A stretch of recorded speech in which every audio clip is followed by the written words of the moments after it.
All right. Hi. It's sad here, and let's talk about this, right?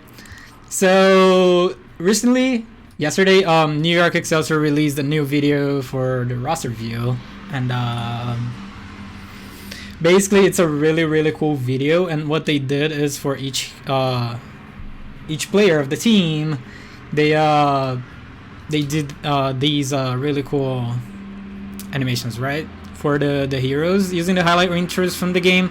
But the thing is, like, it's definitely the highlight intros from the game. But what happens is it's really different, right? It has like all this lighting effects and cool stuff, and it's like all New York Excelsior themed and shit. So there's like a few ways of doing this, and let's try to break this down and see what they did here, right? So like I just cut the video just to see the 3D parts. The video has more footage, but yeah. And then at the end there's like this really cool stuff with like all the heroes and stuff, right?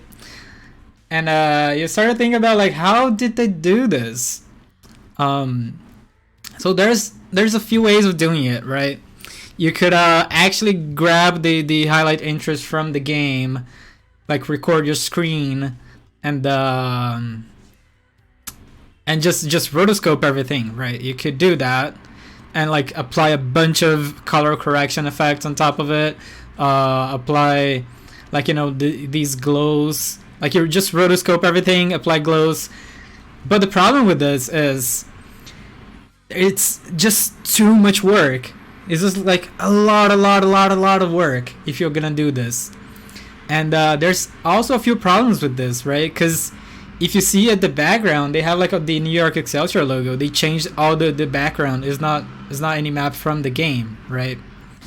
So like for example, in this scene, there's a camera pan to the right, and then if you look at the background, the New York Excelsior logo stays there, right? It just goes with the camera. So if you're gonna rotoscope footage from the game, it's gonna be a lot of work, and it's probably not gonna work too well. Hey, thanks for the follow, Anthony. Good to see you here. The other thing is motion blur. Motion blur is not present in the Overwatch game, right? The client doesn't have motion blur, and if you look at this, there's a lot of motion blur going on here, and not only on this Widowmaker footage, but if you look at all the other footage, like there's also motion blur as well. And there are ways to do motion blur with footage. After Effects does it. There's effects for it. It's just really not that good. It doesn't look as good as what they have here. The other thing is, if you're gonna like track footage and apply effects to the 2D footage, tracking the New York Excelsior logo on top of the heroes is not gonna be easy as well, right? And they have this in the Widowmaker feet. They have this somewhere else, like in the Ferris thigh.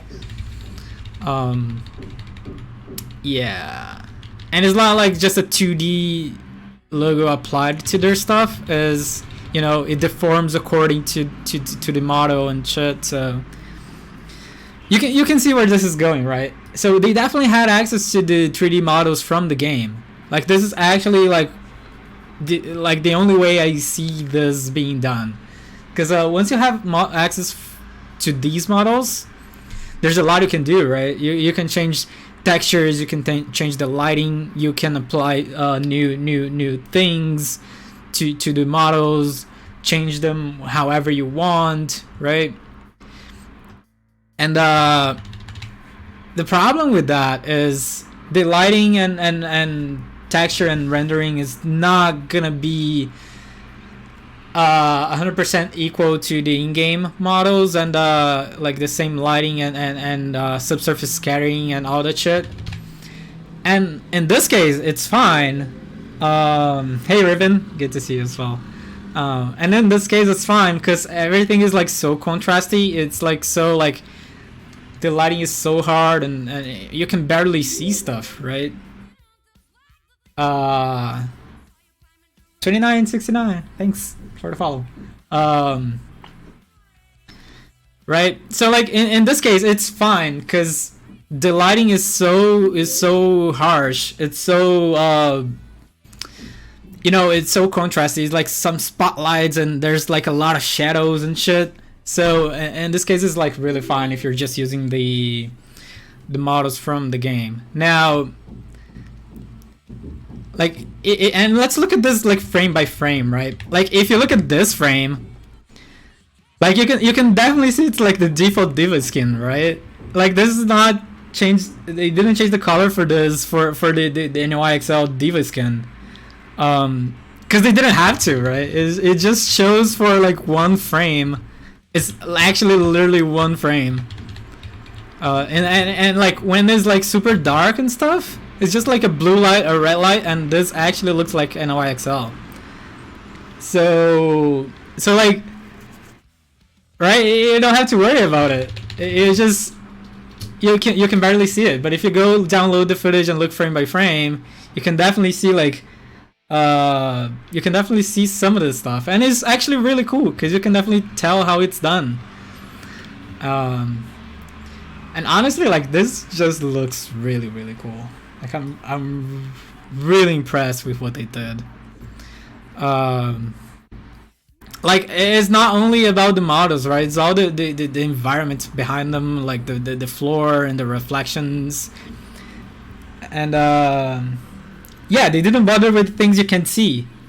And that's actually a really, really cool trick for working with media. If people are not gonna see it, then there's no reason to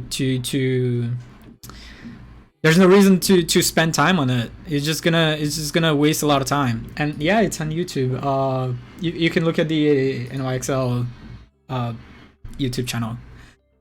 Now let's see what we can do here. Let's try to recreate some of these things. Now, as we discussed before, like they definitely had access to the 3D models from the game. Now, if Blizzard sent them the models, or if they extracted it from the game, that's something that we cannot know. I really doubt Blizzard sent them the models, so I'm actually thinking they actually extracted the models from the game. And the way you do it, you can use OWlib, which is like Overtools. It's like a library developed just for extracting Overwatch files from the game, right? And it's on GitHub. You can access it. You can download it.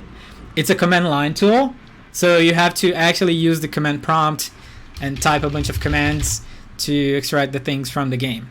Now, the problem with this tool is every time Blizzard updates the client, the tool stops working. So what I do is, like, you can either wait for them to release a new version of it, or you can back up your Overwatch client. Now, I have where is it? It's not here. I have a backups of all the Overwatch client versions. So like every time Blizzard releases a new client, I just back up the client so I can have access to it even if Blizzard updates the thing. Now, this is gonna waste a lot of disk space because every version of Overwatch is like 20 gigs or something. So yeah. And then you can start messing with the files. So I actually already extracted a lot of the models from the game, so using data tool. So let's see what we have here. Overwatch, start to game assets. So let's look at hero models. Let's look at Lucio. Lucio is a fun hero. Now, the way you extract things from the game is like it organizes into folders for each skin, right? And then I just extracted the classic skin. But if you want, you can extract like any of the skins, like even the legendary ones, the Overwatch League ones. So yeah, you can do a lot of stuff. Now, it extracts the effects, the entities, the models, even the interface for the game. And yeah, this is on file stream, so it's gonna take a while to load. Come on, Google file stream. Yeah, so like you can extract like the files for hero icons, like ability icons, like everything can be extracted from the game. You can export the Overwatch League ones now. I think you can. I never tried, so I'm not sure, but I think you can. Maybe I'm wrong. Now the models, it's a fun part, cause these are all the files you get, and they are not named. They're not really well organized because they are all encrypted into client, right? Like you don't need those properly named in the client. And the easiest way that I found to actually find the model you're looking for is by file size. So and these are models for everything, for like effects, for the weapons, for the first person view model, for the third person view model, for everything. It's like everything is a 3D mesh, right? And like these are all Lucio related things. So like for a highlight intro, for like an emote, like Lucio has the emote where he's DJing, right? So like that DJ table that he's like, you know, playing his music, this is actually a separate model from the 3D, from the third person model. And these are all in separate folders. Now the easiest way that I found about like finding the file you're looking for is by checking file size. So like this model is like 100K. This is probably not the Lucio model, right? So I was looking through these folders. I think the 11D7 is the file we're looking for. It's 2 megs, so it should be the file we're looking for. Now this is OWMDL file. You're not gonna be able to import these into your 3D software, right? Into Maya, into Cinema 4D and stuff. So what they did is in this Overtools repo, there's the importer. So with these, you can install these into Blender, and then you're gonna be able to import the files, right? So let's import the WMDL, hero icons and models, Lucio, skin, common, classic. And let's try and import this file and see what we get.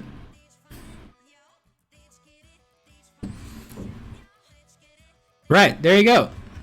Now, here's the thing. Here's the Lucio model. Fuck, I don't know how to use Blender, but yeah. Now, it imports with the skeletons as well, so you're gonna be able to animate this, and this is the very, very, very good part of it, right? And like, I don't work in Blender, so what I'm gonna do here, I'm just gonna export this to FBX. FBX is a file that like it's an exchange format, and you can take this to whatever program you want, and it's gonna support textures, it's gonna support modeling, it's gonna support the skeleton as well.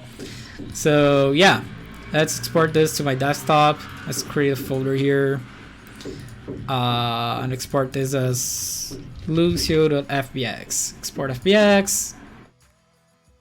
Blender's gonna do their thing, and then we're gonna come into Cinema 4D, which is my tool of choice. But it can be done in whatever 3D program you want, and that's the discussion that comes about tools, right? Like, where I was saying, like, people say like, hey, this was done in 3ds Max. The mic's weird. Oh shit. Is this better?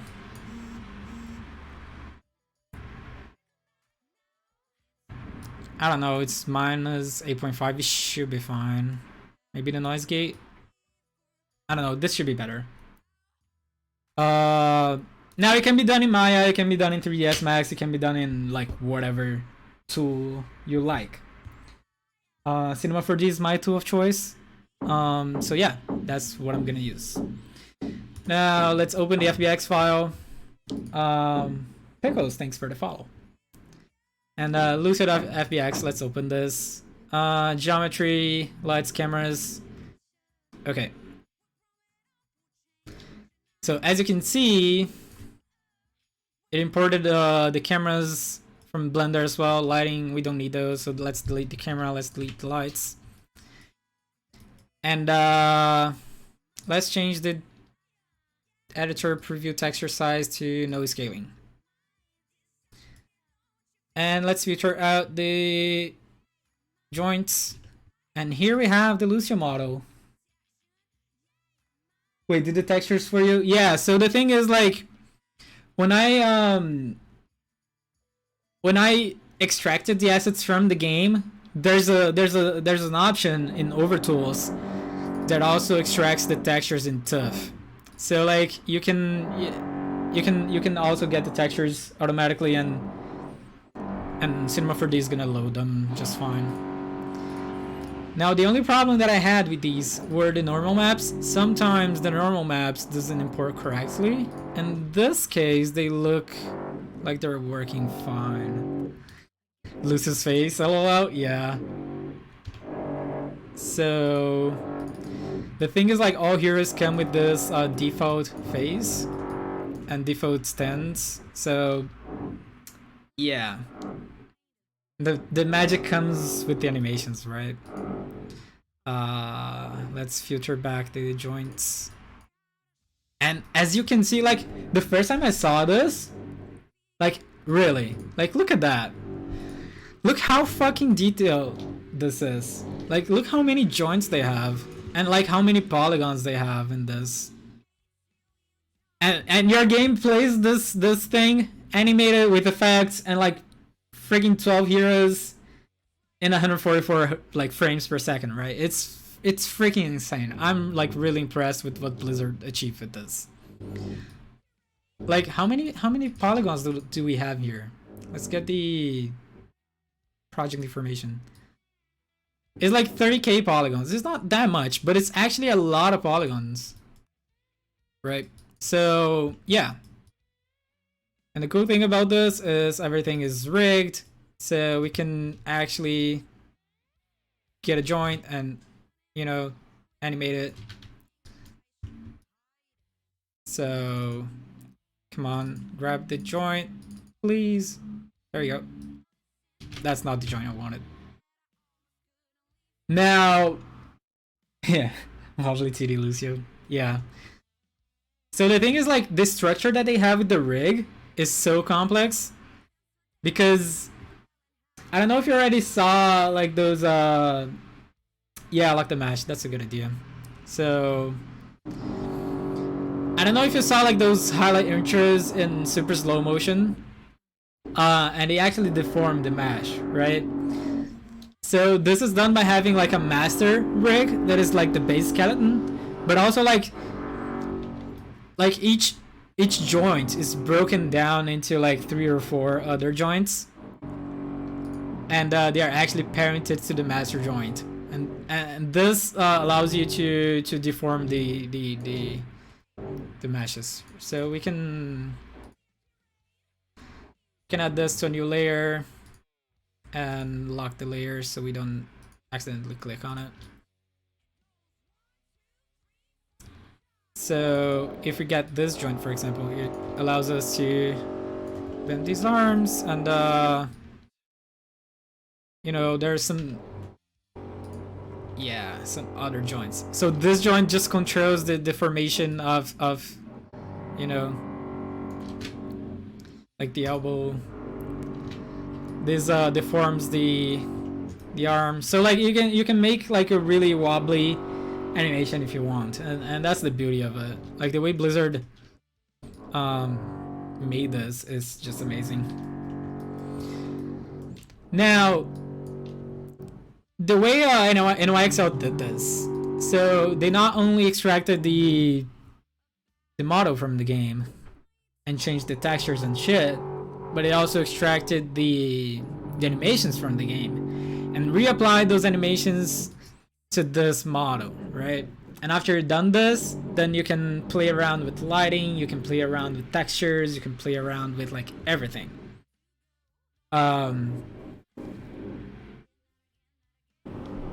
Zerazo, thanks for the follow. So yeah, now I have not, like, I extracted animations from the game like once or twice.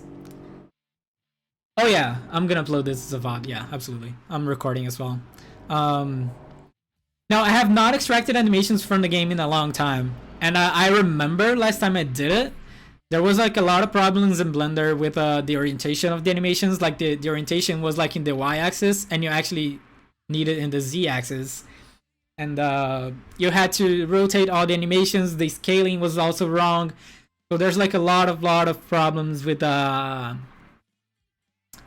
importing animations from the game into Blender or Cinema 4D or whatever. Now, here's what I'm gonna do. And I have no idea. I have literally no idea if this is gonna work. But what I want to do is go to Mixamo and get an animation from Mixamo and apply to Lucio. Right? Now, if you don't know what Mixamo is a library of animations. It was like a really good website, and then Adobe just bought it. So if you have access to the Creative Cloud, you have access to all the animations in Mixamo, right? So it's basically a library of animations like run cycles, dance, fighting stuff. You know, people use this a lot for games. Now, what I want to do is like I want to grab this capoeira animation and apply this to Lucio and see if this works. Or we can make Lucio twerk, yeah. So there was a capoeira one with where the character spins. Where is it? I think it was this one. Yeah. Hey Cray, good to see you. So we could apply this one. We could apply this one. I don't know. I actually wanted a looping one because I like looping GIFs, but I think it's fine if we go with this one. So let's download this FBX. I don't need the skin. 60 frames a second, no keyframe reduction. Let's download this. Like, I don't know if this is gonna work. It should work, but let's try it out. Let's save this. Let's open this with Cinema 4D. Yeah, okay. Now, right. This is that animation, right? Now, the thing with Mixamo is we're gonna have to retarget these animations into the Lucio model. And this is gonna require a lot of work.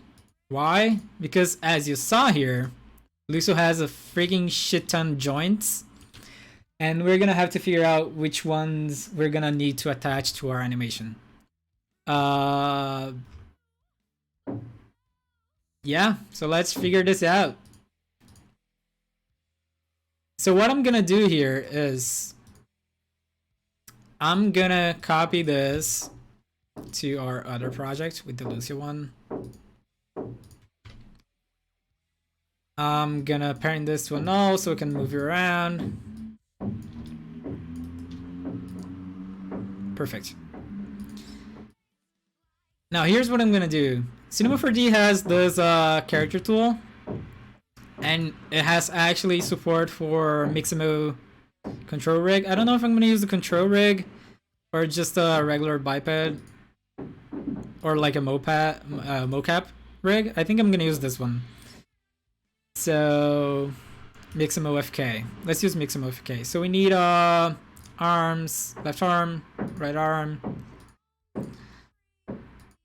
So what I'm basically doing here is I'm basically copying this rig and creating a new one so we can retarget this to this colorful rig and then retarget this colorful rig into Lucy's rig. Right? So left leg, right leg, and that should be it.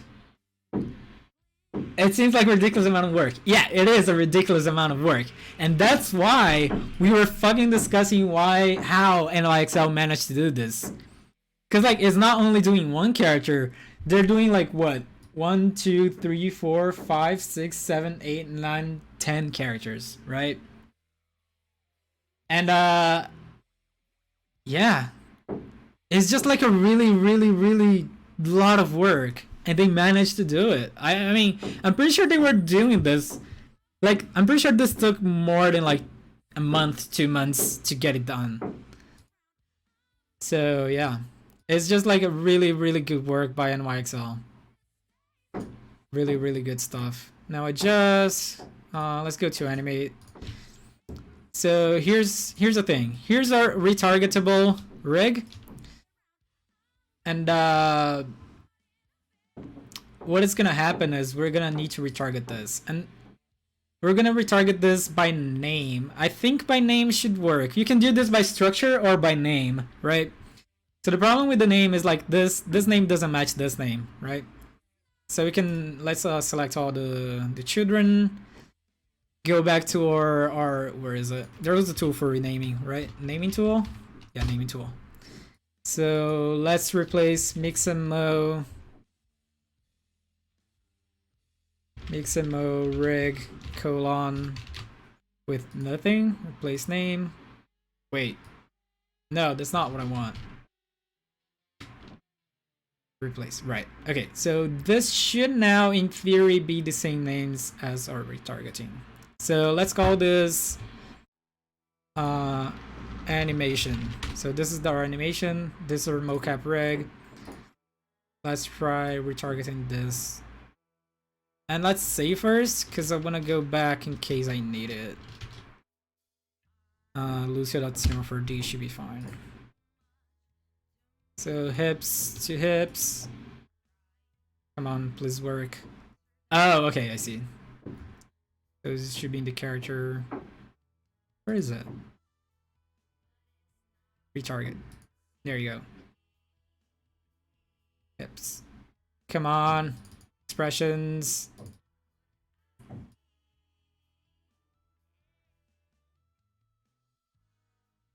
We don't need this. It should work now. There you go. Okay. So looks like our retargeting worked. What inspired you to stream today? That video? Yeah. It was the NYXL video. I saw this. I saw Anthony discussing about how they made it on Twitter, and I was like, I think I can at least give some insight with what I know about 3D. Now, as you can see, we were able to retarget this animation from Mixamo to our rig. Now, what we're gonna do is let's Control Z this, and that's why I wanted to save another version, because I want this in the T-pose. Revert.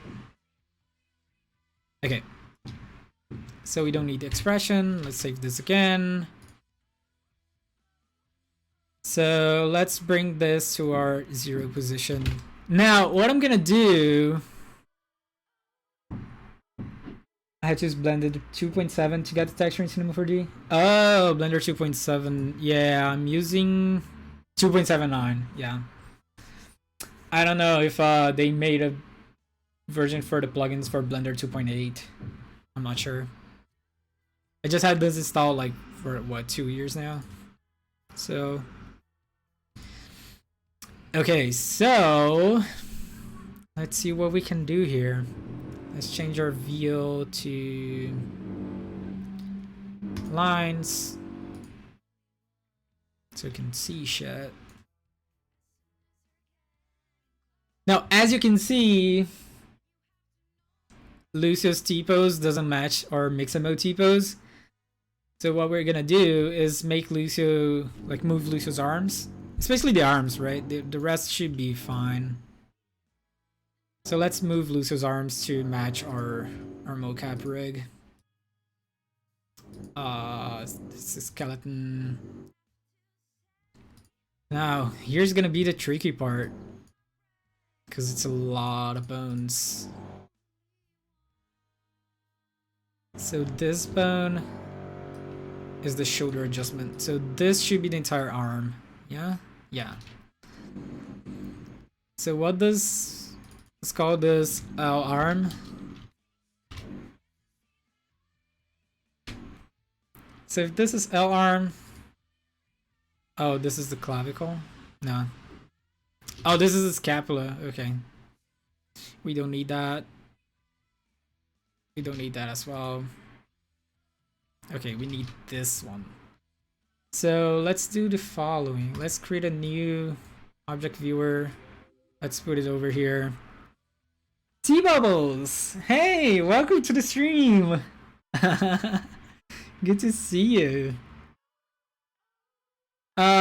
So this is our Mixamo rig. Let's try to match the names for this. So this is left shoulder, left arm. So okay, so this is gonna be... It's gonna be our left shoulder, right? Yeah. Left shoulder. And yeah, this is a lot of work. Any theory you shouldn't need to rename these, but I don't want to get lost because look at how many bones they have, right? So this left arm. So if this is left arm, then this should be left forearm. Left forearm. Oh god. Am I gonna do the whole hand? I don't think I'm gonna do the whole hand and fingers. As you can see, they have like every single finger is rigged. Gotta go now. Bye, Cray. It's good to see you. Good to talking to you. So left hand. Let's do hand. Let's not do fingers. I don't wanna... Yeah, so this is the wrist. This should be the hand. Yeah. Left hand. Reminds you of science class or basically a doctor? Yeah, so the thing is like, if you're rigging characters and animating those, it's really, really important to know all the muscles and all the names of shit because it makes your life so much easier. Like actually when I was studying 3D animation, we had a class just for anatomy and it was so fucking boring, dude. It's like, all the names, muscles, do I really need to know them? And yeah, you do. It's the same thing with illustration, right? I was looking at some of Linder's. Was it on Instagram? I think it was on... I don't know. I'm not gonna find it right now. But Linder was posting a lot of studies he was doing with drawing and anatomy and stuff. It was like, yeah, I hate muscles, but you have to know those. I was like, yeah, that's very true. Yeah, so let's go back to this. Oh, Linder's here. Hi, Linder. Everyone go follow Linder. Where's let's go to Twitter. Linder. Follow this dude. Look at his work. He's fucking amazing, dude. Yeah, look at the anatomy. He like very, very much attention to detail and all the anatomy of stuff. It's a lot of work. Here it is. Found it. There you go. Yeah. All the names, all the muscles. Yeah. Good stuff, dude. So this is right shoulder. This should be right arm. Yeah. What the fuck is that? What is this? What?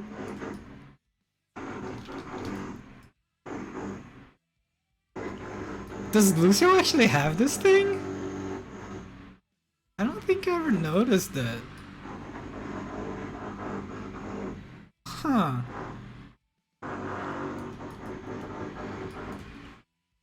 Interesting.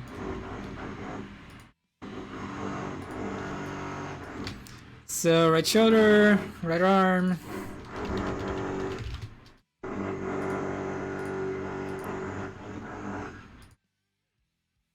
So this should be the forearm. Yeah.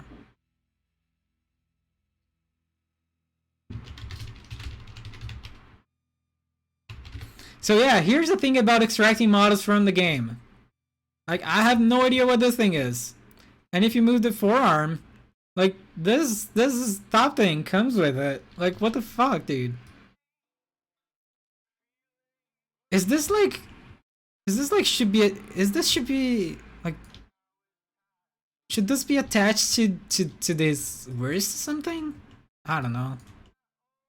Cause like if you move your arm, this part comes with it, like as it's like connector or something. I don't know.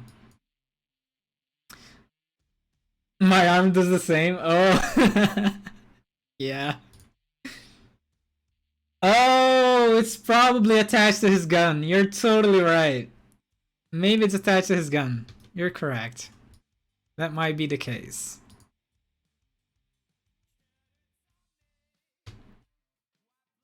Right forearm. So this should be the hand. Yeah. Right hand. So here's what we're gonna do. Let's get his right arm. And here's the other tricky part. Let's create a new project and let's talk about rotation, right? So if you have a model and you have like X, Y, and Z rotations, right? So you can delete the arm attachment. Oh yeah, let me show up his gun. Yeah. Okay, so I'm gonna do that. Now, here's the thing about rotations. Rotations in 3D is really, really, really, really weird, cause it rotates as a gimbal. So what does that mean? So like, as you see, like here, the axis. If I rotate the y-axis, the x-axis comes with it, and the z-axis also comes with it. This is all attached, right? Now, this is to make our life easier as a 3D animator. But this is not actually how Cinema 4D is calculating the rotations in the backend. And what I mean by that is that there's a hierarchy between the X, Y, and Z axis for rotations. So like in this case, the order here is X, Y, Z. So the X-axis is attached to the Y-axis, which is attached to the Z-axis. And you can see that if you come to your rotation tool and you enable the gimbal rotation. So this is gonna deactivate the three attached axes, and they're gonna rotate independently, attached in the order of the hierarchy. So if I rotate the X-axis, the X and the Y and Z doesn't come with it. But if I rotate the Y, the X-axis comes with it, and if I rotate the Z-axis, both axes comes with it. Right? And if I change this order, if I say like ZXY, then it's the opposite. So Z is now independent, and then Y drags the Z, and X drags everyone. And this is important because we need to match our rotation for the Lucio rig with the rotation system for the Mixamo animation that we have. Otherwise, we're gonna get some really janky rotations, and he's gonna be all like twisted up, and it's not gonna work, right? So this is actually a really, really technical, important thing about 3D. And just as a fun fact, if you don't know about this, but you are a 3D animator, you might have ran into a thing called gimbal lock. What is a gimbal lock? So as you can see, like here, my x-axis is attached to the y-axis, right? So there's a thing called gimbal lock, which is if you rotate this 90 degrees here, right? Like let's say you're twisting your arm by 90 degrees. Now, if you look at this, I want to see Lucio dancing capoeira. Yeah, he's gonna do that soon if everything goes right. But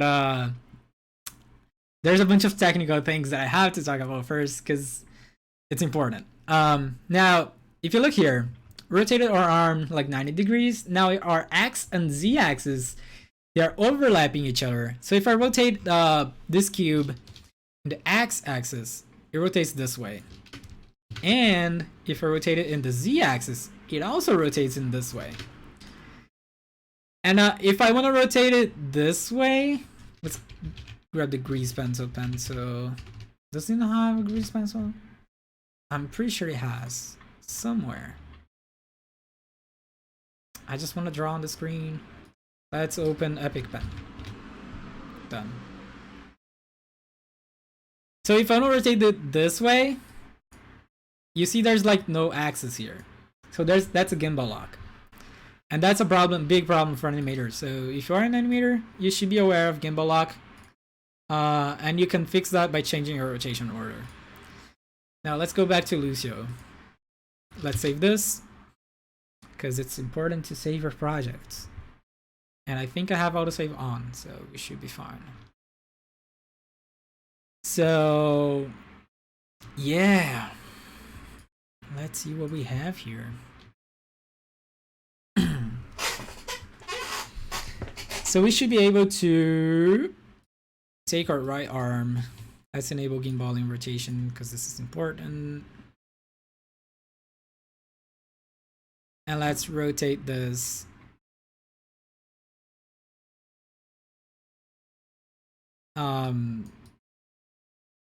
Here should be fine, I think. And music stopped. Why?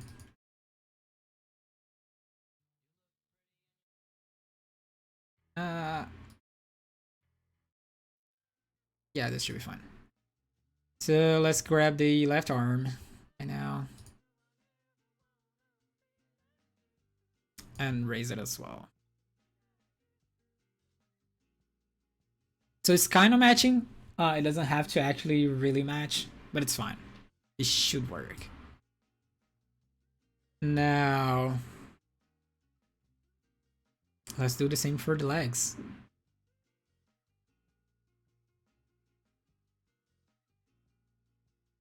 So this is the upper body. Oh, this is the root. Okay. What is this? I have no idea. Acredito que você não me seguia, Linger. So this is the spine.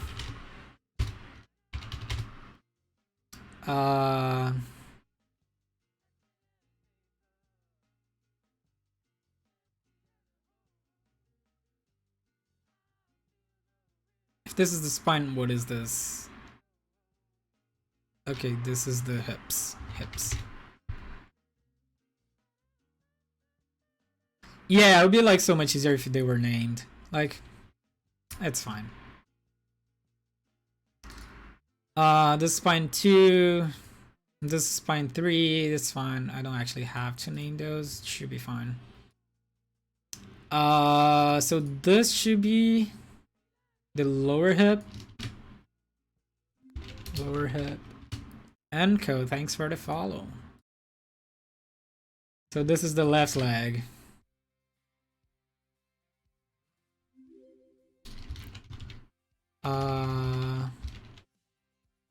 How is this named in the Mixamo rig? Right shoulder, left up leg. What is left up leg? What the fuck?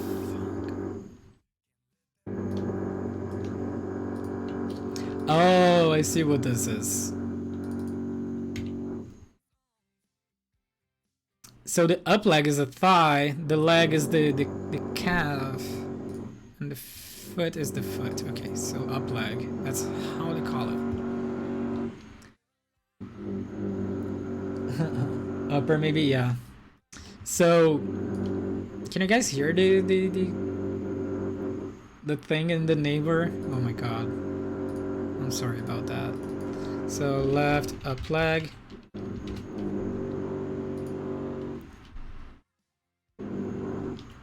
Yep. Oh man, I'm sorry. So this is the left leg. I don't know what this is. Oh, this is adjustment for the knee. I don't need that. I want the foot. Where's the foot? It should be this one, right? Yeah, of course it's inside the left leg. Left foot. Yay, Lucio feet. I thought it was your computer? Dude, my computer is not a Pepega, okay? My computer is actually decent.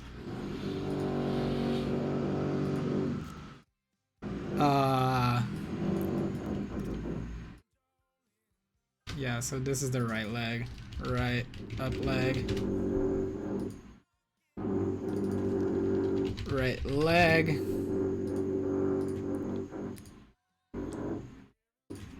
right foot. Yeah. So I have right leg, right arm, left arm. The rest should be fine.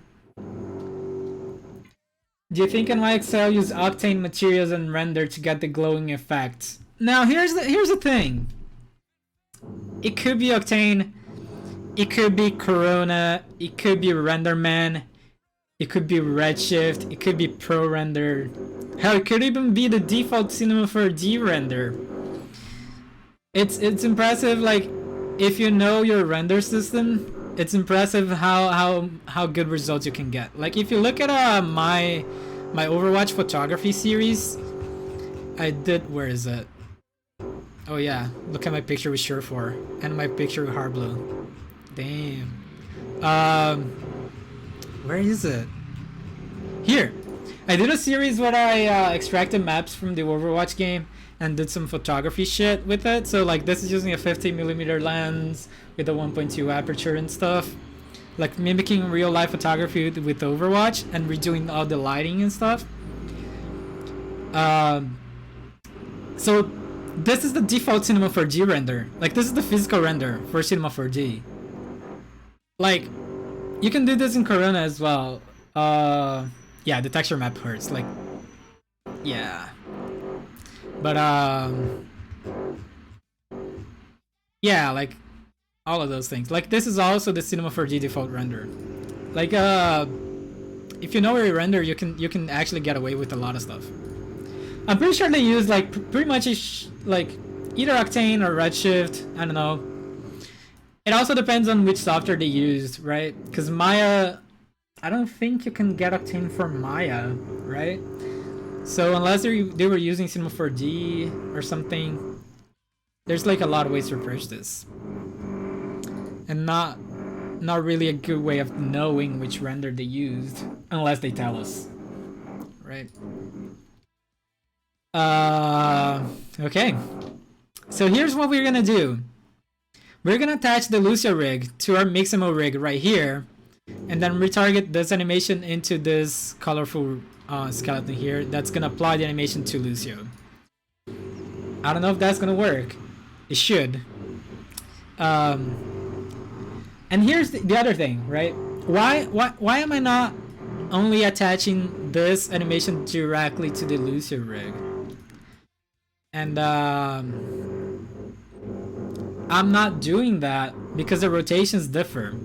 Remember when I was talking before about like rotation stuff and the gimbal and all that shit?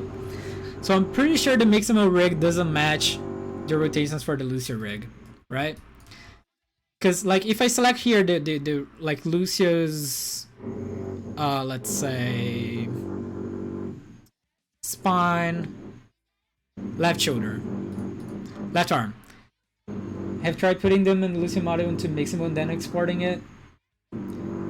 You mean uploading the Lucio model to Mixamo, the website? No, I have not. I don't think I ever uploaded any model to this website. I know you can upload your character, but I never tried it. I like logo solutions. But yeah, you could do that and see if that works. But I'm pretty sure the names have to match as well. Or either the names or the structure of the rig, which in this case it probably don't. Yeah. But yeah, I'm pretty sure they do it for you, but I'm pretty sure like either the names or the structure has to match. So there's gonna be like a... Maybe try? No, I'm not doing that because I'm not sending Blizzard's models to third parties. That's breaking their TOS, right? I don't think Blizzard would be happy with me sharing this model.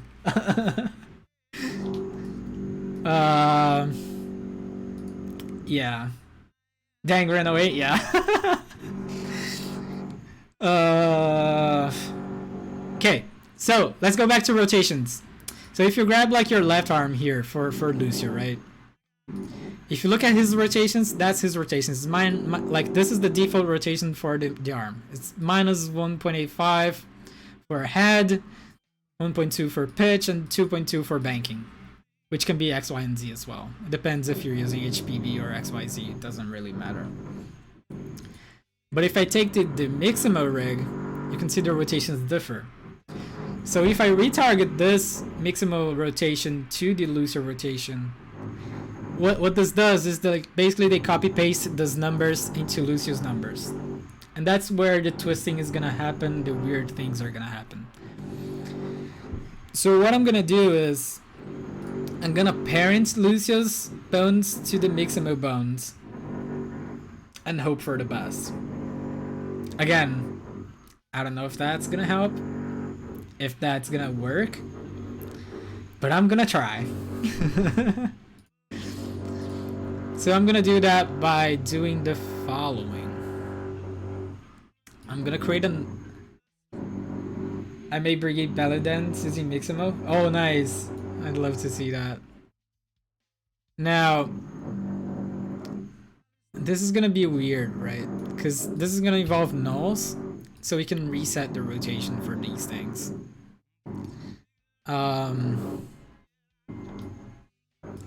Let me see something. Oh, they don't have a T-pose.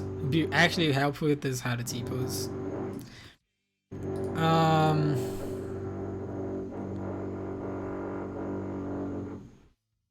I'm thinking, because there's a few ways of approaching this.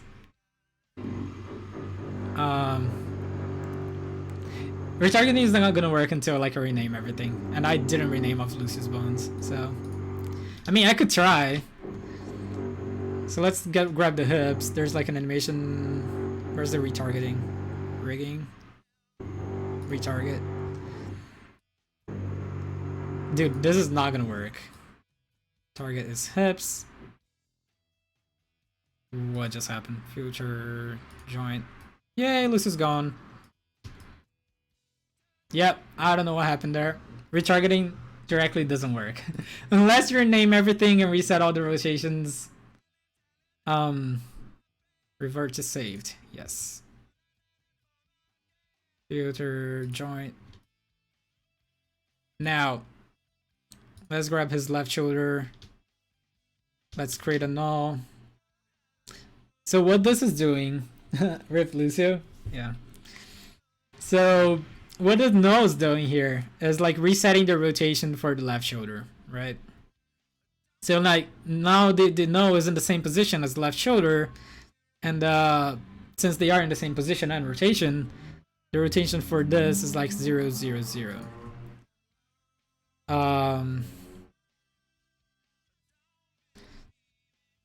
Actually, I think I'm gonna do this differently.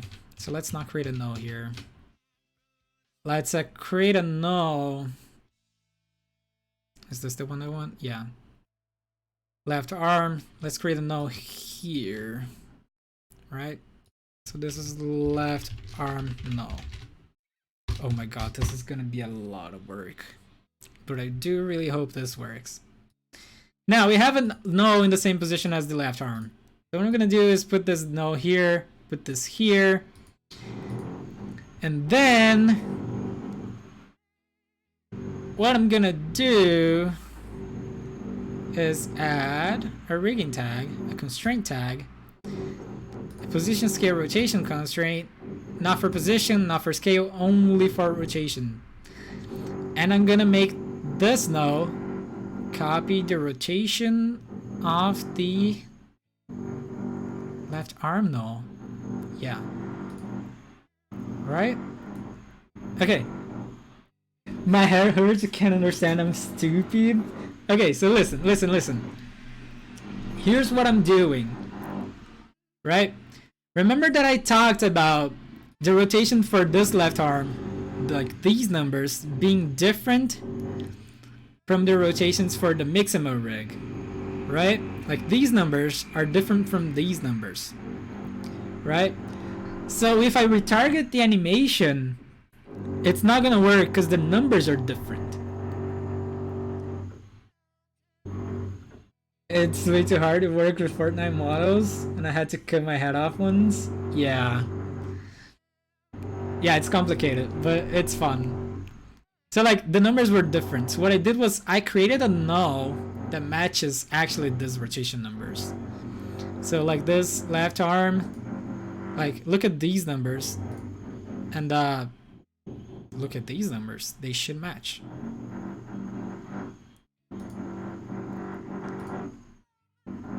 At least I think they should. But here's the thing. Now, if I rotate this, the Lucio rotation also follows. So here's the important part, and that's what I wanted to do. Right? So that's the goal that I wanted to achieve, and it's working. So that's a win.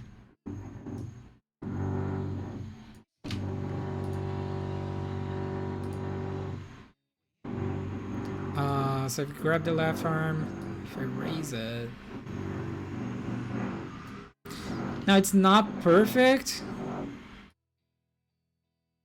because, oh man. Okay, I understand. I have to move this to the position of the left arm so they match. Now if I move this, okay, now it's rotating in place. So here's the thing. I'm using the position for this joint, but the rotation for this one. So that's basically what I'm doing here. It's tricky, right? Because I wanted the rotation for this rig, but I want to keep the positions for the original rig. Now, if there's an easier way of doing this, I do not know. But that's the solution that I found, and if it works for me, that's what I'm gonna do. So let's do the same for the forearm. Create the null in the position.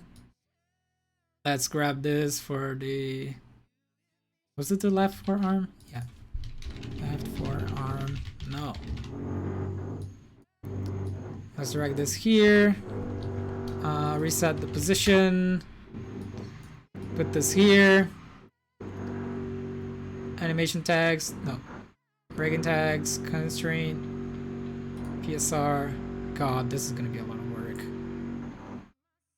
Left forearm target. Is this working? Yay, it's working!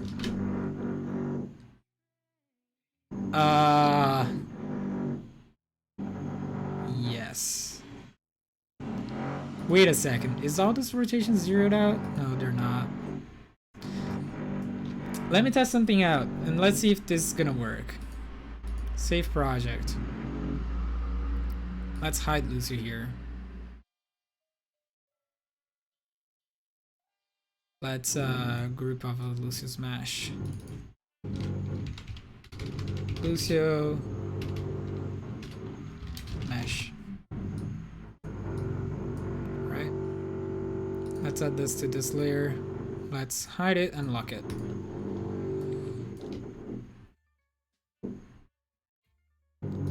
And let's add this to another layer. Layers are useful, people. Because with layers, you can hide stuff all grouped up. Now, let's save this. Let me test something. I don't know if it's gonna work. It's probably gonna make our life easier. If I select all of these children, why are they animated? Oh. I'm doing the wrong one. Okay. So this is the Mixamo rig. I don't need these selections. I don't need this. I don't need this. Select children. Let's freeze the rotation. What this is gonna do is this is gonna zero out everything without changing the position in the world, right? So like all of these bones now, they are zeroed out as like this is their default pose. Now my question is, if I do that and I apply the animation to this, is this still gonna work? Looks like it is.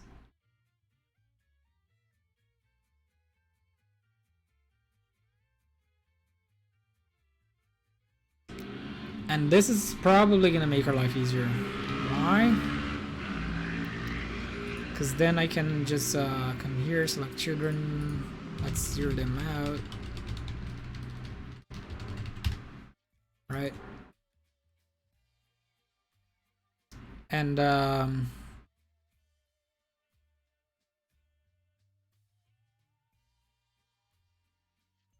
let's do the same for Lucio and see if it works. So let's do this. Let's do the following. Let's save this. Maybe save this. Maybe I fucked up with Lucio. No, it's still working. Okay. So let's save this. Let's delete these constraints that I created. Because this is still working, right? Yeah, it's still working. Let's get rid of the nodes that we created. I'm changing our strategy here, and I don't know if it's gonna work. Let's freeze all of Lucio's things. Freeze all. Lucio's still in position, that's good. Okay, this is all HPB, right? Yeah. So I think now, in theory, we shouldn't need the nodes that I was creating before. I think I can just rig this with the constraint to this. Oh, it fucks up the rotation. Yeah. So that's why I was creating the nose. You see, like the T-pose from the Mixamo rig, if I match directly to the Lucio's rig, it's gonna fuck up the rotations. Now, rotating this way works, but as you can see, our rig has the hand horizontally and Lucio's has the hand vertically, so that doesn't really help, right? And that's why I was creating the nulls. We can revert our project to what it was.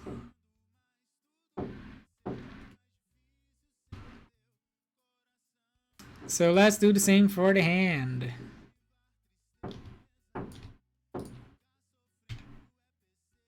Left hand, create null. I think I'm just gonna do like the arms, the legs, the hips, and the head. I don't think I need to do every single joint for the spine.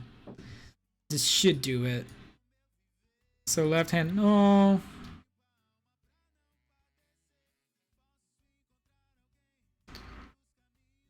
Let's reset the position here.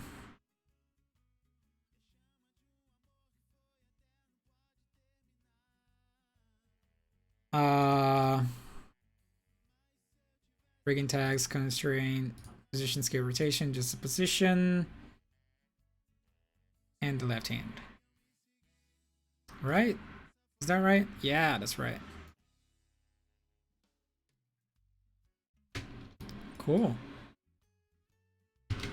Now let's try something else. I know Cinema 4D also has, instead of PSR constraint, it also has the parent constraint. But I don't know if it works.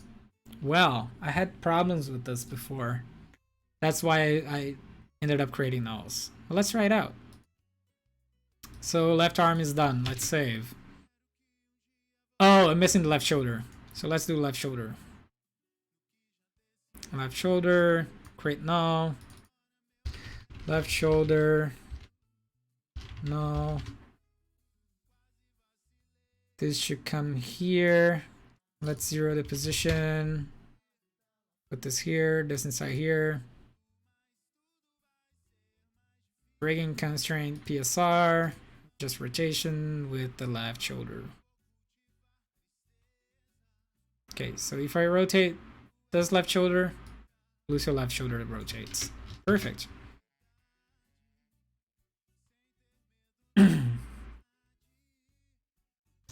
Let's do the same with the right shoulder. Using the parent constraint. I don't know if this is gonna work. Let's try it out. Rigging tags, constraint, parent. Because it has like this local offset. But the thing is, I think the PSR also has it.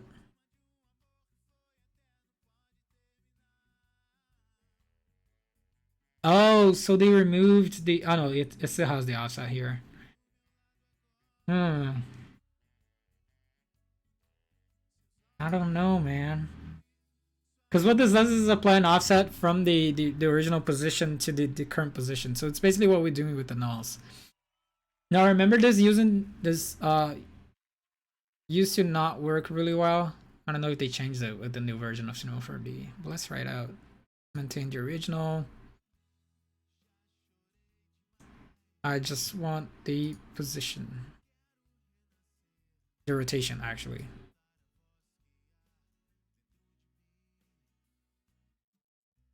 Did this work?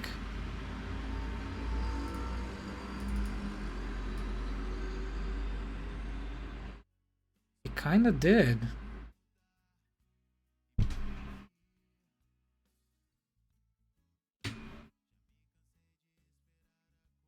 The problem that I had with this before was like after animating, if you go back to your first frame, the offset would keep to what it was before, and it really fucked up the model.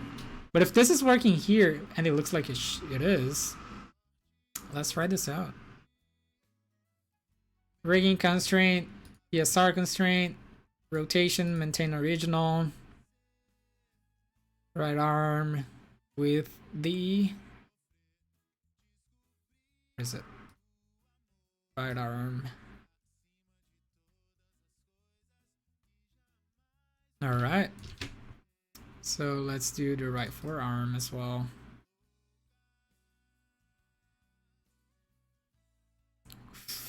Breaking tags.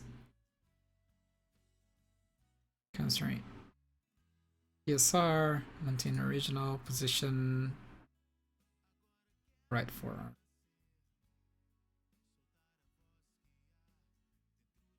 I'm glad this is working. It's less work for us. Right hand. Rigging, constraint.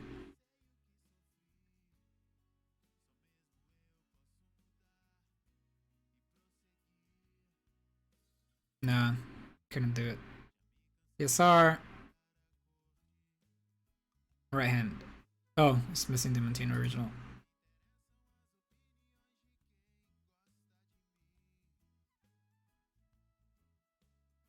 Right. Let's see what happens.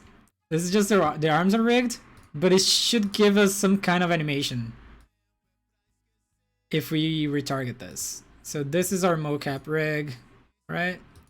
So let's retarget our animation to this. Oh, okay. So here's the thing. Let's filter out the joints. Now, Bluebell B, thanks for the follow. I'm not sure if this is working or not. And I'm not being ironic. I think it's because like right now we only rigged the arms, so it's only copying the rotation from the arms, right? So I think this actually might be working, and it's just weird because we have not rigged the rest of it.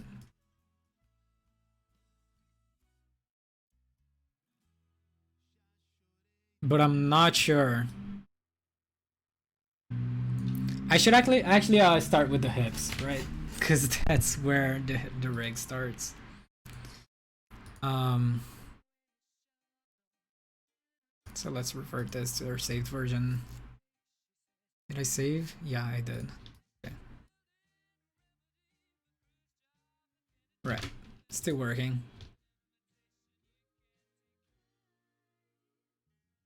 Okay. So let's do the hips. I should actually clean up this rig from Lucio, right? Because like, for example, I don't think this is doing anything. I think this is like points for attachments to other effects and stuff in the game. And I don't know if I actually need those. So what I'm gonna do is save projects and save incremental. So I have a new version of the file. So in case I need to go back, I have this backup. Let's delete this. Let's delete this. This is the base of it. I don't... Oh, fuck my mic, I'm sorry. I don't know if you need that as well. You just need the hips, right? We don't need that. We don't need that. We don't need that. We don't need that. Oh shit, I deleted the whole thing. That made me jump. Dude, I'm sorry, dude. My mic just almost fell on the floor. So here's the interesting thing. Like, if you look at the hips, I don't know why Blizzard does that, but they actually do it. Like, the rotation for this is like tilted a little bit. Browsing Twitter. Oh, dude, sorry.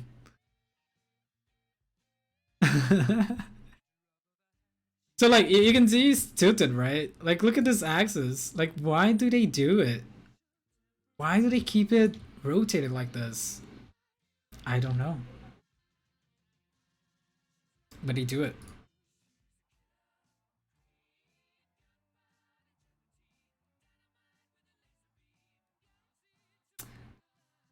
What's up with Lucio? Lucio's fine. He was dancing with his arms, but what happens if you press W? Yeah, like this is a world coordinate. That's why it's tilted.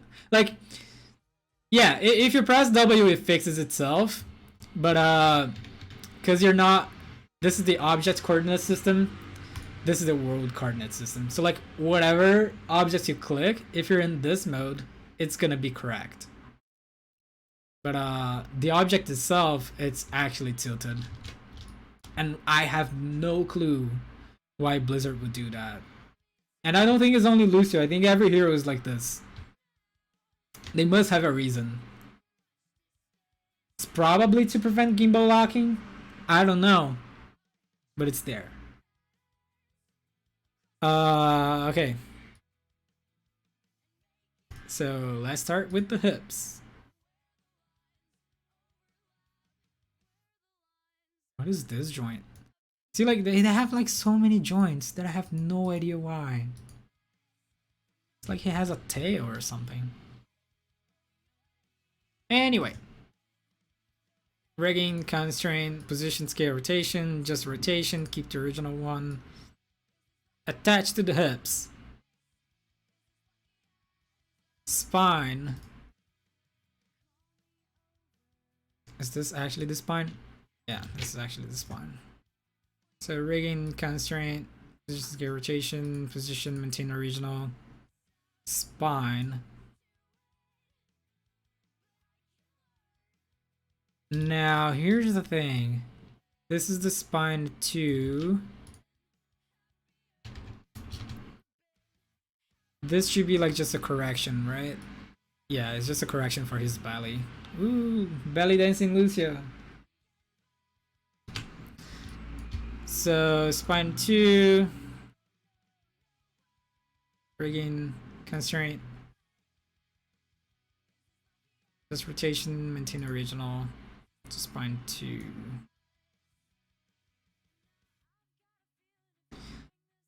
Now this becomes tricky because our Lucio rig, it also has a spine 3, which is kind of the chest.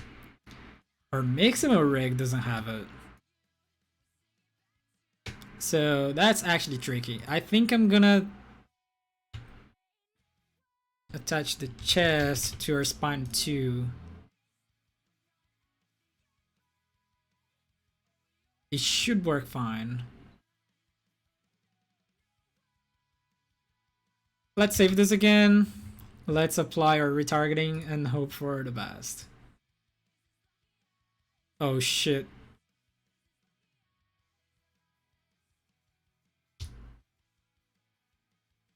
Okay. That's a very nice animation we have. Look at that.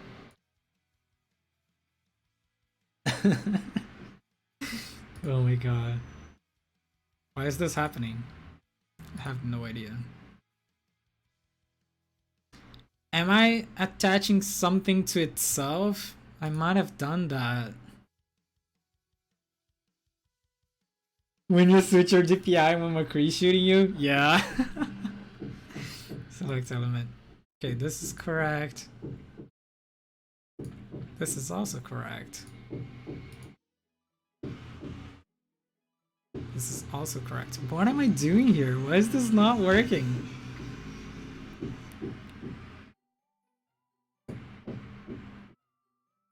Oh, I know what I was doing. Okay, I was attaching this hips to retarget. This is not what we want. We need to attach this hips, the animation one, to this. That's better. Not perfect, but better. Look at that. So this is our animation, this is our proxy rig, and this is Lucio. Damn, that's smooth, yeah.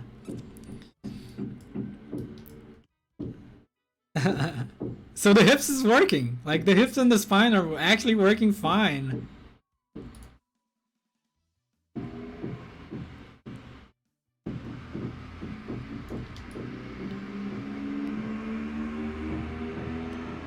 The teacher, the co-student, and me. That's great. Okay, let's revert this. Revert save version, yes. So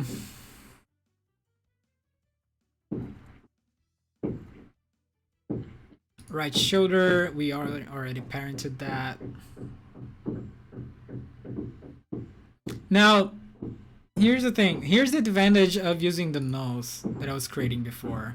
Like, it creates a worse overall structure for the rig. But by parenting this to a null and constraining the null to the other rig, this allows us to actually correct things in an easier way. And what I mean by that is, let's do the fucked up thing again, right? And here's the thing.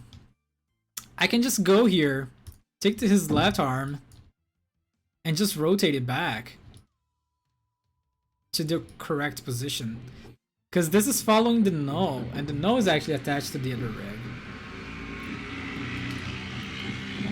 So this is the left shoulder. So like in theory, I could just go back here, like left shoulder, just rotate it up. I can just go back here and reposition this. Right. And that might not be the case with directly attaching the constraint to the other one. Like, of course there's the offset and we can change the offset, but it's not as intuitive as this. So left arm, left forearm, you could just do that. Fix the rotation, and boom, there you go. Right? I attach this to this.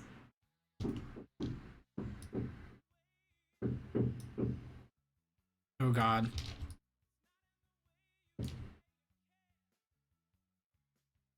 Right.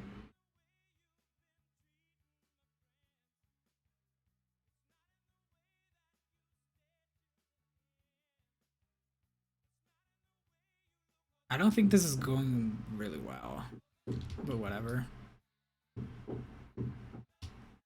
You can see where I'm going with this. Revert, yes. Let's continue.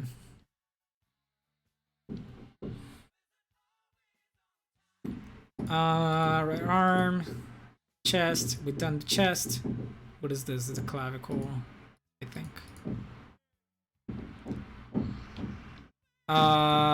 So this is the neck. This is the neck. What is this other one? Oh, it's a correction for the chest. Cool. See, like, the way Blizzard did this is so fucking amazing, dude. Like, they have a joint just to correct the position of the chest. Like, the way they do like characters breathing in the title screen is probably by rotating this thing, right? Just slightly rotating it, and you can make it breathe. It's so cool. So neck, this should be the head. Yeah, this is the head. And then all the joints for facial expressions. Like if I want to make Lucio smile, I can just drag this down. Yeah. Right.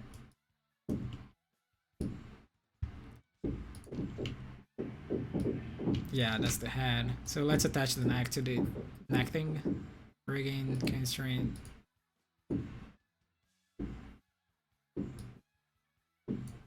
There we go. Is it the same for the head?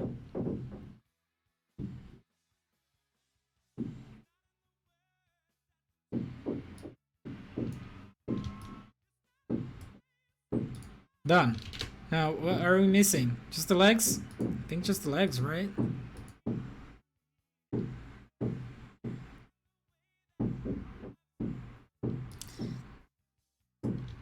So, let's see what we have here.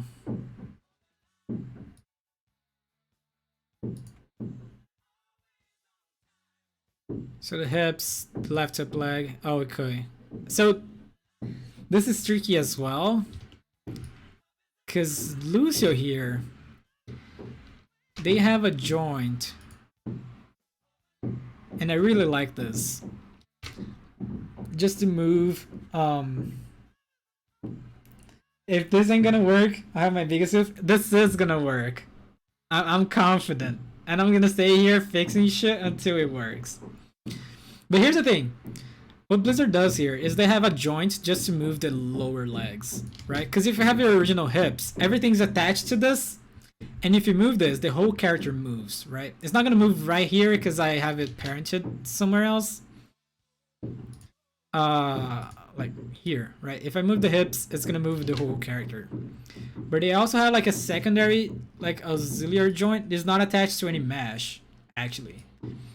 But it's there just to help. It's called a helper or a null. And it's just to move the lower legs. And I think it's very cool. But our Mixamo rig doesn't have it, so I think this might generate some issues. But let's see what happens. So left up leg, simulation, rigging, constraint, just rotation. You know what? Instead of creating all the tags all the time, I'm just gonna copy this here before attaching. Because I know constraint tags, if you copy after you select your target, they fuck up really hard. But if you copy them without attaching a target and doing this after, they should work fine. So left up leg, left leg,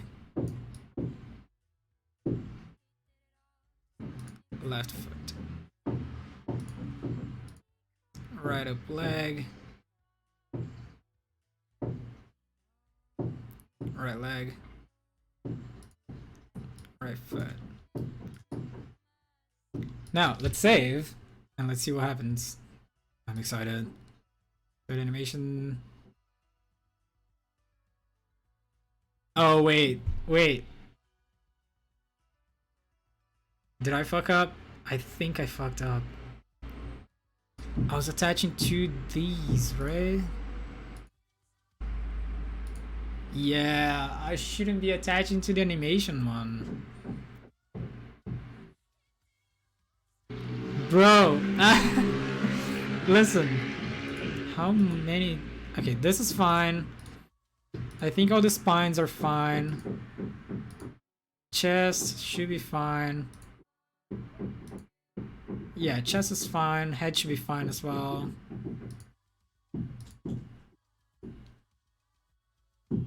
Yeah, this is fine. What is fucked up is just the legs. So let's do it again. rating tags, constraint, position scale rotation, just position, maintain original. Copy this to all the parts we need. I'm getting good at this. So we should attach to these ones. Bruh. Yeah, it happens all the time. So this is the left up leg. This is the left leg. This is the left foot. Right up leg. Right leg. Right foot. Okay. So let's write out the mocap break. Let's save this. This. I probably fucked something up again. I mean, it's kind of working.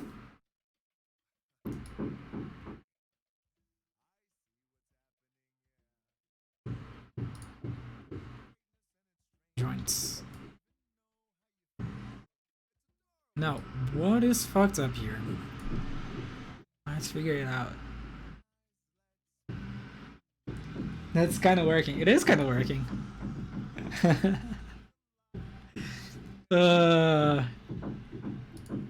Left up leg.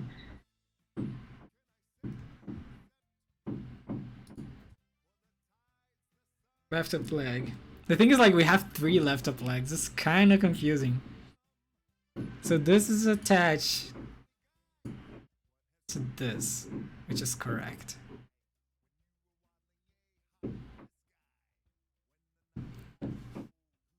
Is this because the transformation is frozen? What happened if I unfreeze it? It keeps the same.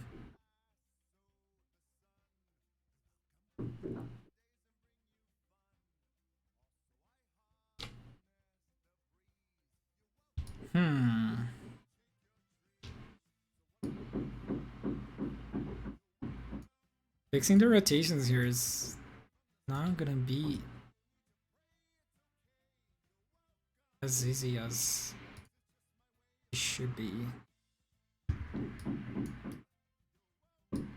I don't know if even fixing the rotations is gonna work.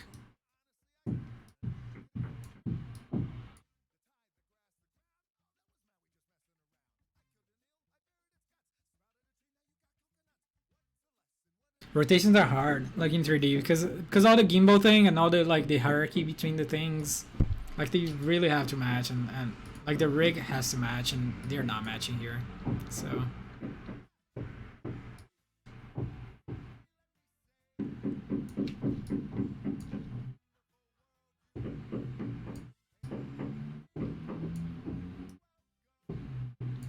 Now, like this problem that we're running here, like if you're extracting the animations from the game and applying to the same rig, it should work just fine. Because it's the same animation made for the same rig applied to the same rig.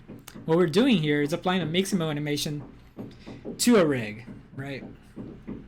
And yeah, it's not gonna work like 100% of the time.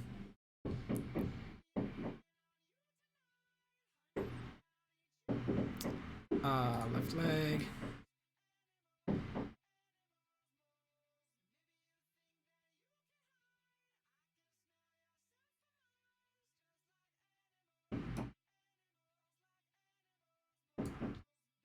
So if I kind of fix the position here, does it keep it while animating?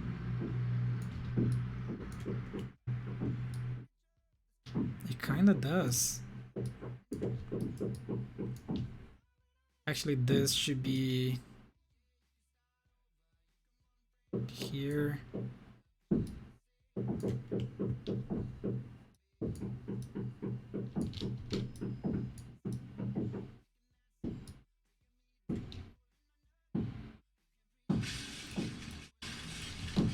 And the foot should be here.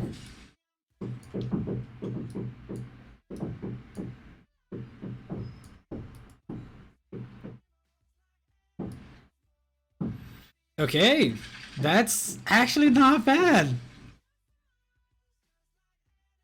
Compare Lucio's leg to the blue rig here, right?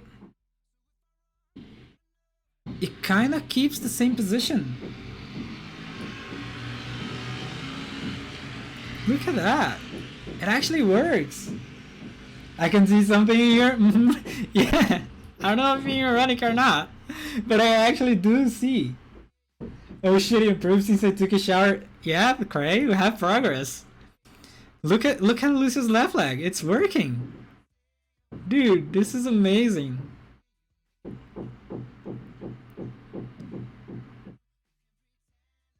Dude, I'm really happy with this. Ship it. Is ready for production. Hey guys, new Lucio Highlight intro. New Lucio Highlight intro. Check this out. Boom! Play of the game by Sad.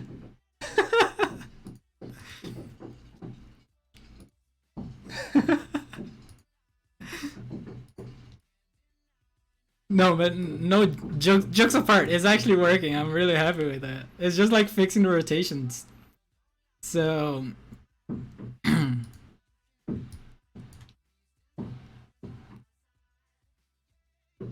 Something is right. Yes, something is right, which is cool. Like let's get the rest of the things right.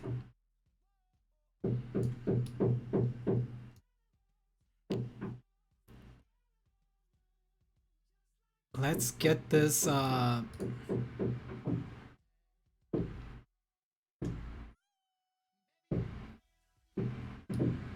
wait, I'm changing it the wrong one.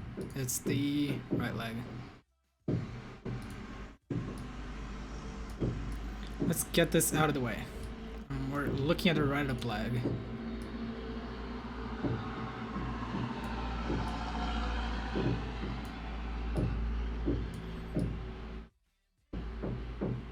So this is the external part of it. So this should be rotated this way.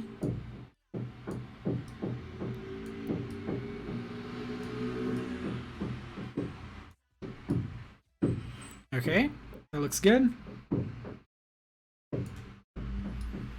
Now let's look at the right leg.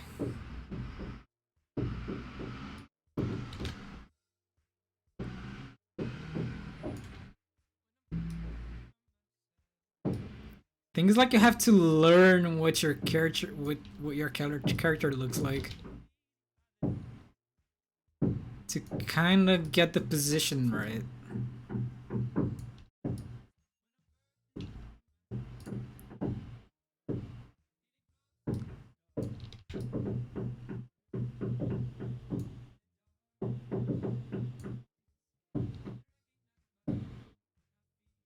Okay, this is looking pretty good. Let's play it. Dude, look at those legs!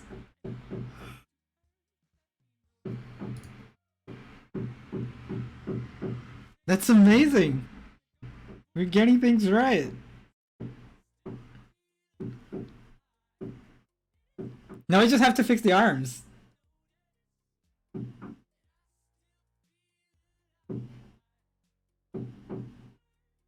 Right? So one thing that I'm gonna do here is the hips. They're not gonna be only rotation. They're gonna be like position as well.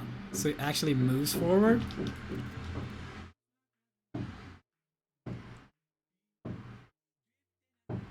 Hips are lying. Yeah. Looks like a chicken dancing up where it might be the arms up ahead. Yeah.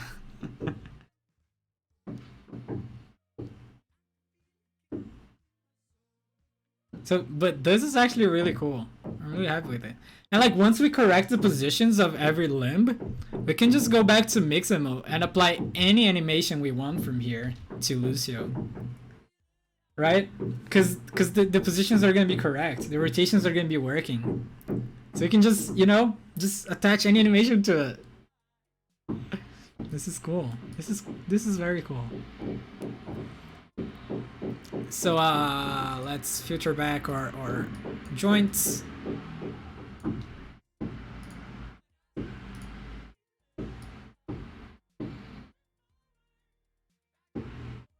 Dude, I cannot see shit. can I filter the geometry? Actually, I have a layer for the geometry, right? This is the geometry. This is the skeleton. Right, okay, I can see better now. Any animation? Yes, any animation. If you're really into animating, you can create your own as well. I remember when Blizzard released the rework for Hanzo, and he had the storm arrows instead of scatter arrow. I was actually animating a highlight intro using the storm arrows because Blizzard didn't release a new highlight intro for Hanzo using the storm arrows until much later. So I was like, yeah, I'm gonna animate one and create a new custom highlight intro. I started it, but I never finished it. I still have the files though.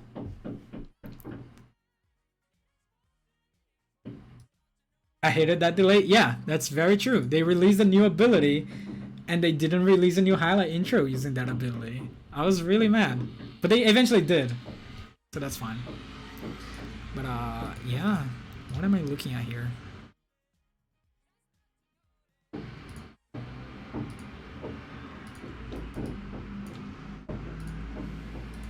Oh. Nope, not that. Misclick. For planning, my opinion, I don't know. Maybe I think like the animators were actually busy animating the in-game models for the storm arrow, so they probably didn't have a team available to animate the highlight intro, right? And once they release the new ability, then they can go back, take the ability, and animate a highlight intro for it. It's probably just like, you know, do we want to wait 2 weeks to release a new ability with a highlight intro, or do we just release the new ability right now because people want it, and then we release the highlight intro, right? Yeah. From the UX perspective, like, yeah, like you have a new ability, you want to showcase that. Yeah, I totally get it.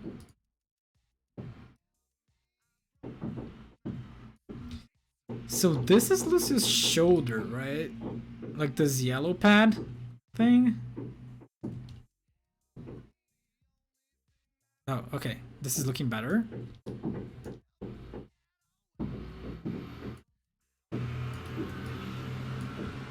Oh, this song is explicit.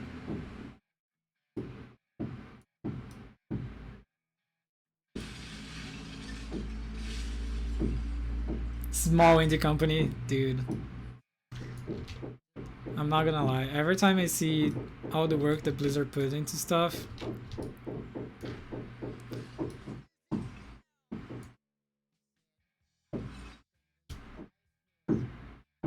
okay.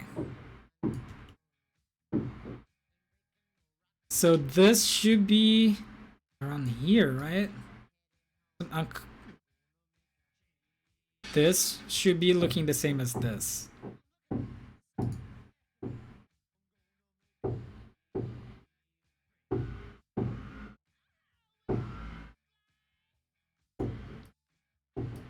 Okay, so let's do the left arm.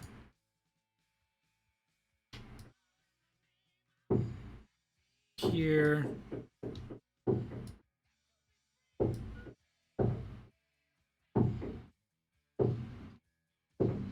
And we can even enable the wireframe if you want to check if it's going the right way. Like if you look here, it's like twisted a little bit. And with the wireframe, you can see that really easily. Right, so this probably should be the position here.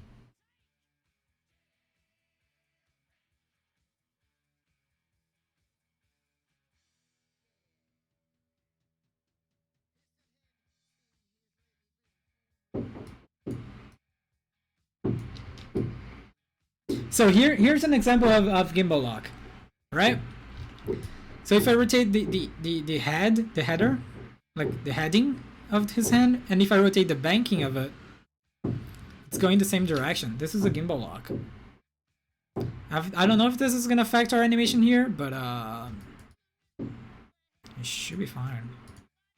But it's a gimbal lock nonetheless.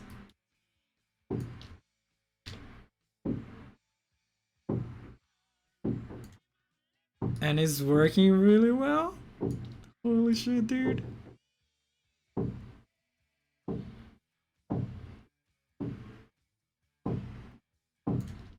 Now only the right arm.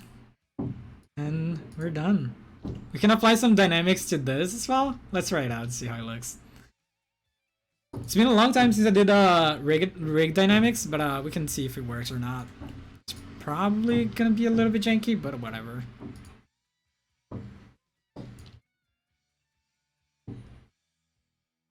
Looks super slick. Obviously, it's a lot of work. Surprising me how pre-made some of the stuff is. Yeah. Right.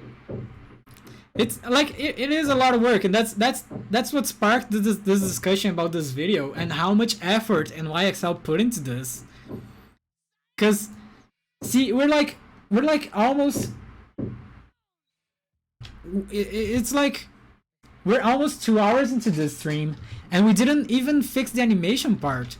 For this, there's like after the animation, there's like materials, there's lighting, there's rendering, there's compositing. And that's for each one of the heroes, right? But like, dude, it's a big shout out to what is it, Level99? Their name? Where is it? Yeah, Level99. This is the studio that made this video for NYXL. Like, this is actually a huge shout out to them. This is like actually really good work, really good stuff.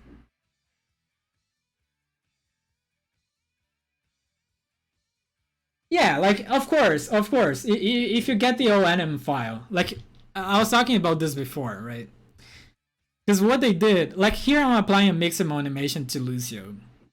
Right, so it's an animation made for a different rig that I'm applying to Lucio. Like if you take the animations, if you extract the animations from the game and apply, like if you extract the Lucio animations and apply to Lucio, it's gonna be like so much less work because it was the animation made for the same rig, and it's just gonna work.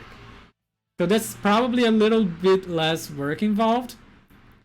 But yeah.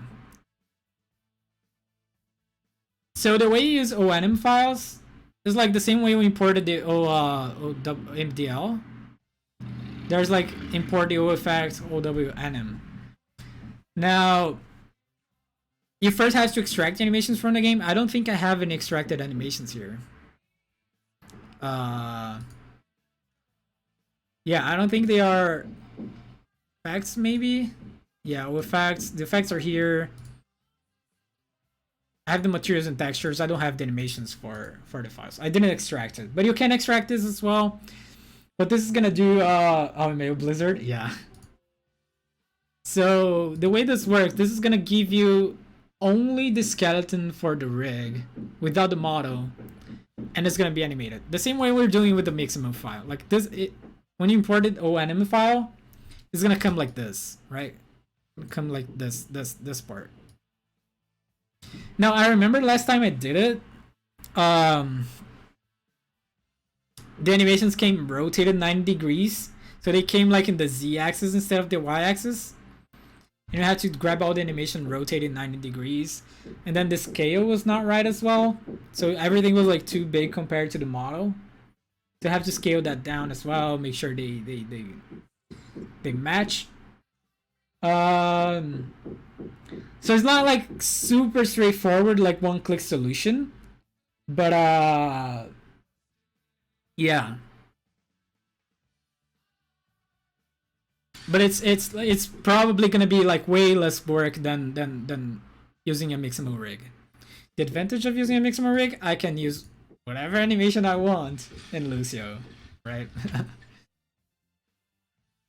Things might still be like that. I'm not trying in years though. Yeah, I think it's still broken.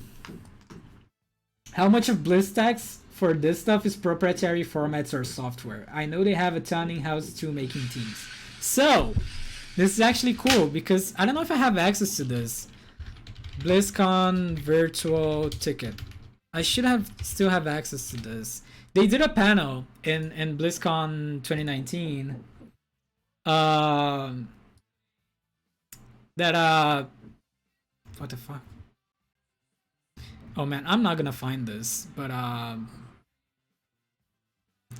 can't log in. But they did a panel where they showed stuff that they use. So they use Maya for animation, and evolving the art voice for Overwatch. Here's this one, artist at work. So it's a really cool panel, and if you scrub to this video, you're gonna see that I asked them a question. So I was there in this panel, and they were actually showing the process, like either modeling, rigging, and animating. They had 3 artists there, and they were talking about this. So what they have here is they use Maya for animation, they use Mudbox for modeling, and they use a proprietary engine for the effects and putting everything together. Yeah, so this is their proprietary software. It's called, I forgot the name of it. Video quality 1080p. They have a specific name for it. Come on, load the 1080p version, please. Yeah. But also, like in Maya, they have custom plugins that they developed themselves to make the animations easier for them. I was watching a panel about Overwatch animation the other day. It's not this one, it's another one. And they have custom plugins that like cut the timeline the way they need and apply the animations the way they need, so the engine can read those easily and stuff. From DevOps standpoint, that's the way to go. Use the off-the-shelf tech combined with custom tech. Yeah, right. And that's what we do at Elo Hell as well, right? Like we're using like Premiere and stuff for and After Effects for animation and video editing, but we also have custom plugins and custom tools we developed ourselves to do our stuff. So yeah, so it's kind of like that way as well. And I worked at Sparky Pants a while ago. Sparky Pants, it's a studio in Baltimore, and now they're doing Elder Scrolls Legends. But when I was working there, we were developing Drop Zone, which is a MOBA game, and yeah, I worked in some of these animations and stuff. And it was also that way, right? We were using 3ds Max for animation, but we also had custom plugins to export the animations from 3ds Max to our custom engine. We had a custom engine at the time. It was not Unity, it was not Unreal. Like everything was done in-house. But like all the animation was done in 3ds Max as well. Like all the 2D animations was After Effects. Like these animations are After Effects. Yeah. It was actually really cool. It was like really cool to work in this project. My animation lead there, he was amazing. Youngvo. He was like one of the best animation teachers that I ever had. He's just really good. And it was actually really fun. So let's go back to Lucio. Let's fix his right arm and we should be done. Where is it? Right leg, spine, chest, right shoulder.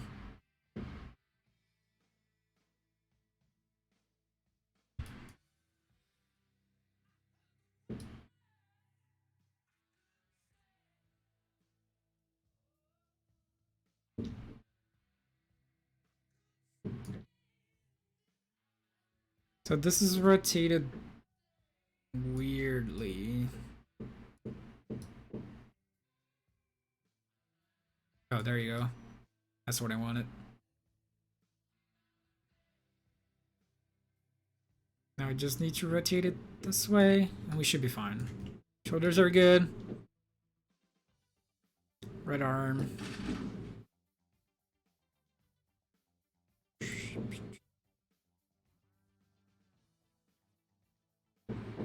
This is good as well. Right forearm.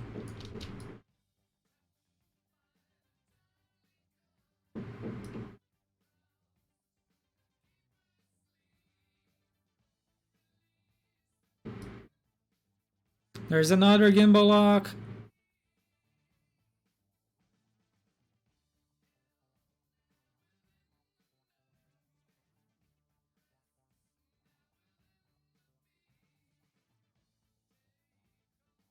Right, okay. Let's go for the hand.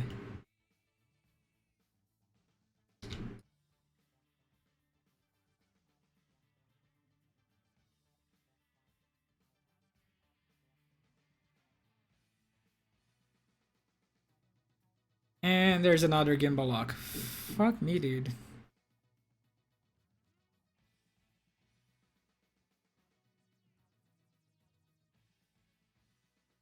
Okay, this should be good enough.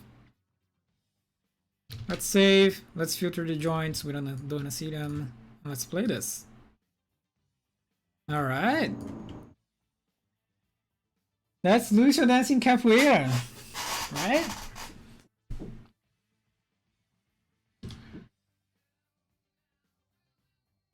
Let's cut this timeline in like 40 frames.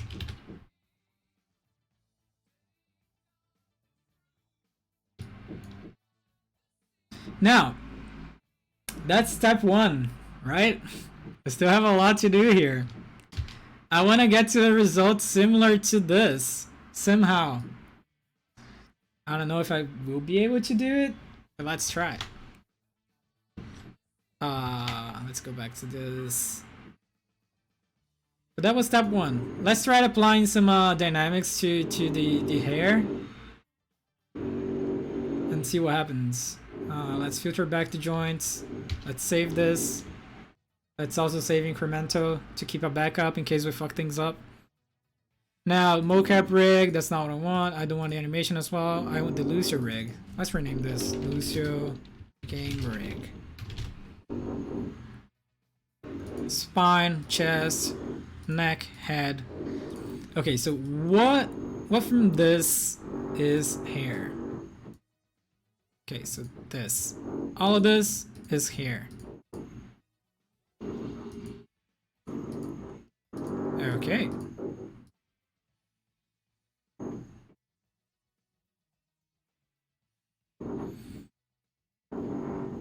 So let's rename this. Naming tool, prefix, hair underscore. Here we go. Now we know all of this is hair.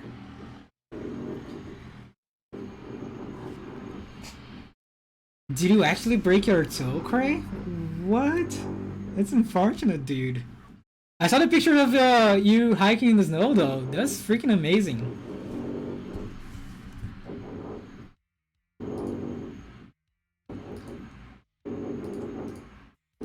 Okay, so here's what we're gonna do. So Cinema 4D has this I'm a Bebop. Thanks for the follow.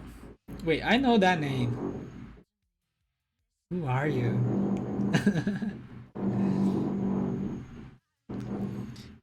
Rigging tags, IK. So if I apply an IK to this chain, and if you don't know what IK is, then oh boy. We have a yeah, there's a lot of stuff with IK. It's really cool. I can go really deep into IK stuff, but yeah. So let's say this is the end joint, and this is not gonna do anything by default, right? But if I apply dynamics to this, yeah, it kind of falls apart. A little bit of drag, rotation, hold, curves. Oh yeah, they have some curves for, yeah.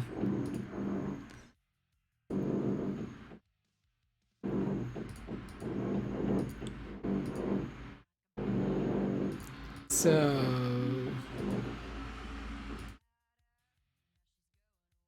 wait a second. Okay, it's correct. It's using this as a starting point.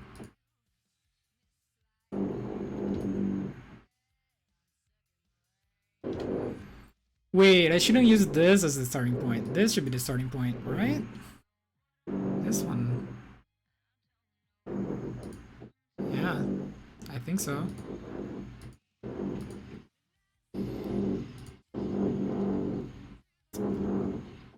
Forces, gravity, strength, 100%.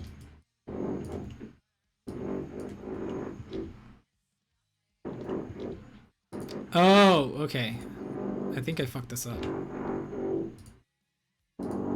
Yeah.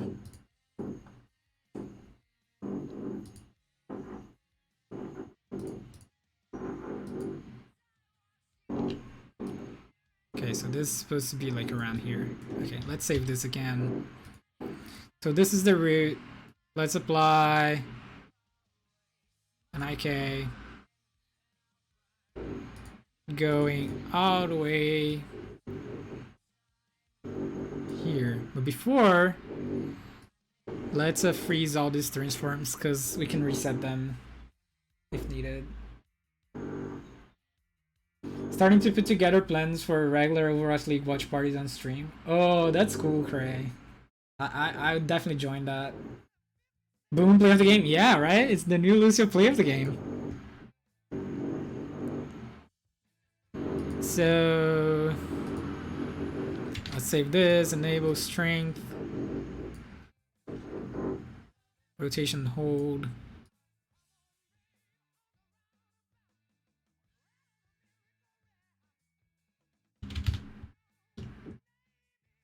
So it's a fine line between having it completely stiff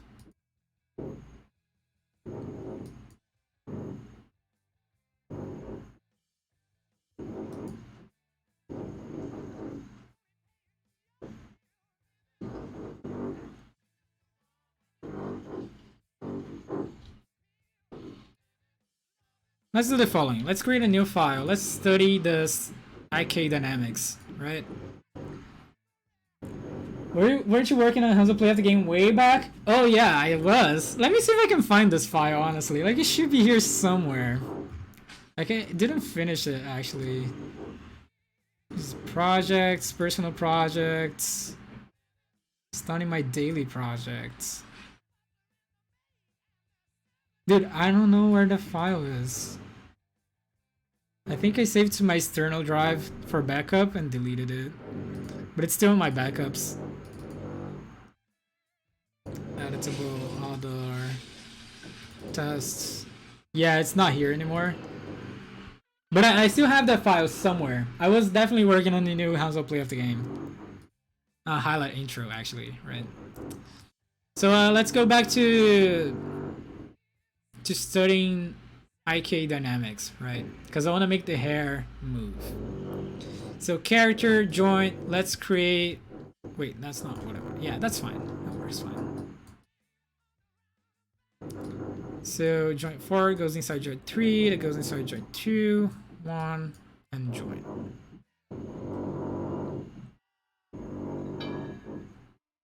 I'll be back after my FX Legend has finished updating. Okay, have fun.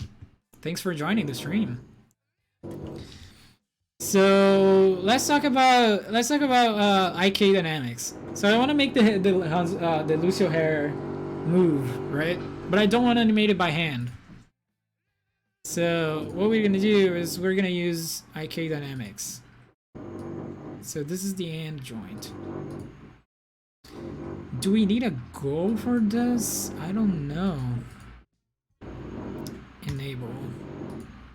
No, I don't need a goal. This should be fine.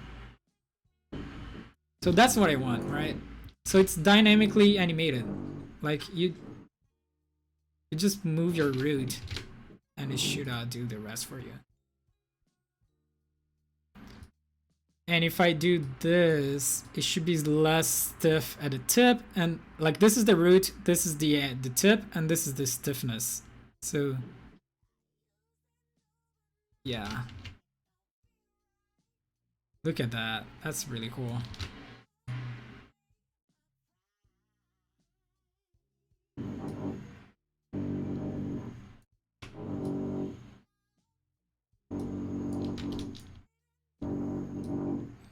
So that's basically what I want to do with Lucio's hair. Now, why is it not working there? It was like acting janky. Is it because of the scale? It's probably because of the scale. So scaling is like really important when working with 3D. Like it might not change much when you're like just you know, animating characters and rendering stuff, but it actually changes a lot for dynamics and simulation. So if we take a cube to measure Lucio's hair, right? It's about the same size. The cube here is 36 centimeters long. So let's write this into this thing. So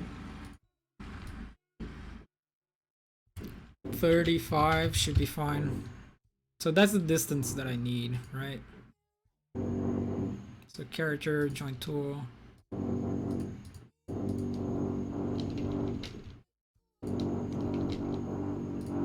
God, the neighbor doing stuff in his apartment. Okay, this should work. This is 35 centimeters long. Right? Let's create an IK chain here. So it's rigging IK. And it's here. Dynamics enable. Okay, so it's definitely scale, right? So because this is smaller, the way dynamics is calculated is different. So what do we need to do here?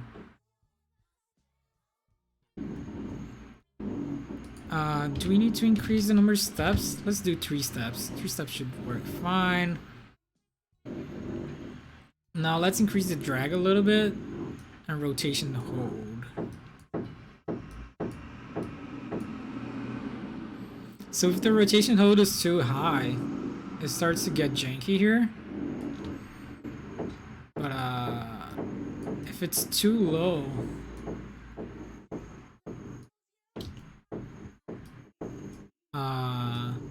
it doesn't work the way I want.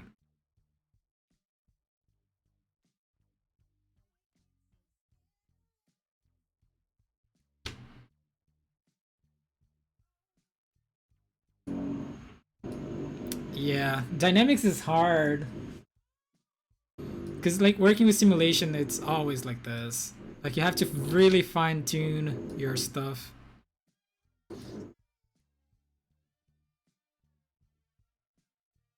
Because like there's a difference between rotation hold and strength. But yeah, like if you open the documentation, like the strength is the strength of the dynamic effect, right? Higher values make dynamics hold faster, like respond faster, and behave more stiffly. Now, the rotation hold is how much force is applied to keep the original rotation of the joints. So I definitely want rotation hold. But gets janky. Is it because we? Okay, yeah, that's probably why. So we need to calculate more sub-steps between the simulation to make it more accurate. And it stops being janky because of that.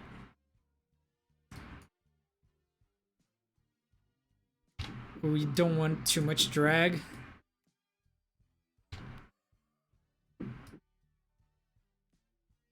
No, this is not working how I want it.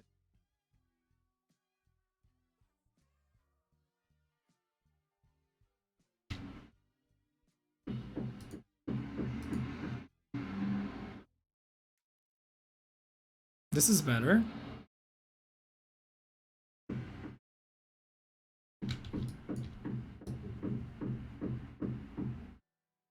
Okay, let's use the settings on Lucio. So 6, 3, 100%, 28, and then 10 steps. So 6, 3, 128, and 10 steps. It didn't work. What happened here? Where are the joints?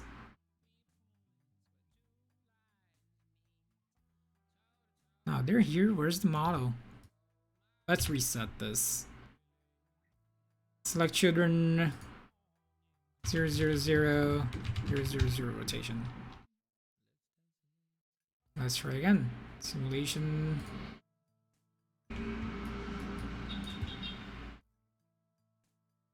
You know what I should do?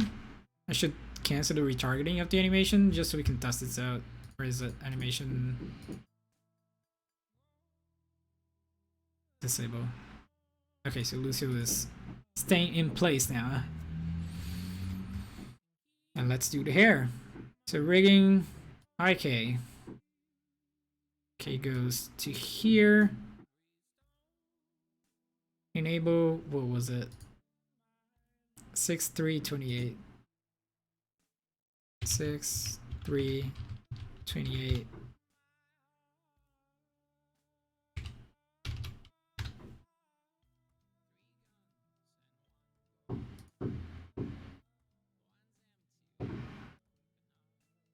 Dude, why is this not working here? Dynamics are definitely weird.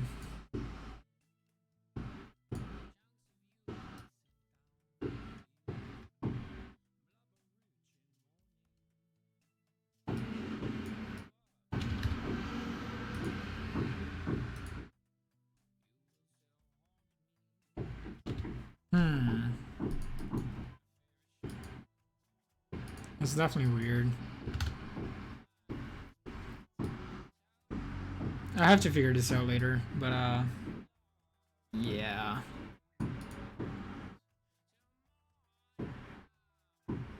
I need a goal. Let's create a goal. Where is the goal? Oh, there it is. Oh, so it's probably moving everything. That's probably why. So let's try, instead of creating here, let's create it here. Simulation, no. Oh, that song is really good. Constraint. No, it's not constraint, dude. So Maxon like actually reorganized every tag in this version of Cinema 4D, and that's why I'm getting lost here. So bear with me here. It's rigging tags. And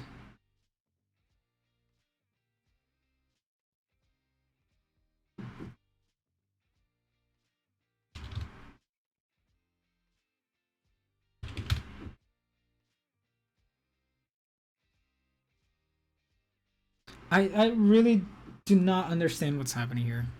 Like with the exceed this.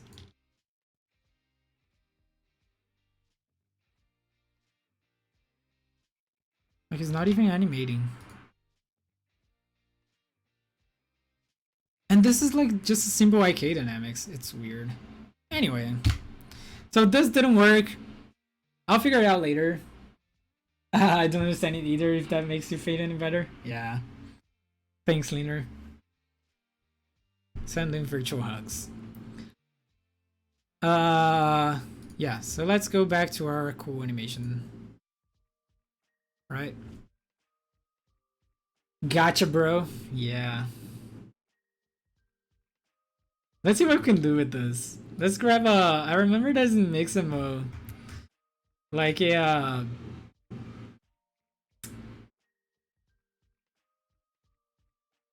there was an animation for like... samba dancing. Hip-hop dancing. Dude. There was a... what was the Michael Jackson zombie song? Thriller? There was like a Thriller dance. Chicken dance. Oh, that's gonna be funny.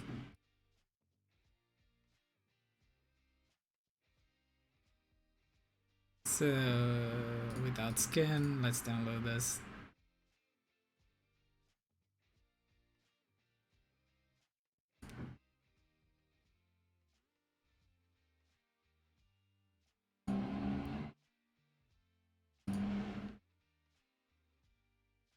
Oh yeah, I don't know why they rename it. Like, fuck, dude. Select children naming tool. Replace. Select children naming tool. I'll replace this with nothing. Here you go. Chicken dance.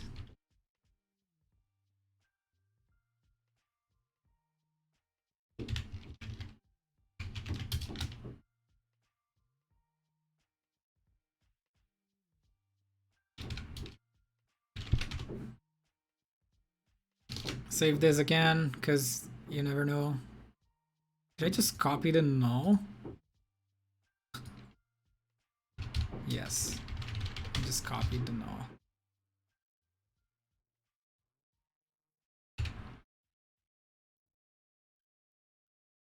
Let's bring this here. Actually, this project is 24 frames a second. Let's do it 60, right? Because we're gamers.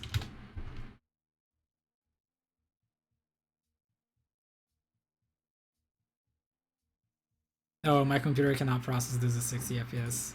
Everything's gonna be a little bit slower. It's fine.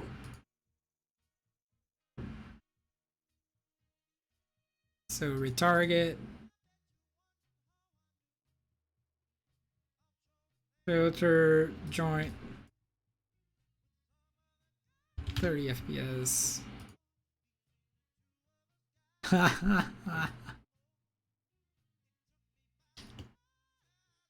This is amazing.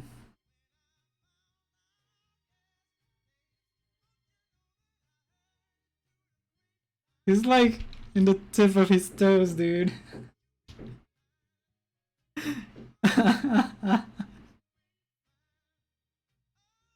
Yeah, but the cool thing is like we can now apply any animation to Lucio, which is freaking amazing. Right, so let's go back to the capoeira animation, which is 44 frames long, right? Yeah.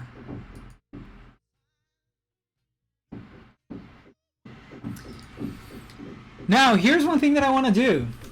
Lucio leaves a trail, right, with his skates. So let's try to do that. Again, I don't know if that's gonna work, but let's try it out. So the way I'm gonna do this is I'm gonna create a null. Ambitious, yes, you have to be ambitious, right? Otherwise, you don't get too far in life. I mean, I'm just kidding. So that's gonna be the skate. No, it's gonna be a reference for where we're gonna attach the trail. Now, this is the right leg, so right skate null, and we're gonna attach this to Lucio game rig into the lower hip, right up leg, right foot. We're gonna put this null here. Let's reset the position of this. This is actually the left leg. I'm so dumb.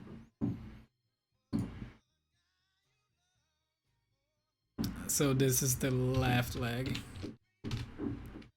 Reset position. And let's make this visible.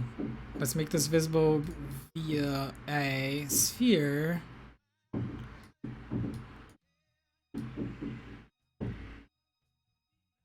One centimeter? Oh, okay. I understand now. I now understand why the dynamics were not working. Look at the size of Lucio. This sphere is 1 centimeter in diameter. This is 1 centimeter. 1 centimeter. Look at the size of this sphere. Of course the dynamics are not gonna work. This Lucio is fucking tiny. So you definitely have to fix that before we do any dynamics work. Okay.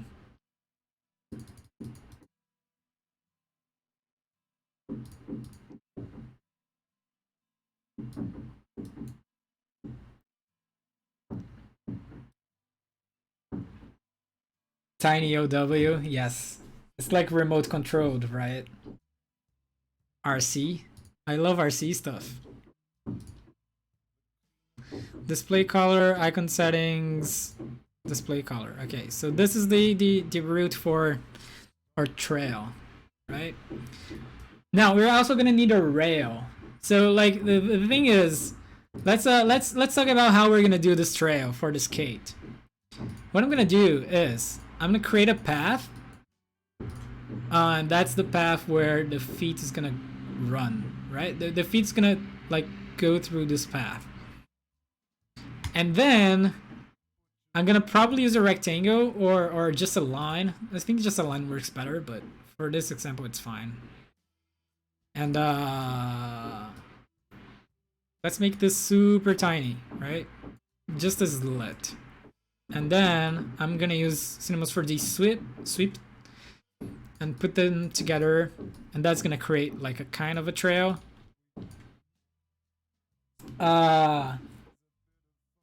It's like, what if the Overwatch League drove cars from the Rocket League? Yes, you're totally right. Okay. So now we have like the rectangle going through the path, generating a mesh that we can apply textures to, right?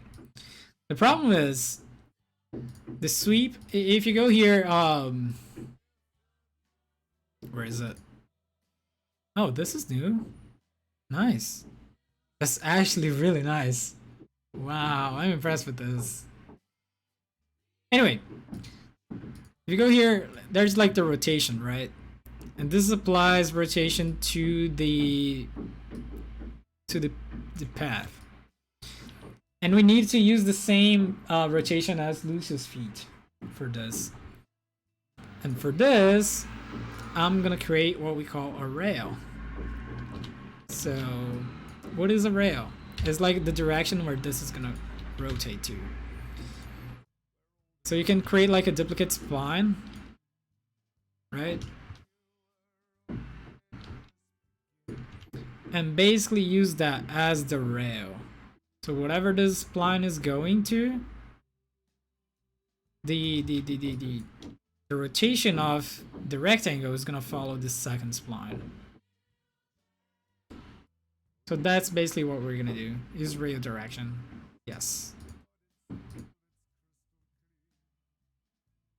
So it's basically the main spline, the rail, and the sweep all inside, and the rectangle all inside the sweep. So that's what we're gonna do.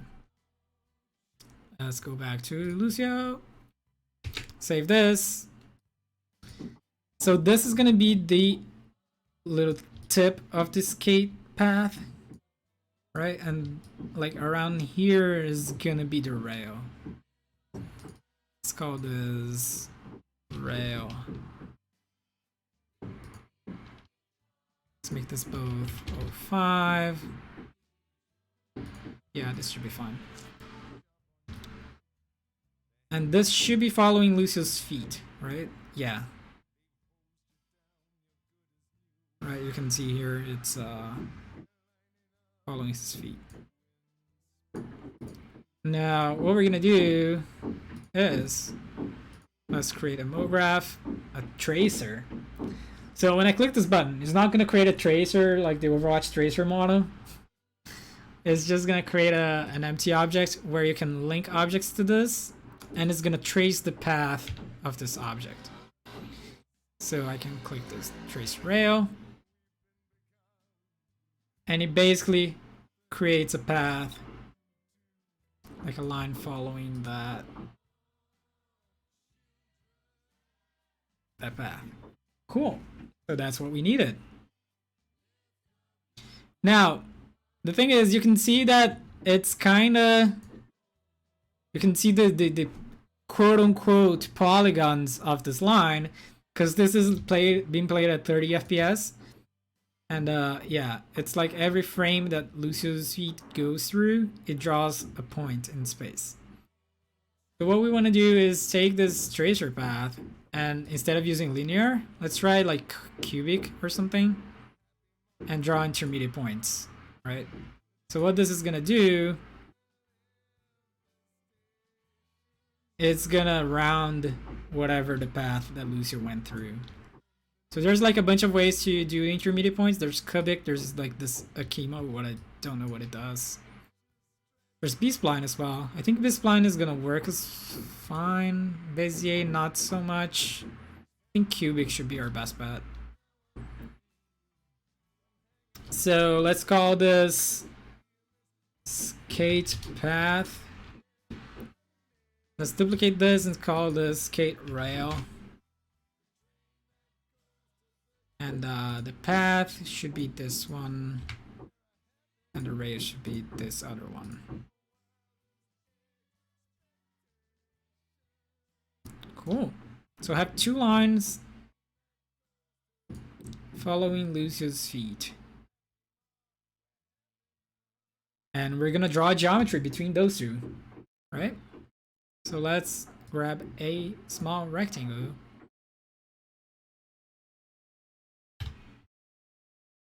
And put this in here.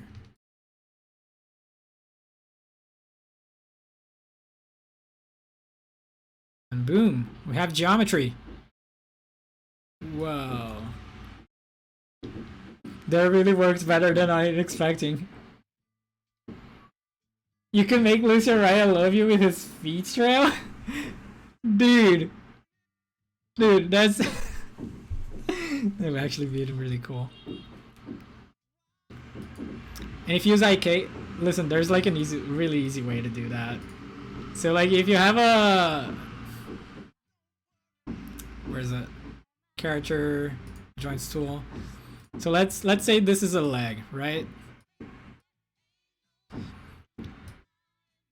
Like the Gizno channel writing? Yes, that's correct. So let's say this is a leg, right? And you have like this NIK over here. If you have an IK, this becomes like 10 times easier. Because you can have a goal, let's add a goal. And the way IK works is like you don't work with rotations for the joints itself, like a rotation for the upper leg, the lower leg. You basically work with the position for the tip of the chain. So if you have this, you can say like, hey, I don't care about the rotation for these things. I just care that the tip of this chain is right here, right?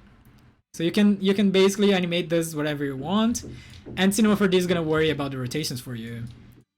So what you can do then is like write an I love you, like here using a spline. I love, and there you go. Yeah, you get the idea. And then you just get this joint, you put this into align to spline, you drag this here, and then you just animate the position. It follows the freaking path of the G. It follows the path of the spline you just drew, right? So yeah, you can definitely make Lucio write things with his feet. Close this, let's close this. Let's close this. Let's close this. Let's go back to Lucio. I kinda wanna delete this. Joint 1. Did I break anything? No. Cool.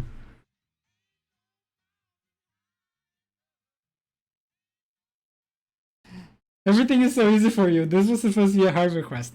Like, yeah. Like, actually animating those and make it look natural, that's gonna be like a really hard request. I was just being janky. Okay, so this works. Let's do the same with the other foot. Right foot. And reset the position. Skate rail. The rail should be like around here. Skate now should be around here.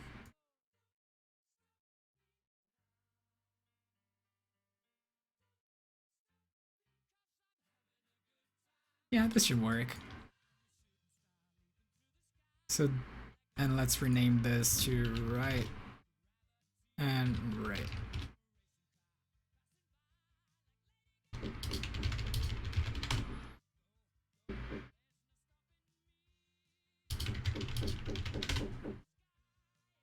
So this should be our skate null, and this should be our skate rail.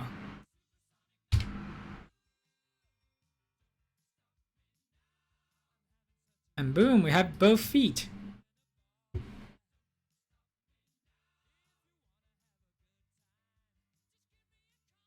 Cool, so we have, right now we have a rig, we have an animation, we have effects.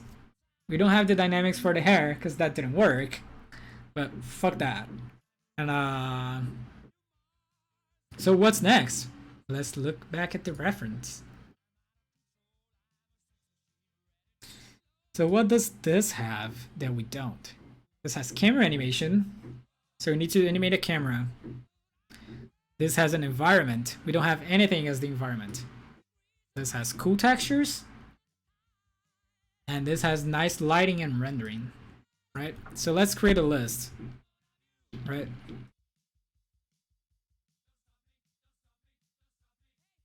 Let's create a list. We need camera animation.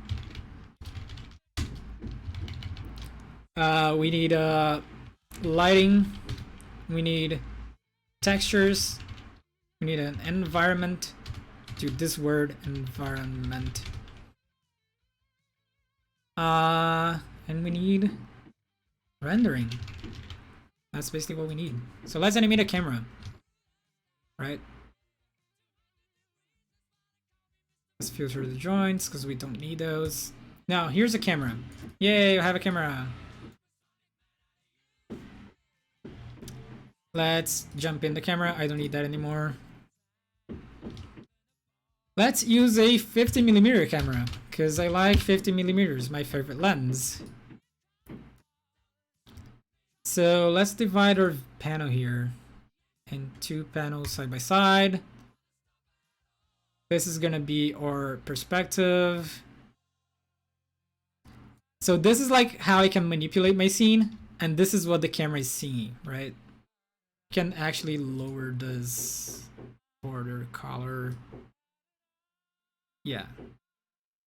So this is what the camera is seeing. This is going to be our output, right? We can, if you want, we can add grid to this. Yeah. Yeah, that's fine.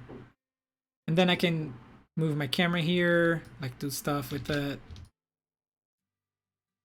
So let's see what it looks if I put my camera really close to the floor and aim it up a little bit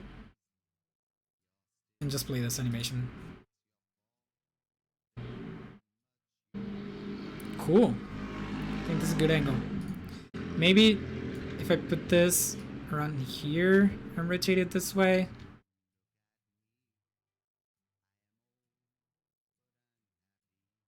Yeah, that's even better.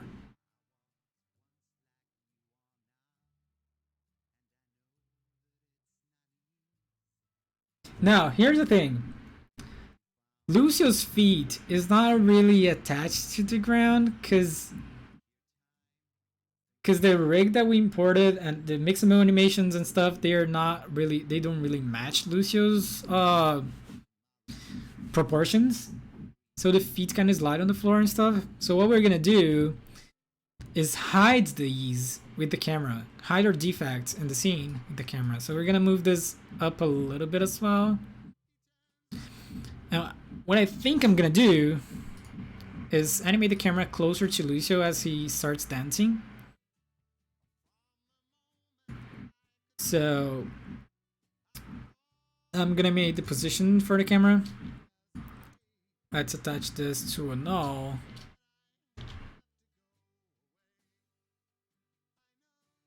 And we're gonna animate the position of the camera. We're gonna animate the focal length as well, right? So as Lucio starts dancing, the camera is gonna move forward a little bit. Keyframe. We don't need keyframe for scale. We do need keyframes for rotation. And as he does this, so this is gonna be around here, and that he does the foot on top of the rotation, I'm gonna make the camera really close to him, and I'm gonna open my focal length. That should give us a cool effect, but I'm not sure. And also keyframe the focal length. Let's open the graph editor. F-curve.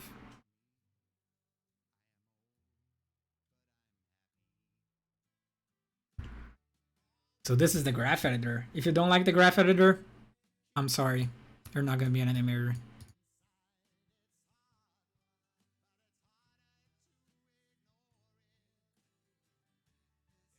Yeah, that's okay. I don't know why the camera is going back.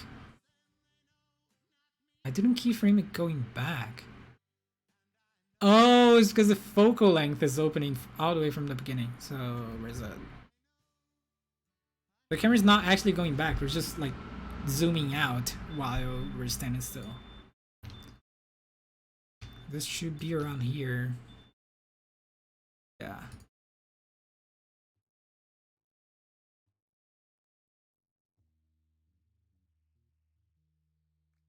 Yeah, that's cool. I think that works a little bit better. What I'm gonna do here is I'm gonna put this over here.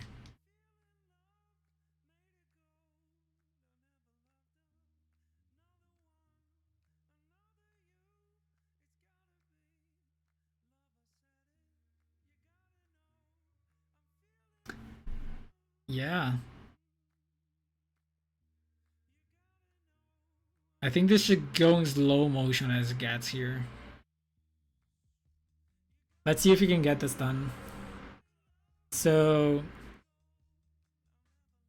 let's make this instead of 44 frames, let's make this like 80 frames. Now this is tricky because I'm gonna be changing the original animation for the capoeira. Alright, so let's duplicate this. Let's call this capoeira backup. Just in case we need a backup of the original animation. Right? So I'm gonna select all of the children for this. And this is like all the rotations for all the joints into that animation, right?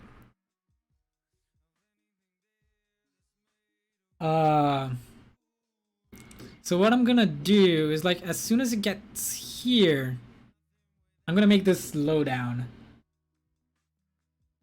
So I'm gonna select all of this. Oh, this is gonna crash, isn't it?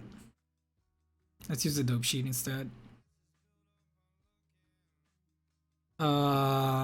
Is everything selected? Yeah. So let's put this over here and see what happens.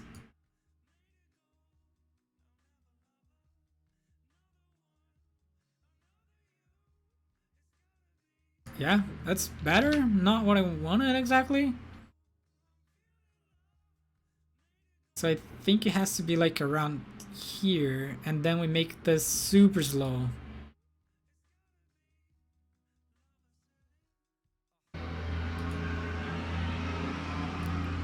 So let's make this kind of right here. Yeah, that's way better.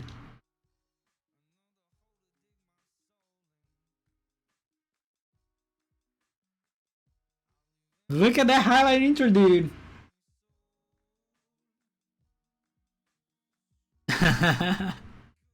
That's actually not bad. I'm really impressed. This is actually looking good with the Mixamo animation. Like this is not hand drawn. Like this is not keyframe animation. This is a freaking mocap. It's supposed to look bad.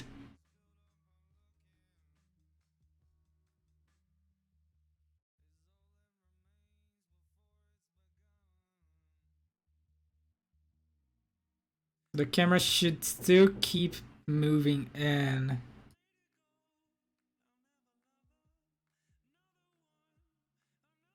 Let's put another keyframe here.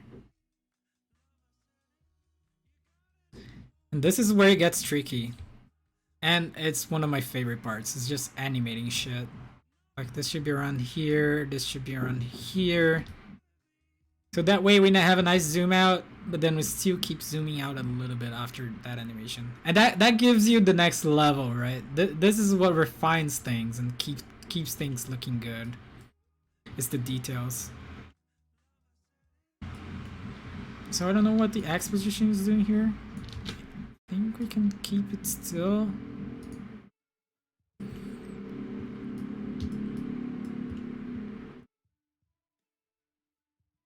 So the Y position can start the linear motion. Move it like this. And then another keyframe like around here.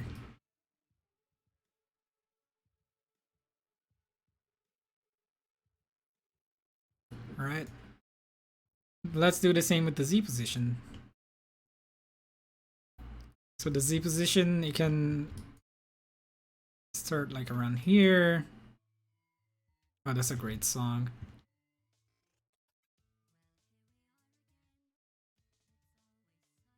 And then let's do the same thing.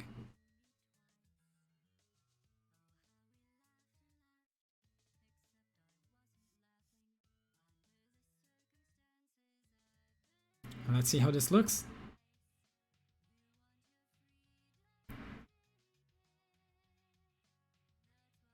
The zoom out is still higher than the camera moving in. So what I'm doing here is, it's a movement called Zolly, and what you're doing here is, like at the end right here, right? What you're doing here is you're panning the camera forward, so you're moving the camera forward, but you're actually zooming out. So it keeps the subject the same size in the screen, but it makes the background go like a little bit further away. Right? Is a really cool technique used in movies and stuff. And I'm trying to recreate it here just a little bit. So yeah.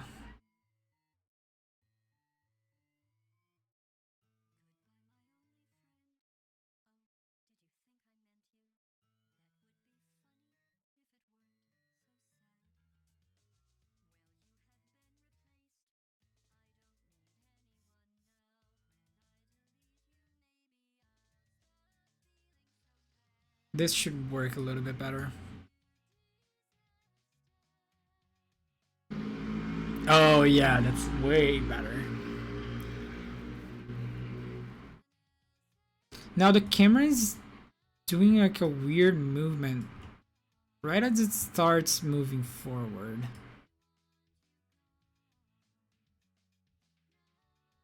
See, it's going up a little bit. So let's check the Y position of it. Oh dude, where's my keyframes? There you go.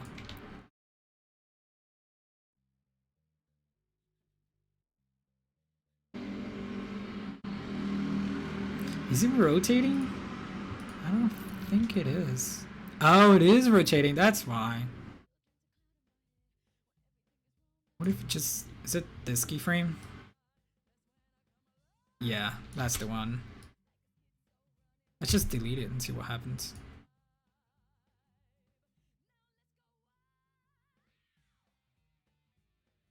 Yeah, kinda.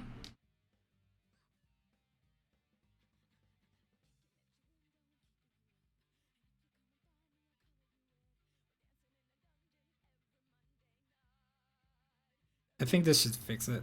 That way it starts with the linear motion as well, just like the position. Because the position was not matching the rotation. Yeah, that should be a little bit better. Yeah, but it's kind of janky.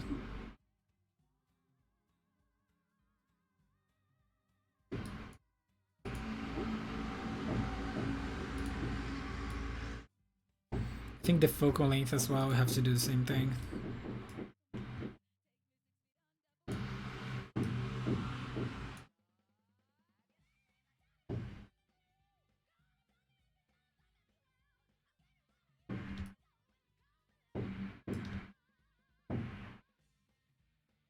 Animating cameras, dude. Animating cameras is hard.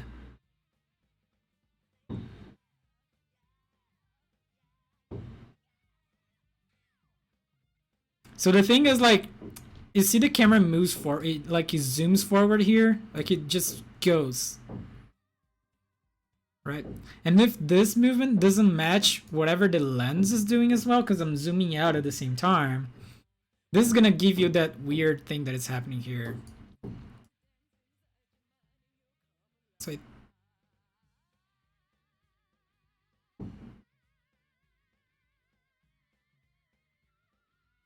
yeah, that's a little bit better. I think I'm gonna keep it like this. Let's not spend too much time here.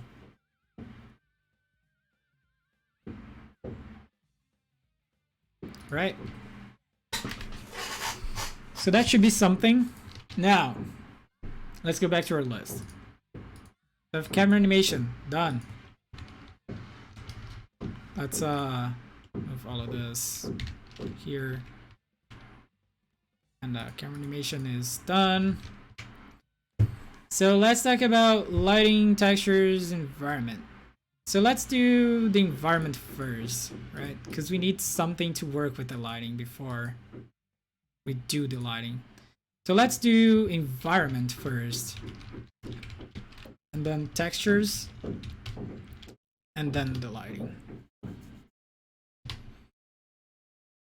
Now, okay, let's lock these. So we don't actually move this.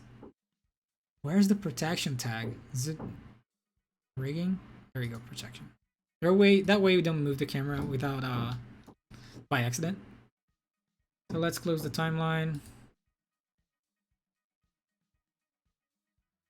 Let's model a quick environment for this. So if we look at the reference, right?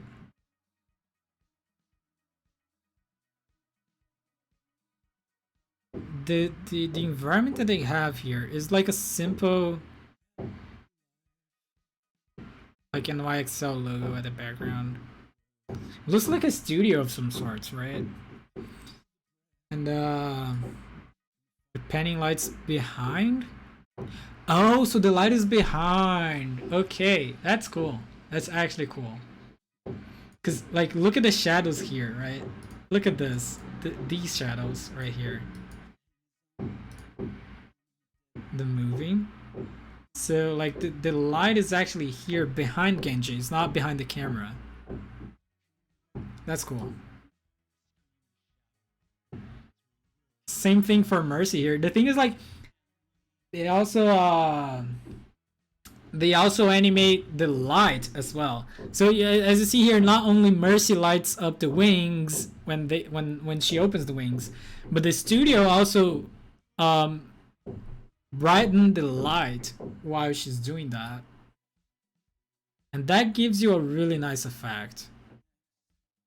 Because like the studio is reacting with the character, right? I think they're going for an IRL studio effect. Yeah, absolutely. Like, that definitely looks like they are in the studio.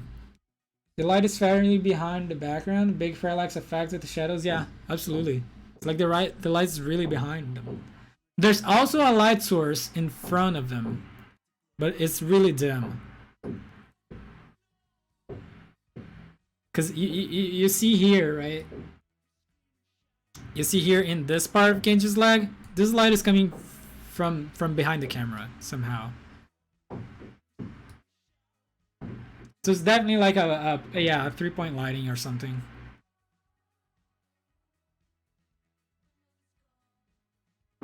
Like, look at this flare. It's so good. It definitely looks like a real studio.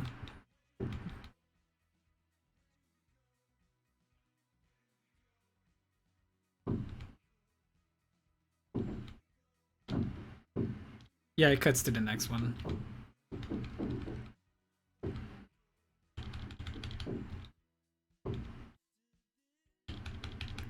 And like, the thing is, I don't know if you can see this one. Let me see if I can find a better example.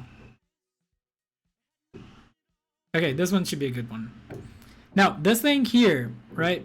Like the NYXL logo behind.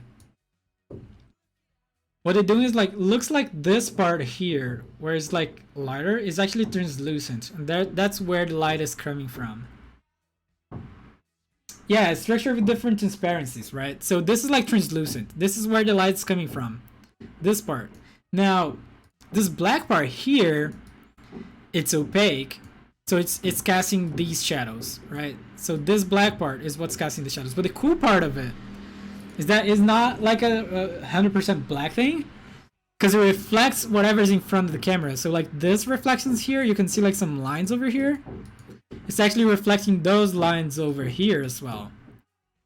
So it doesn't look like a void. It doesn't look like a really 100% black material, like a Vanta black. It's like reflecting whatever's in front of it. So that's actually really cool. Alright. Like you cannot see in this one because the camera's too close to the floor. But if you look in these other ones where the camera's a little bit higher, like Zenyatta,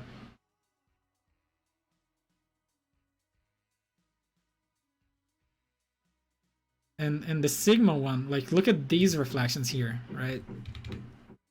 Like it's actually reflecting what's in front of it.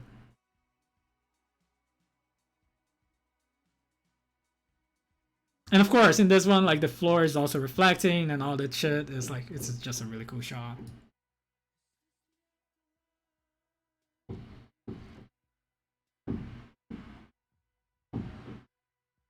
So yeah, let's try to construct something like this.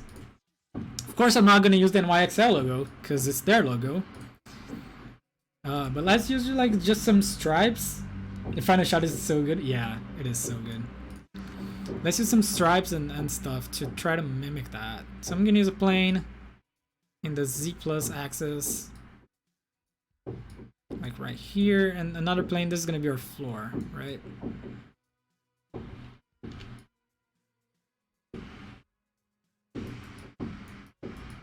Let's hide the grid. We don't need the grid anymore. Now we have a floor for reference. Let's make this tall. So what I'm gonna do here is I'm gonna use a cloner, and this is gonna make my life easier, right? Because if you make this like, this is 50 centimeters wide. So this is gonna be our background. So if I put this in a cloner, right? The cloner is gonna clone this whatever many times I want. And I'm gonna clone this 50 centimeters to the side. And this is gonna just create a huge wall. A wall of the same planes, 50 centimeters. 50 centimeters to the side. This can be right? Isoparms wireframe. There you go. Now, the cloners are funny because if you have more than one object here, it actually switches between the two, or the three, or the four, iterating between them. I'm gonna create two materials just for reference here. This is gonna be like a blue one, and another like red one. It's just for reference. We're gonna switch those colors later, right? We'll have a blue plane, and if I apply like a red plane here, you can see like it switches between the two. So I'm probably gonna use this like the same way they're doing here, like the blue ones. Maybe it's gonna be the opaque ones, and the red ones, the translucent ones, something like that. Now, yeah. So that works. Let's see how that looks with the camera.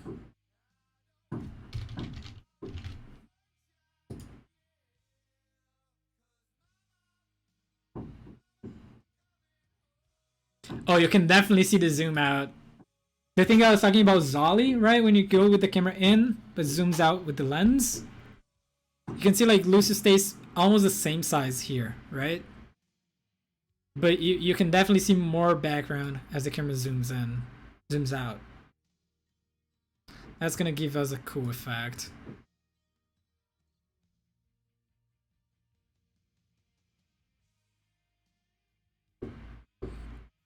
That's nice. I like it. So we probably need a texture as well on the floor, but I'm gonna use textures for that instead of creating multiple planes. Just because we don't need different transparencies. Okay. Looking good.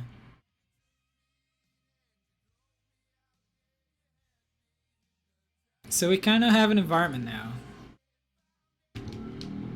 Environment done. Simple as that.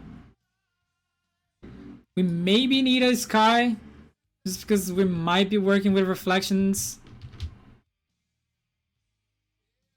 Are we gonna use reflections? Maybe not. No, I don't think so. Should be good. I'm looking at this. And, okay, let's talk about lighting later. Let's not create a tangent. Save this again. Now, what's the next step? We're talking about textures. Okay, let's talk about textures. So, for textures, you can see that Lucio here, the mesh. Let's finally unlock the mesh. I've been with the mesh locked for so long. So Lucio has a few different meshes. Oh, this is actually a separate thing. We can just hide it. Okay. Nice. No, that's not the one. That's the one.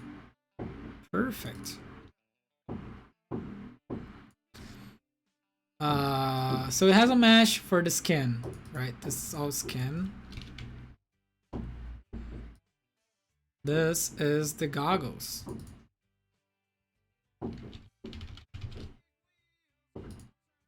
This is, I don't know what this is.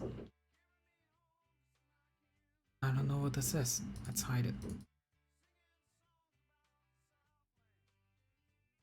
Oh, so these are his tattoos. Okay. Do we have the textures for his tattoos? I'm pretty sure we have.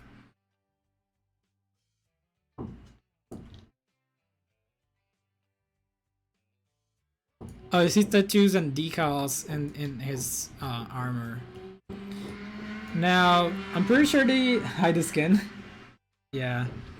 The cool thing about hiding the skin is you can see this. And the goggles. Let's hide the goggles. Ugh. Look at that. This is just really funny. But it's like, look at the level of detail that Blizzard puts into this. Like, they freaking model his teeth. And his tongue. Like, his tongue is right there. And I think it's rigged. So you can actually animate his tongue. If, I don't know what you're gonna do with this, but you can animate his tongue if you want. Dude, look at his face. It's just too funny. But yeah, I'm pretty sure his tattoo texture is somewhere in the game files. But I don't have it right here. So what I'm gonna do is I'm gonna apply an Elohel logo on his arm, because why not, right? So yeah, so this is the texture for his tattoo, the colors. Oh, there it is. It's this one. That's the alpha for his tattoos. So let's actually get this and apply this as an alpha. All right. Right. And okay, now we have his tattoos in place. Dude, what the hell? What did I just step back into? Yeah. So his tattoo's in place, but I'm gonna replace this with the Elohel tattoo. Because why not? So let's copy this to here. Let's change this texture. Now, here's the funny thing. I never noticed this. So like if you look at his like decals kind of thing, it has like this triplo baixo, right? And I never noticed that in Lucio, ever. Like, I didn't know this was written in Lucio somewhere. And if you look right here, it's like right there. So small. And right here, XL. Okay. So yeah, Lucio has this. So what we're gonna do is open Photoshop.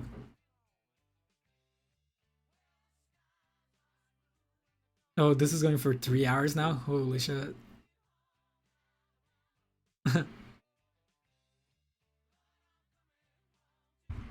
Let's open this. Let's place embedded. There's an EloHel, My Drive, Media, Graphics, Exports, EloHel Esports, Logo. PNG should be fine. Icon monochrome dark, please.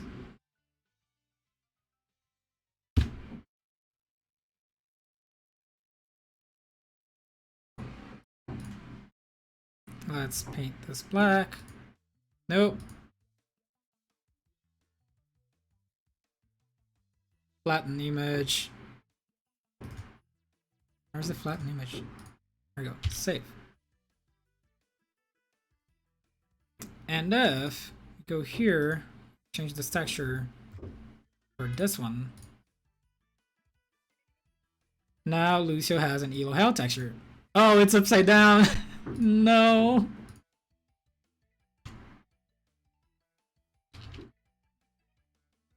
There you go. Save. Reload image. It's flipped. Okay. That's interesting. But it's flipped horizontally. That's weird. Transform, flip, horizontal. Save. There you go. Make this smaller, maybe?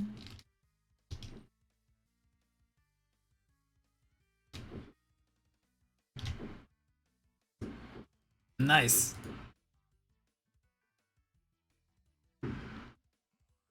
EloHel texture. EloHel tattoos.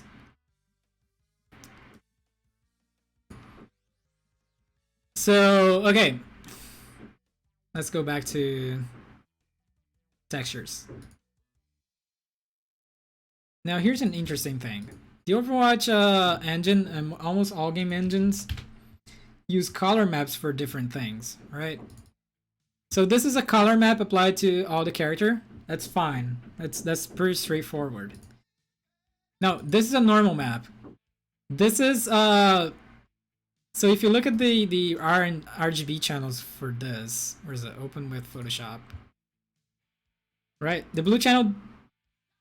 In this case, it might be used for reflections or something, but normal map usually uses red and green channels, and these are height maps for the surface. So the red channel is the vertical height map, and the green channel is the horizontal height map. When you combine those two channels, you get this weird purple map, but you can actually add more detail to your character while still keeping a low poly count. Right? So that's pretty straightforward as well. Now, bump that map. Yeah, pretty much. Now, Overwatch also uses a few other texture maps, and that differs per game engine, that differs per whatever you're using.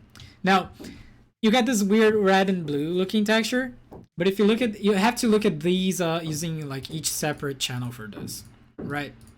Now, red, green, and blue. Now, the green and blue are pretty much the same. But if you look at the red channel, that's different. So what I think they're doing here is the red and green channel, they are probably specular maps defining how reflective the surfaces are. And the red channel is probably the metalness. Either the metalness or, I don't know, the diffusion of the surfaces. Yeah. So we can apply this if you want. It's gonna be a lot trickier because that depends on the rendering system you're using and the materials you're building on your own. There's not really a way to transfer these from the game to your 3D software automatically. Now that's still not what I was looking for. I was looking for a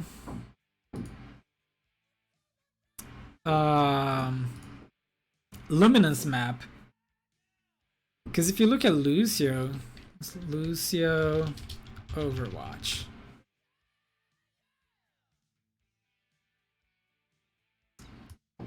So you can see he has some luminance spots, right? Where some places where he emits light. Which is basically in his skates, his loudspeaker, and other things like that. I think that's pretty much it. And his hair, right? It also emits light. His back as well, his speakers on his back. So there should be Overwatch. Yeah. Wah. Luigi. Now there should be a map in here somewhere that defines where the light maps are coming from. This might be it, but I think that's for his gun. And we're not using his gun. So what should we look for in these textures? Let's open the color map. We can take a look at it. Let's apply a black background here so we can see stuff better. So it looks like... Okay, so that's the tip of his hair. I'm pretty sure that's it. There's a loudspeaker here. There's a loudspeaker here. The loudspeaker are not here. You can actually double check this using the UV map. So if we open Lucio's UV map,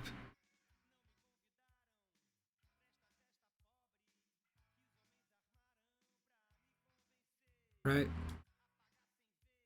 So that's the base model right here. And if we open the UV edit mode,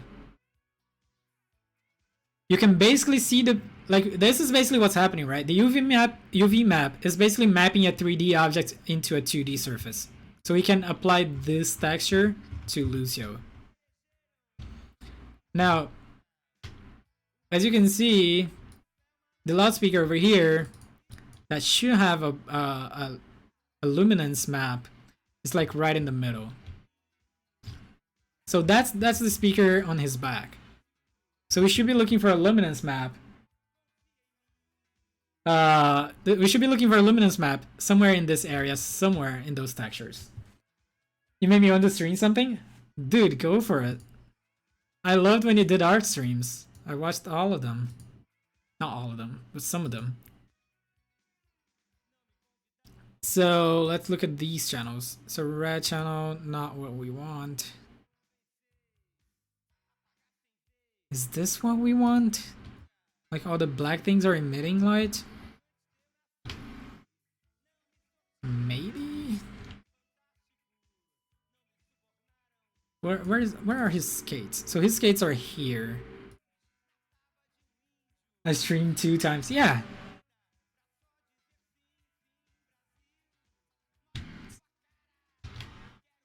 So I don't think we have a luminance map here. Which is weird. So that's definitely his goggles. That's his hair. Is this an alpha map for his hair? That's cool. Is this it? I don't think that's it. That definitely looks like his skates though.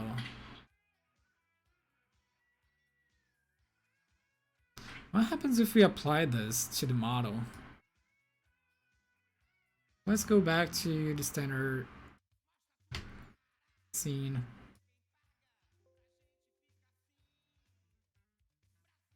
You can create a copy of the prize location. No, not right now. Maybe later. Let's turn off all the skins because we don't want to see any animation right now.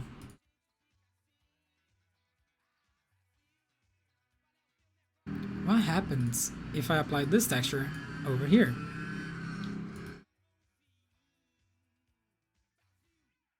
Nope, that didn't work. If I tile this 2 times vertically and horizontally, does it make it better? Not really. I just want a light map. I might make my own. I gotta have something to work on, not just improvise stuff. Yeah, dude, I'm improvising here. Like, I didn't prepare any of those stuff. Just going on and on. Kind of weird.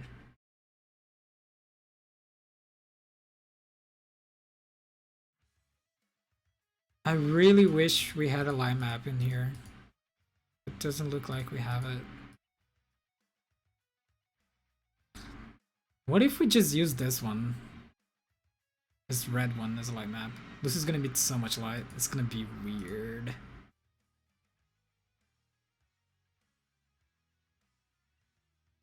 And you can also, like, of course, you can also, like, paint your own light maps by hand. But I don't want to do that. But basically what I'm going to do with the light map is basically like these things, right? Like emit light from here. Like what they have here, which is like really cool.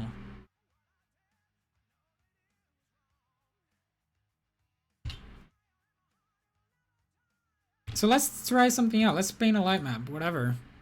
We don't have one, so let's create one. So that's his body, so that's correct.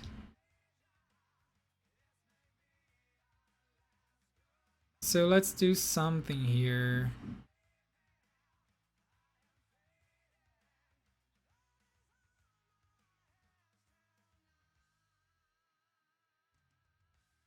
Why am I not able to select my things? Start up.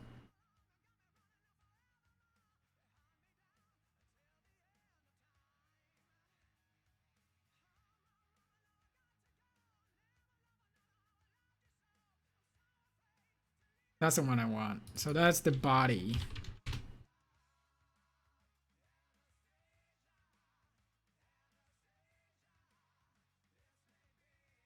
So let's untriangulate this. Untriangulate. That helps a little bit.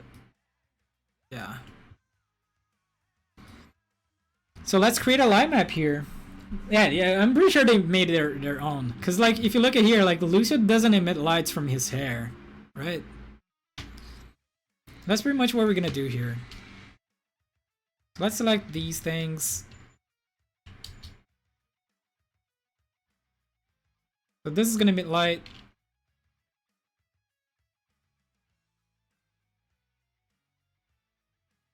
And these things as well.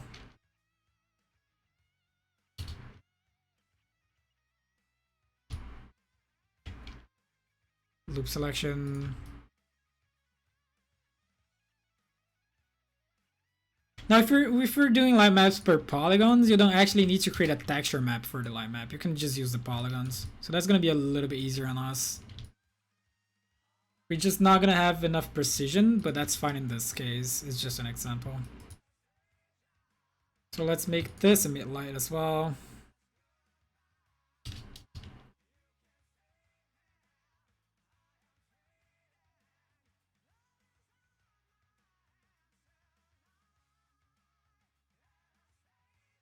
The advantage of creating a light map using the texture map is that these things are symmetrical in the texture map. So like for example, if you paint something in the left knee, the right knee is also going to be painted as well. Now, this would probably be easier for us, but yeah, that's fine.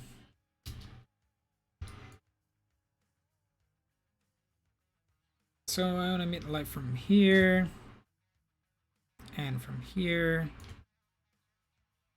Oh, this could emit light. Did they do it? I don't think they did. Like this entire like thing. So this, and fill selection between those. Here you go.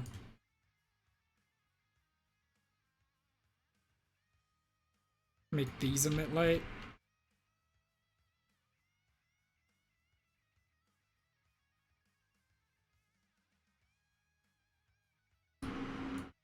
Maybe not the entire thing, just the white part. Dude, polygon selections are hell.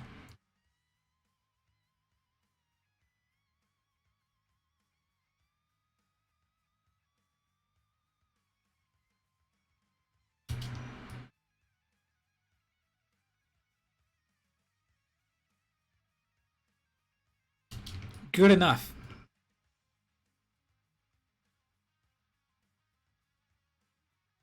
This should emit light.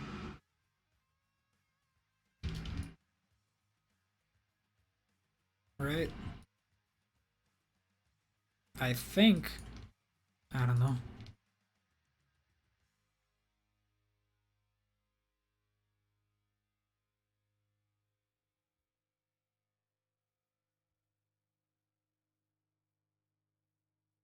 Actually, we can hide the skin. We're not using the skin.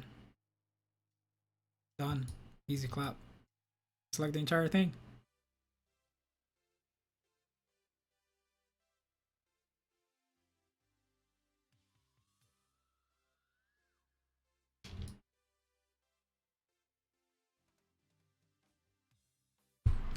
So you might also definitely just do the front part. You're going to all the bits and pieces. Splashing light, yeah. So the thing is, if you're using global illumination, like whatever is on the back, it's also gonna illuminate like this part of the environment, right? But that's like, it's like those little details that's gonna give you like the next level of stuff. This is a field selection here.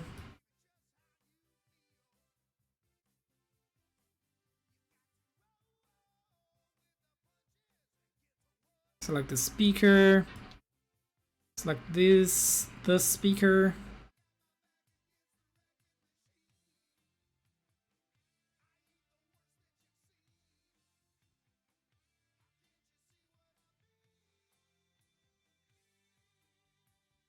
This wristband should be all illuminated. You can just double click it. Right? Oh, these are cool. Select this, fill selection in between. Fill selection, loop selection, loop selection.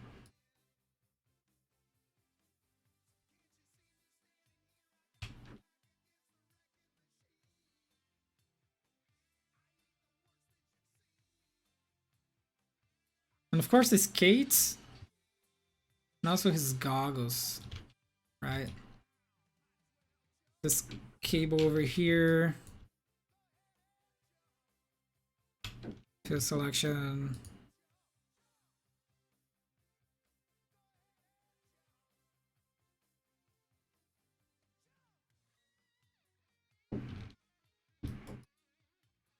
Let's make this emit light. Dude, there's so many details. Holy shit. Blizzard, keep it up. This is super cool.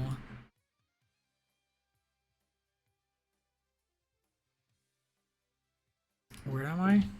There you go.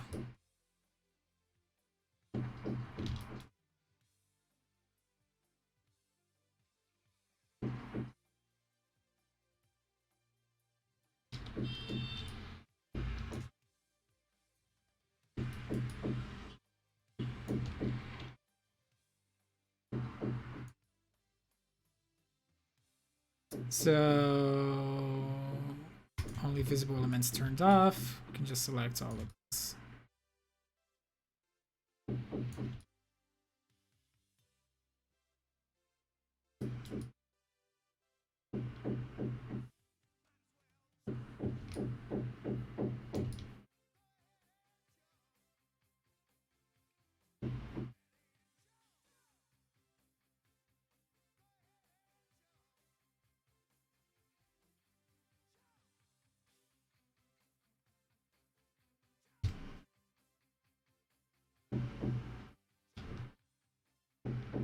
Okay.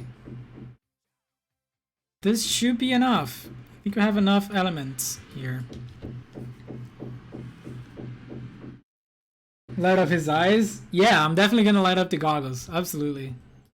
It's a separate mesh though. That's why I'm not selecting it here. Like you cannot select it because it's a separate mesh. But here's what we're gonna do. We're gonna save the selection. So if we go to select, set selection, it's gonna create this tag, and this tag represents this selection. So in case we select anything else, I wanna go back to the selection we had before, we can just double click this icon. So yeah, super useful.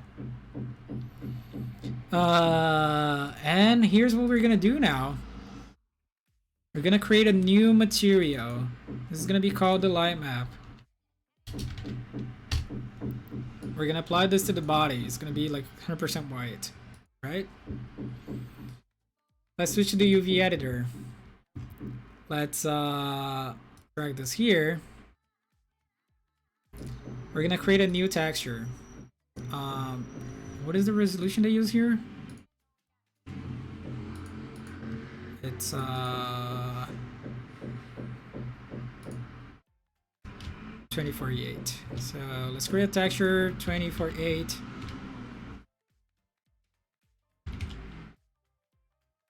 Fucking unlock. Completely black, right? And then what we're gonna do is grab our brush, make sure it's white, and then fill polygons. Boom. Now we created a texture map, a light map, and then we can come here and save texture as Lucio light map. All right, let's open that on Photoshop.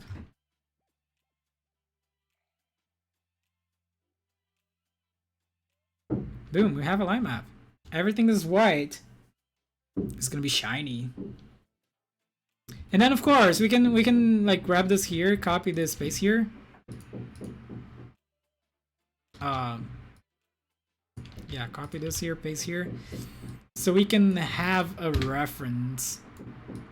Right, so we put this add. Where is it? So if you want to make like further adjustments to this, you can use this as a reference, right? So like, oh, I also want to paint this part. So you can freaking brushes.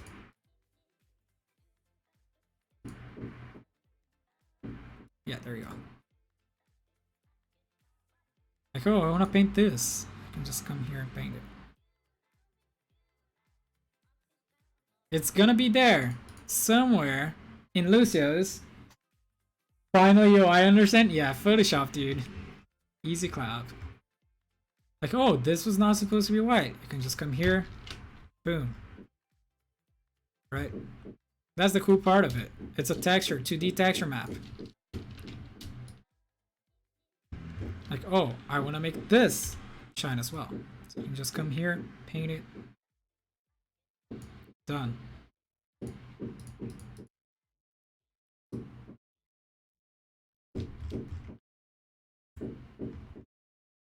What else can we do? Make the entire thing glow. Make this entire thing glow as well.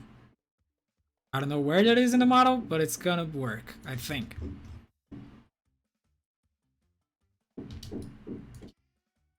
So like if you want to make this glow, we can make it glow as well.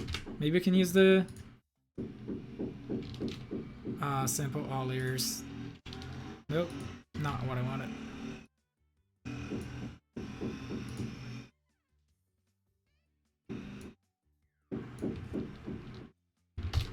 Boom, glowing as well.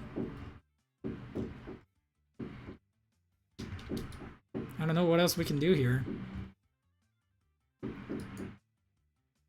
Maybe these two things, I don't know where that is in the model, but it's gonna glow as well.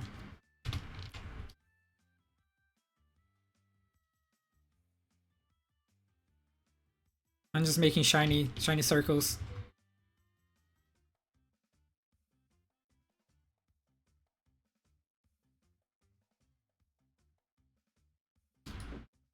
Hopefully this looks good.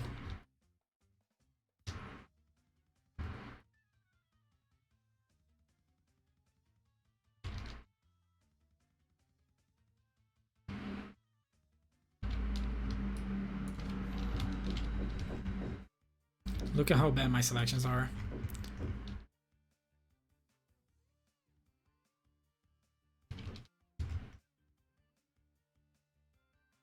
Can we make this glow? I want to make this glow.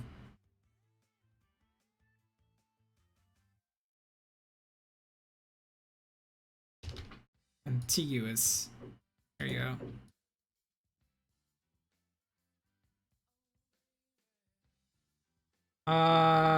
Edge detection. There you go. Okay. Boom. Frog face glowing. These two things glowing as well. Let's just hide this. Let's save this. Let's reload this.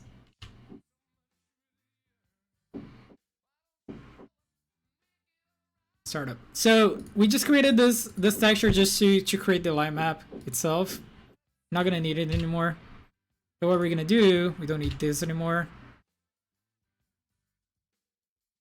Let's talk about materials. So here's the body, right? This is the material applied to the body. It has a bunch of channels, color, reflectance, right? So for example, if I add a reflectance here, this is actually gonna add reflection to Lucio, right? And that's probably where the metal maps the metalness map comes in, and the specular map comes in as well. But I'm not gonna use those here. What I'm gonna do though is at the luminance channel. The luminance channel is where you can emit light, and that's where I'm gonna put our light map here. And as you can see, Lucio starts glowing. Of course, in the editor, it's not gonna show up as well, like really well. But as we render and add more lighting and stuff, it's gonna look good. It's gonna look good. Oh, so these are the things that I painted. Okay. The shiny frog. So what we can do here is like we can add a color to the luminance channel, right? So we make this multiply. Actually multiply? Right? No, what we need to do here is create a layer here. So let's layer this and add a color shader, whatever color we want. And then this should be the layer mask. Right? Okay, cool. Now, as you can see, we can just select whatever color we want Lucio to shine. So we're gonna shine blue, it's done. Shining green, it's done as well. Shining orange, red, pink. Should we light Lucio pink? I think that would be pretty cool. Yeah.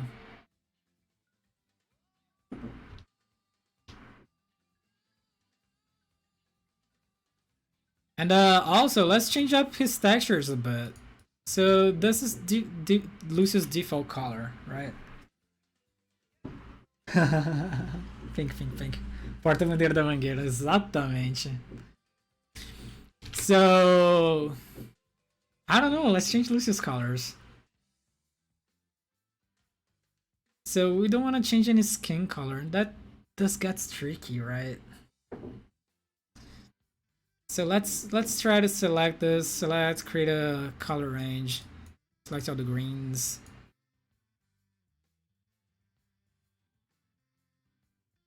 But we don't want any of the brown. Yeah, I can color range select. Yeah, that's what I'm trying. I don't know if it's gonna work. And let's create a hue saturation. Yeah, boy. Didn't work too well because my color range sucks. Let's try that again. Color range. Oh, green, please.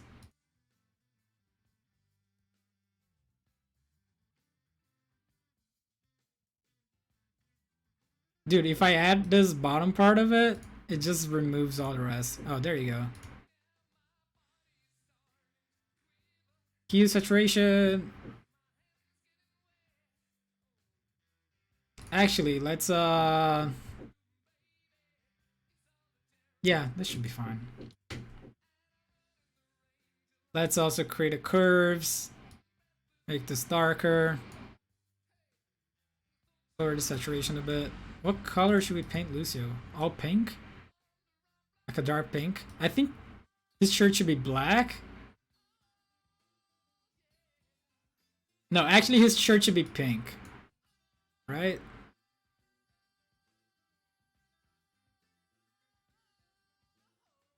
Like this. And let's create another color range for everything that's blue.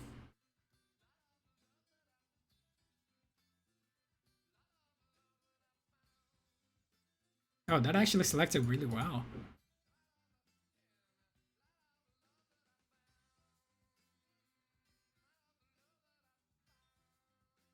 Let's create a hue saturation. This should be black. So let's create this and also curves.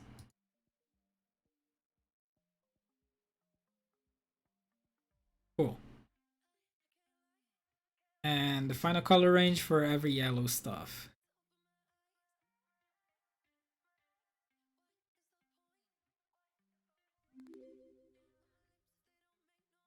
Oh, Zirin, thanks for the follow. We're just messing with Lucius colors here. There you go. New Lucius skin, guys. Yay. Let's save this as.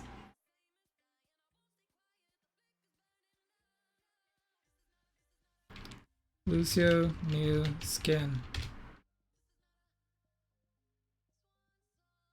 Should I flatten this? I'm gonna save a PSD. I flatten the image. Photoshop.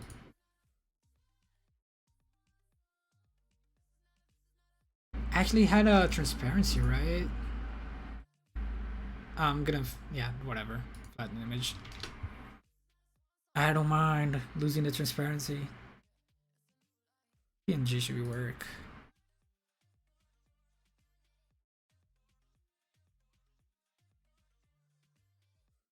So if you go to color channel, you can select this, go to desktop. It's this one, open. Yeah, so that's our new Lucio. Look at that.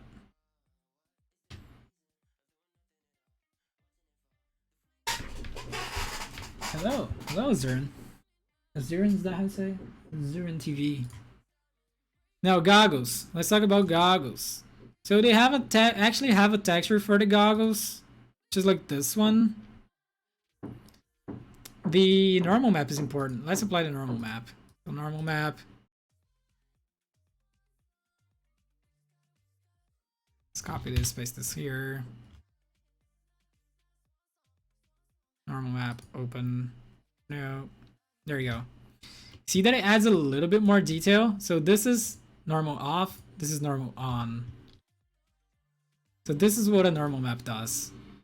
Now, Osirin. Yeah, cool. Yeah, it adds a bevel. Yeah, in this case, yeah. Like in case of like everything else in Lucio, like if you disable the normal map, like it loses all the details into like everything, right? Like all the speakers, like everything loses detail. So normal maps are like really cool. Like, look at the difference here in this section. Right? If I disable the color, you can see this better probably. Yeah, this is the difference that the normal map does. Like, look at these things. Like, they're just all gone.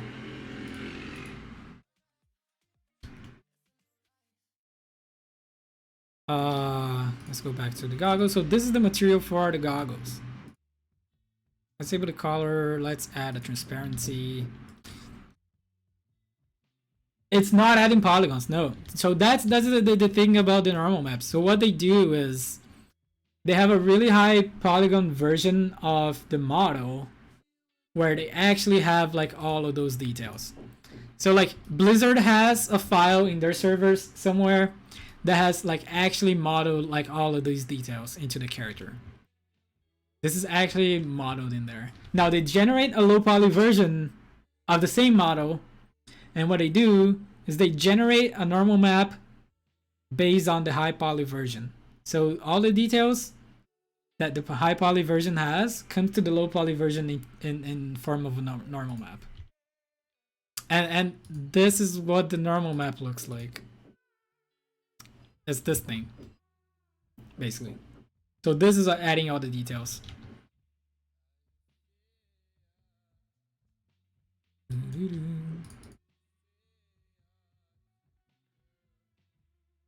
So transparency.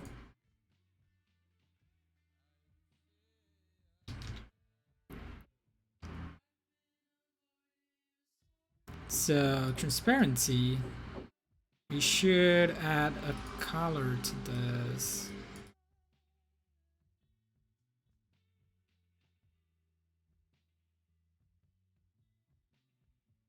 Boom. This is gonna shine when everything is dark.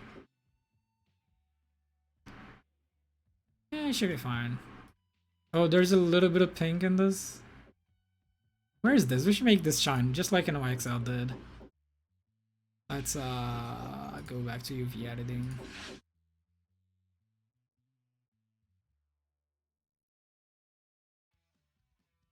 Oh, it's this thing.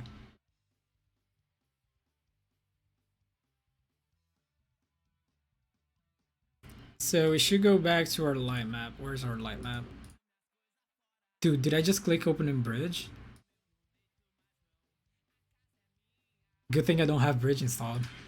Huh.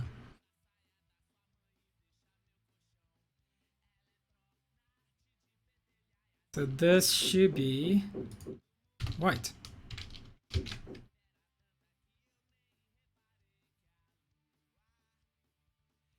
Luminance, reload image.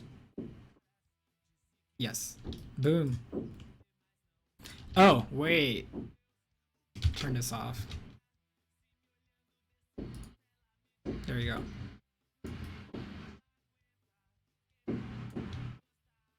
So if we don't have any lights, right? Look at this Lucio, all shiny. And if we... So like this is actually, let's turn off all the lights. Like this is 0 lights, right? Let's render this. But if we add a global illumination, interior preview should be fine. And render this again. It's gonna calculate all the lights. And like all these glowy parts are gonna illuminate whatever is besides it. So like this is without global illumination. This is with global illumination, right? So it like illuminates whatever is like close to it. Like you can see like here and all this stuff. And we can even increase the luminance here. This is 100%. If you put like 300%, this is gonna shine even more.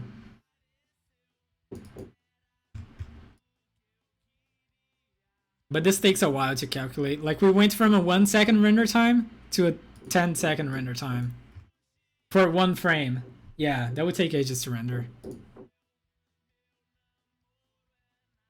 But it gives you a really nice lighting, right? And that's definitely what NYXL is doing here. They're definitely doing that. Absolutely. And then of course there's like a bunch of post-production on top of it. You can get this light map in After Effects and add a glow around it. Probably run a server farm. Yeah, absolutely. No doubt they use a renderer farm. They have the money, right? It's fucking expensive though. But yeah, it's really, really worth it. Like the difference here is like amazing. We can make this even. Let's add 1000% and see what happens.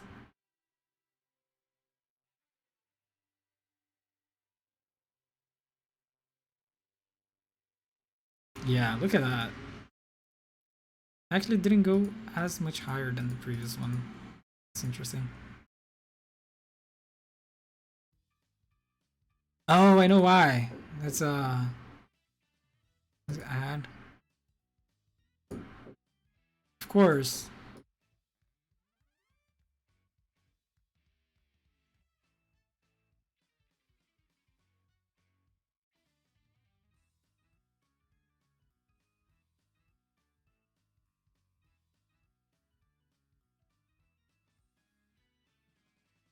Now we're talking. Look at all those lights bouncing.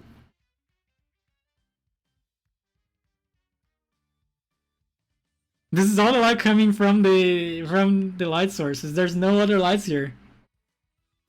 And for some reason we have Lucio's tattoos floating around.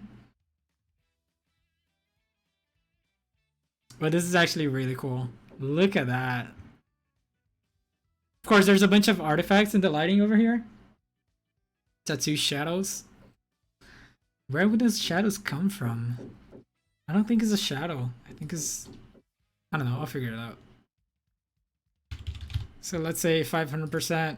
This should work.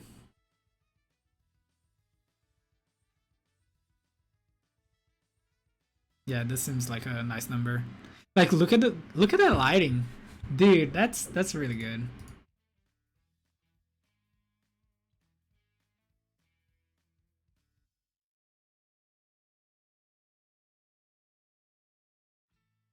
Really, really liking this. Let's turn on the lights. Oh, what is? Oh, I know what this is. With the, it's this skin. So this skin was. So the tattoos were still following the capoeira animation, right? So that's what was happening. That's why they were there. See, like they were not there anymore. Okay, so materials. Tattoos can stop the beat. Yeah.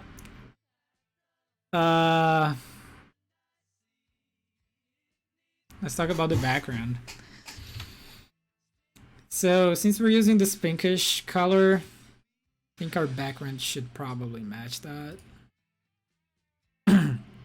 But I think our background, it should be like neutral, and all the color should come from lights, right? So like let's make this grayish. This is gonna be the same material on the floor. Actually not. Let's duplicate this here. So this should have a little bit of transparency. Now it shouldn't refract, so refraction should be 1. But it should have some blurriness, like this. Cool. I think that should be enough.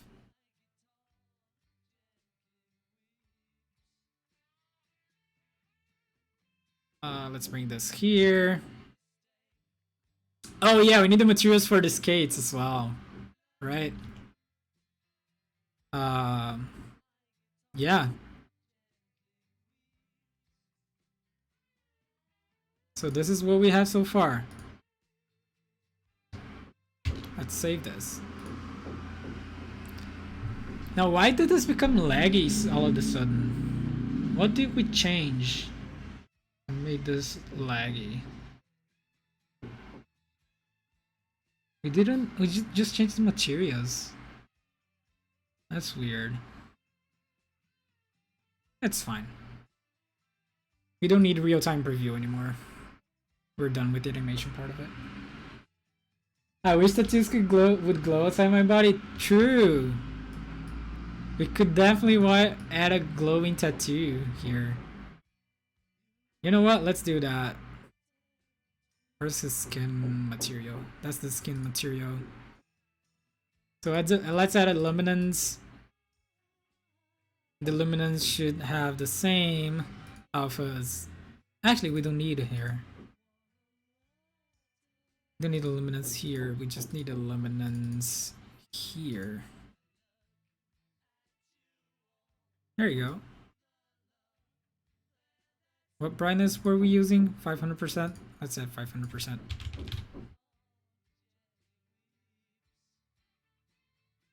There you go. Glowing tattoo.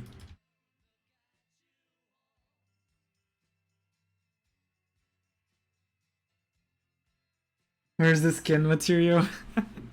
Things I never want to hear. Would the lighting cause lag? No, we don't have any lighting here. It definitely would cause lag, but we don't have any lighting. I just deleted all lighting. We're even using quick shading. Should disable all lights by default. I actually don't know what's making. Maybe it's the cloner. No. The trails. We tested the trails before, didn't we?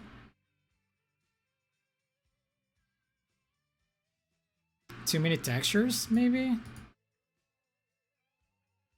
Yeah, it was the textures. Okay, so I can't. So the thing is like, highlight the shoulder pads. Yeah. So you can sometimes, if you want, see like the full resolution texture on your models. Just to test things and see where they're going. But you can also like downscale the textures just to free your video card's memory, right? So it's gonna create like a low version of the textures just for cache. And you can see things in real time now.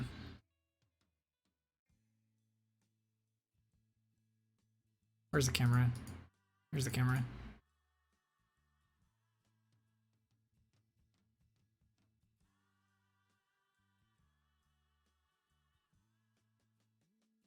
Nice.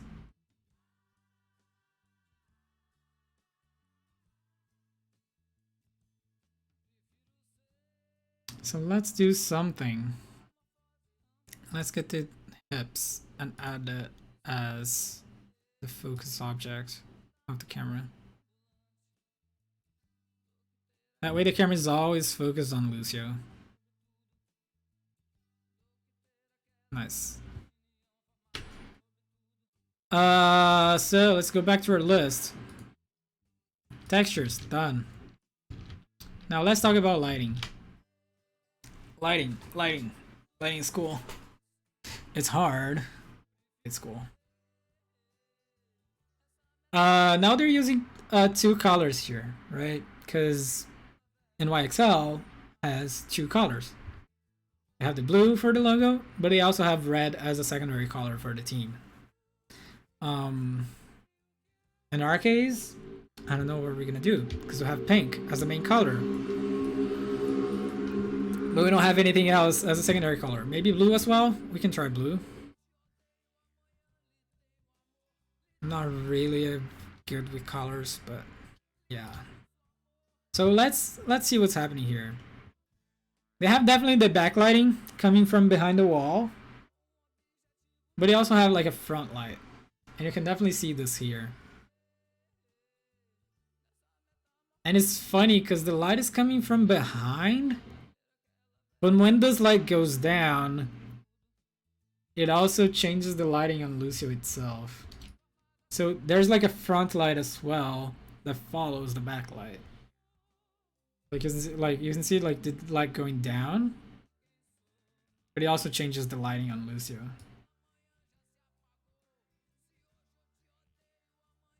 I'm almost thinking this light is probably done in post-production. But yeah, let's see what we got here. So let's add a spotlight coming from behind, targeted at Lucio.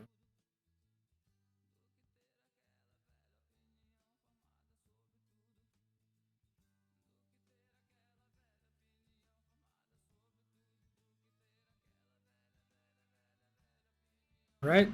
So there's a spotlight. Now let's change the light settings. We need area shadows. Um, area shadows. The area should be a disk. This should be fine.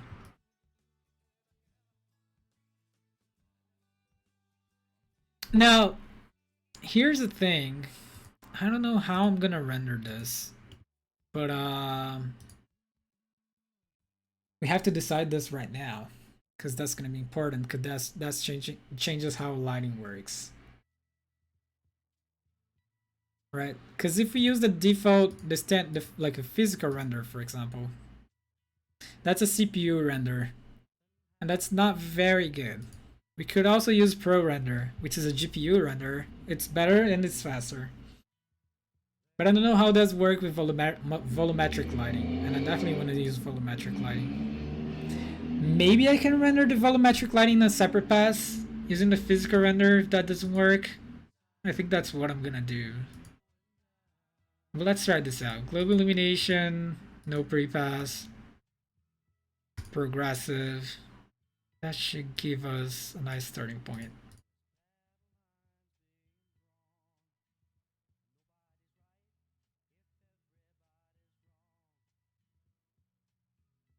Yeah. So let's give this light a color. Let's put this like bluish. And let's add visible light.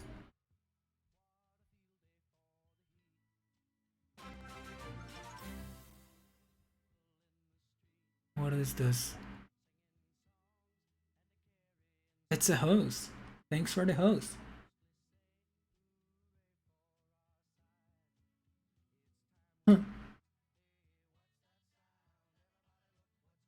Okay, that's a little bit better. I think the disk area is too big. It's giving us some really soft shadows.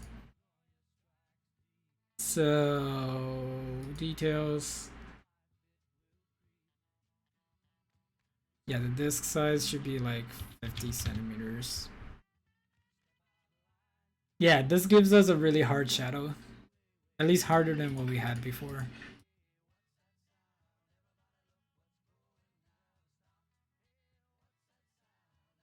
Now we need volumetric lighting.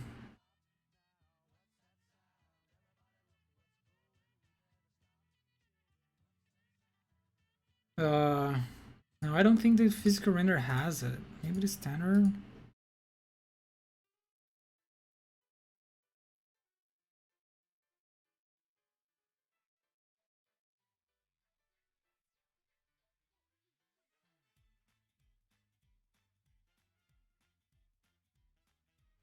I forgot where you add volumetric lighting to this.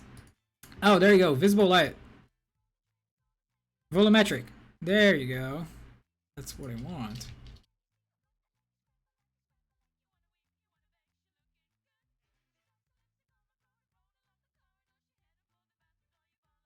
Now we're talking.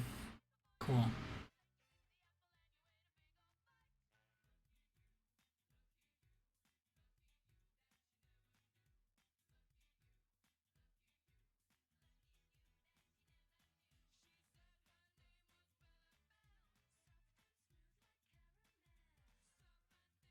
So it's actually like there's a fog in the scene.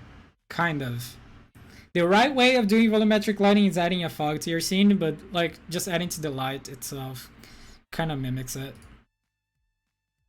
And the cool thing is, like, when you're using volumetric light, the light actually bleeds on top of whatever's in front of it. But you can see, like, this part is actually in front of the light, right? It shouldn't be illuminated, but it's actually getting a little bit of blue from the light.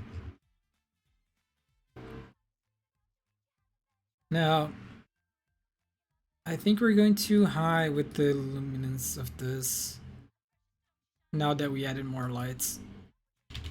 250 should be fine. And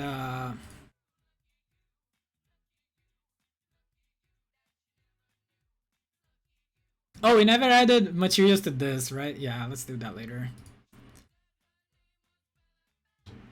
I'm gonna add another light this way, coming really low to not cast a lot of shadows. And it's actually a lower intensity as well. See, not to be too bright, but also not to be like super black. Like to be just right.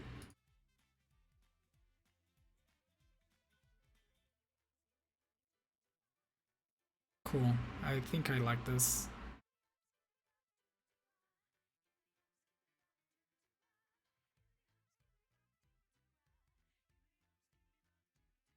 Now, this material shouldn't be neutral, right? We're talking about this being like super black, but also reflective. So let's do that. So reflection is interesting because as soon as you add reflection to something, right, it comes out as a perfect material, as a perfect reflection. That means it's like 100% reflective everywhere you look. Now, that's not how reflections work in real life. There's a thing called Fresnel.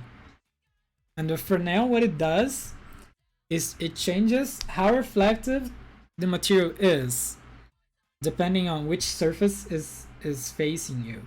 So if the surface is actually parallel to where you're looking at, like in the middle of the sphere, it's actually less reflective than at the edges.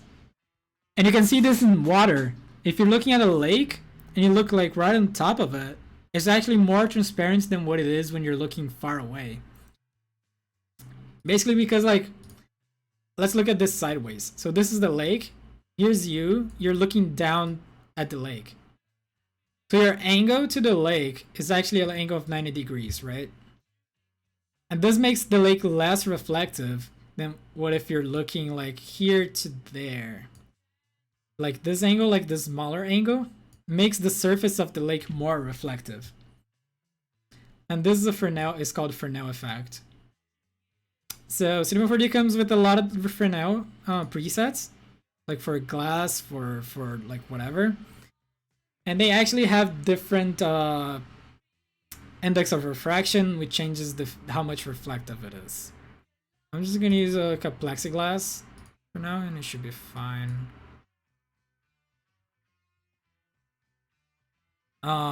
Let's render this. Check it out.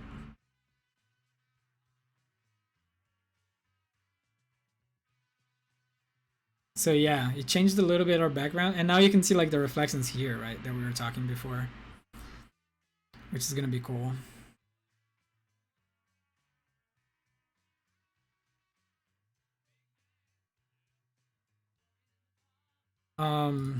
Okay. So what's next? Let's talk about the floor material. Playing here. So we should kind of neutral, but we also should add some luminance to it with a checkerboard. But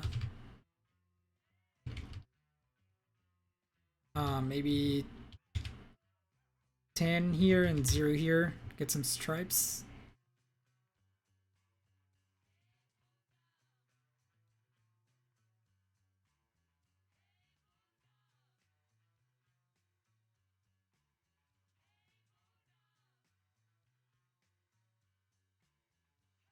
Yeah, this should do it.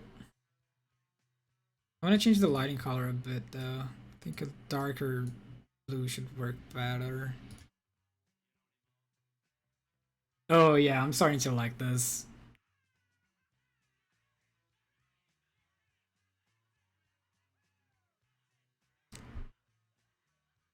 I do think the stripes on the back should match the stripes on the floor, so let's do that.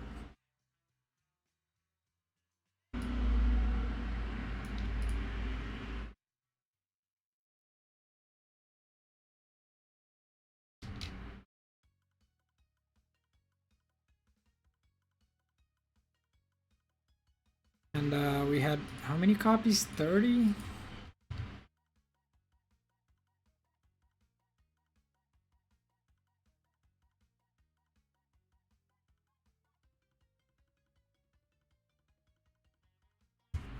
$29? Yeah, this should do it. 28? Yeah. Now it's matching.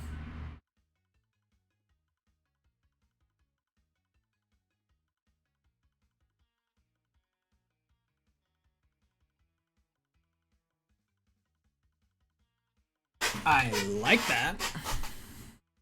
So the only thing is missing now is after, like, of course, there's a post production, right? I didn't.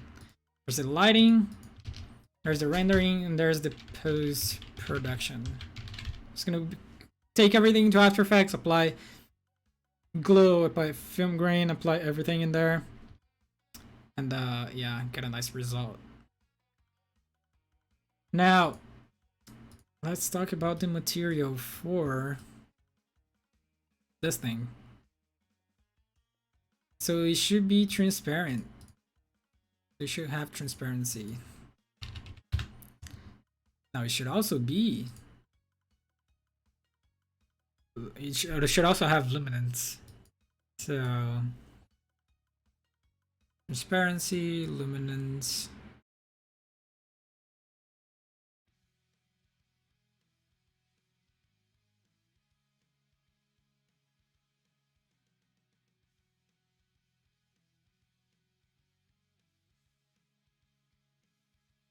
Right.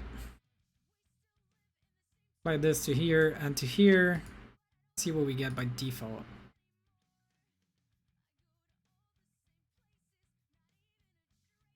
Okay. Now, this is okay. It's not that good. Let's see what I can do to make it better. So what I want to do here is let's not use transparency. Let's use an alpha. And if I put a 50%,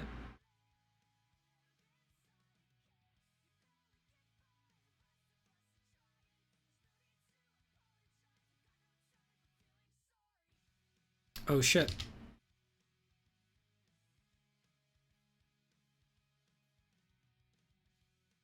Okay, that's still better, but what I'm gonna do, let's see how, let's solo these. Leopard solo single. Okay.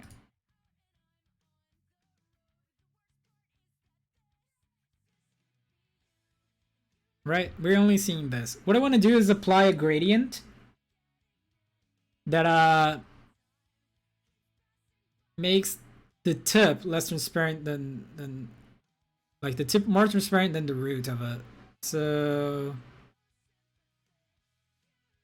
let's go here and apply a gradient.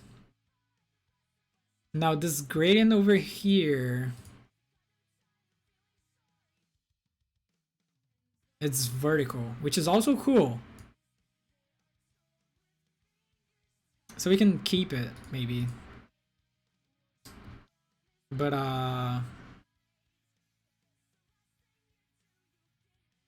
what I want to do is, so let's keep this as a layer, and apply another gradient, and this is going to be a vertical gradient. So the white should be here and the black should be there. So what this is doing is it starts opaque and then it goes all the way and gets transparent at the very tip. So that's cool.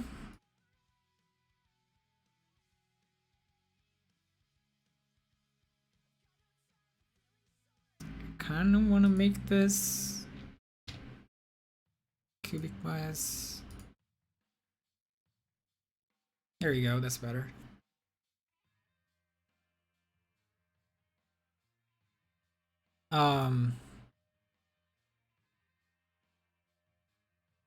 Yeah, there's not much else to it, is there?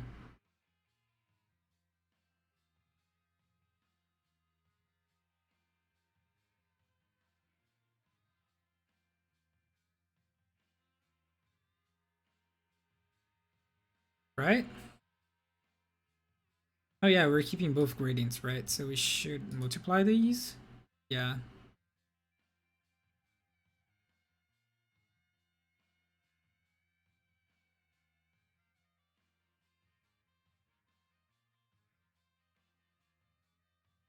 Actually,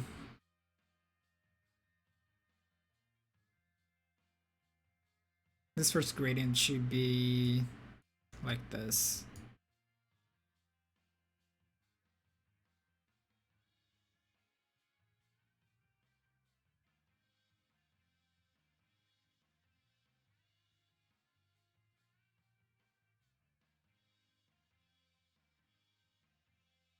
Yeah. So that's cool. Then we can multiply this.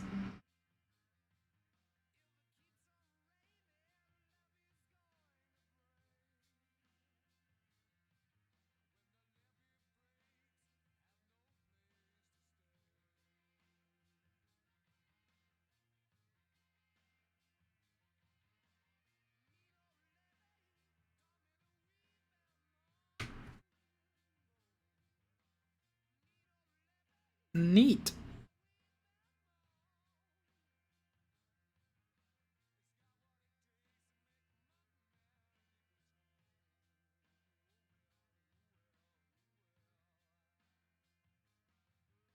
%.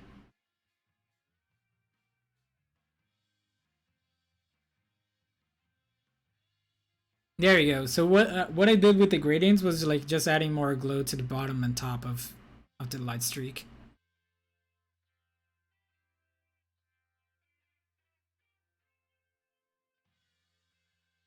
Now let's talk about rendering. I was just using the physical render so far. Now I'm definitely probably gonna use this for the volumetric lighting. Now the problem with the physical render is that if you add global illumination with motion blur, you're just gonna have a hard time. It's gonna take ages to render, from what I understand.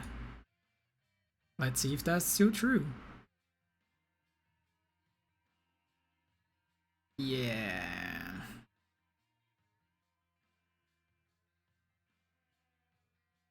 It's not gonna be too helpful. This is still in first pass. Wow.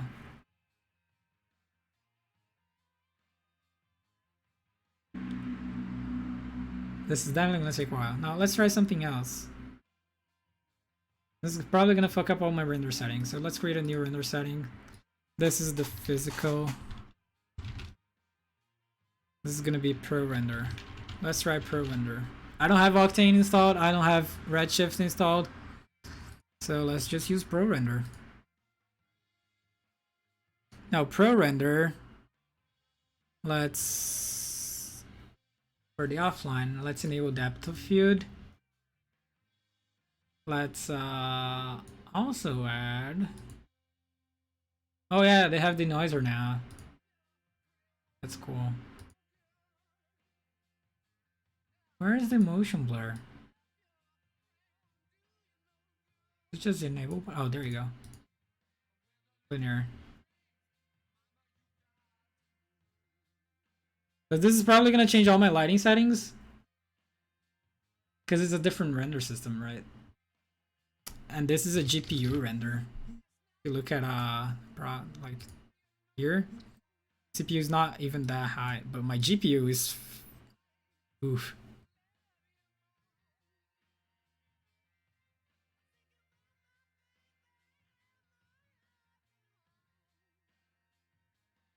Now, as you can see reflections here. You can see all the lighting stuff, the cool lighting stuff. But you cannot see the volumetric lighting.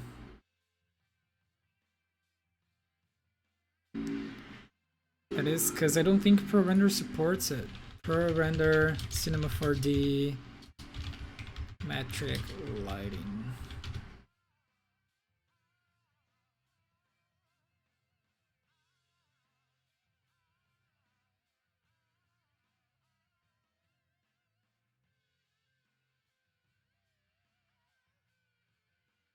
Create a cube around your scene and then apply material subsurface scattering on it.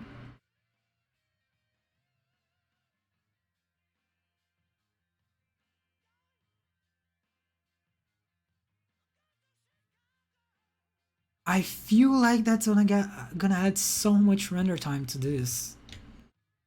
Let's try it out.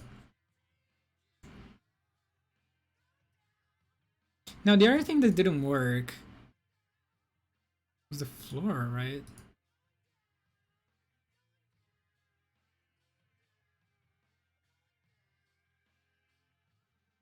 Can you see the floor in this frame? Oh, you cannot. Okay, let's go back a little bit.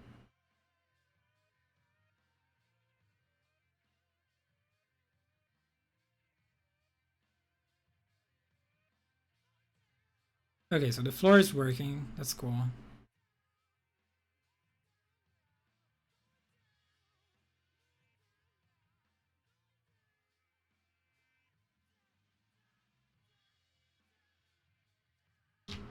So they told us to add a cube. Make it really big. Add a material. Only subsurface scattering on it.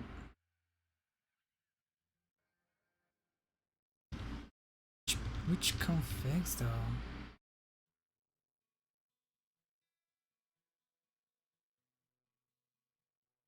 Check the transparent option and set the depth according to scene scale. Okay.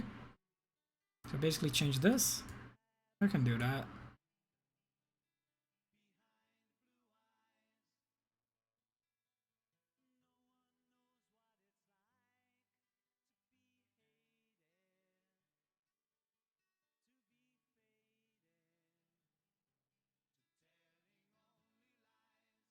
Compiling shaders.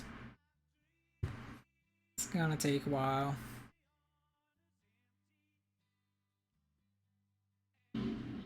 Yeah, it's rendering and I don't see anything. How's this supposed to work?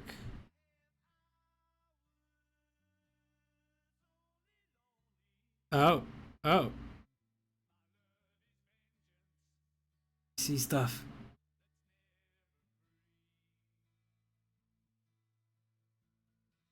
Dude, that's trippy.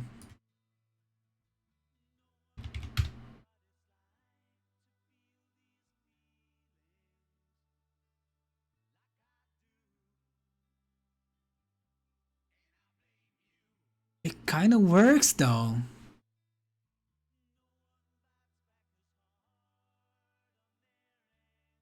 But still not the result I was looking for.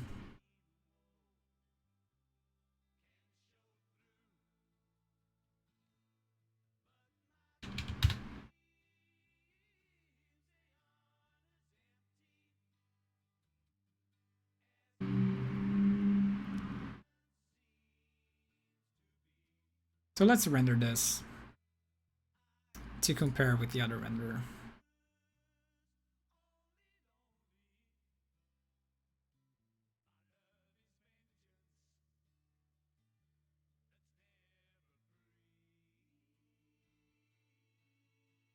So the thing is, like, when you're rendering here in the external renderer, it only updates every 10 iterations. That's why it's still grainy. Yeah, there you go.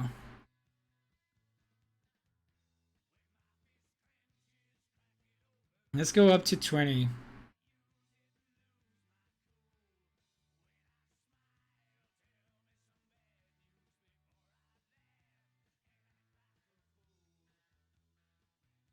Okay, cool. Let's stop this rendering. Let's turn off this cube. Let's switch back to our previous render setting.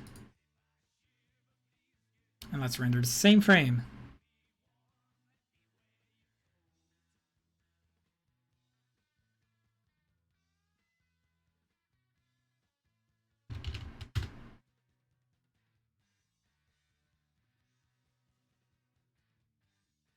Render 720p so we can compare those easily.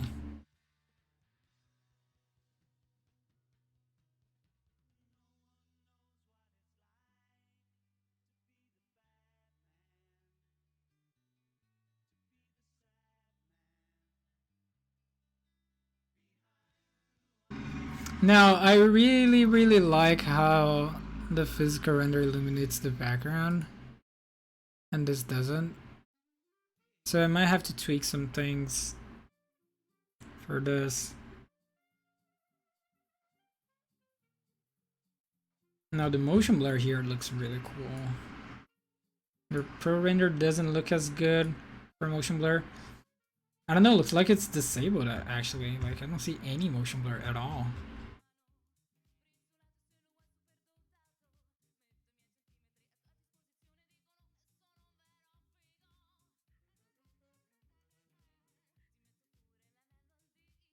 The reflections look different as well. I like the reflections here more.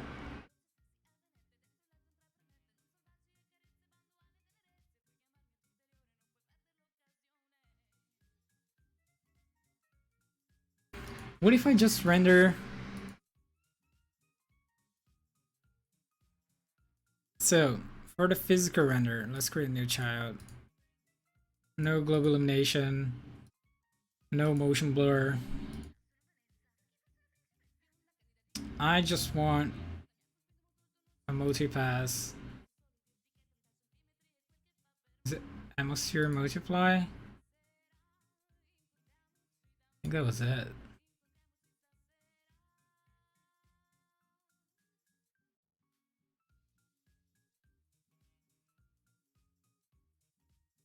Stop rendering. So yeah, the global illumination actually makes so much difference. Look at this. This is without global illumination. It doesn't illuminate anything.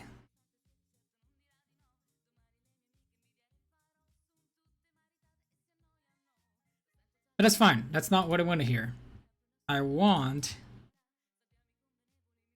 purple lights, none. I thought it was atmosphere. I wanted I want the volumetric lighting here. Is it atmosphere, post effect?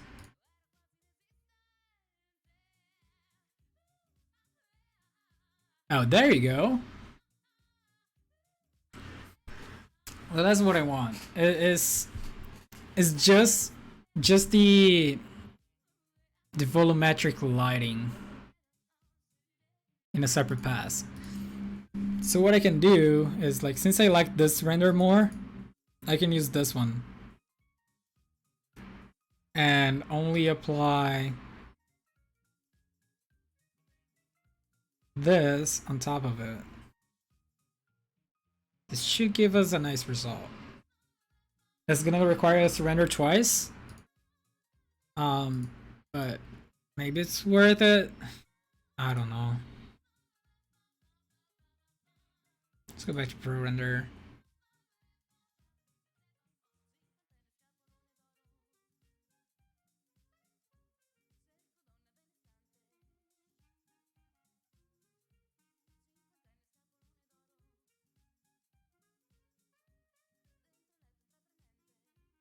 What am I doing here?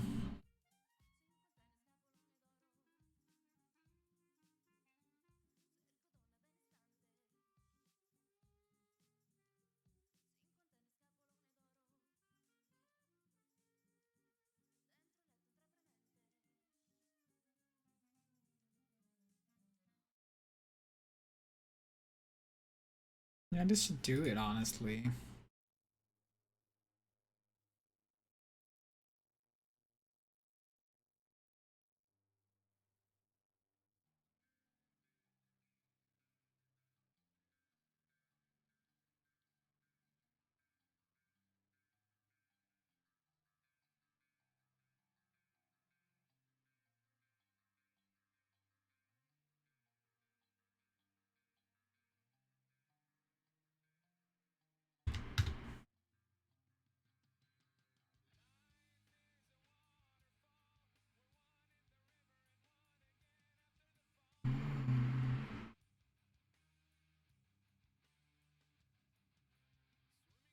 Yeah, I like this.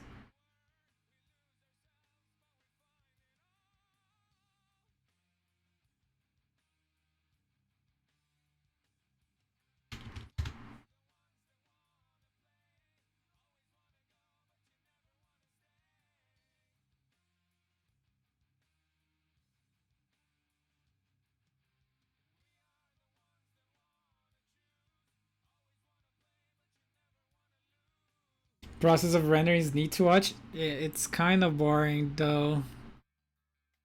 It's like change a thing, wait 30 seconds for it for you to see the results, and repeat the process over and over. I do like this result though. This with the volumetric lighting on top of it, it's gonna look pretty cool. As a casual observer, it's kind of neat, yeah. Because it's where you see everything coming together, right? Like all the materials you worked on, all the lighting. It's where everything comes together.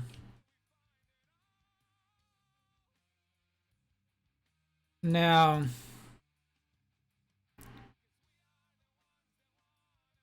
uh, what should I do here? I'm definitely not gonna render this in 1080p though. It's gonna be like, absolutely it's gonna be 720p. Now, I need this in multipass. Render multipass. I need emission in a separate pass. I need... I don't care about image occlusion. I don't care about albedo. Oh, I do care about albedo. Depth, maybe. Anti-aliasing, definitely. Is it only emission that I care about?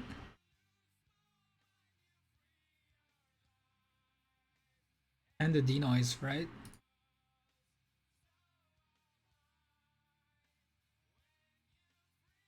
Saver emission separate layer. Let's see how many passes do I need to render this. So this is set to 100 passes. Let's try 20 passes and see what we can get.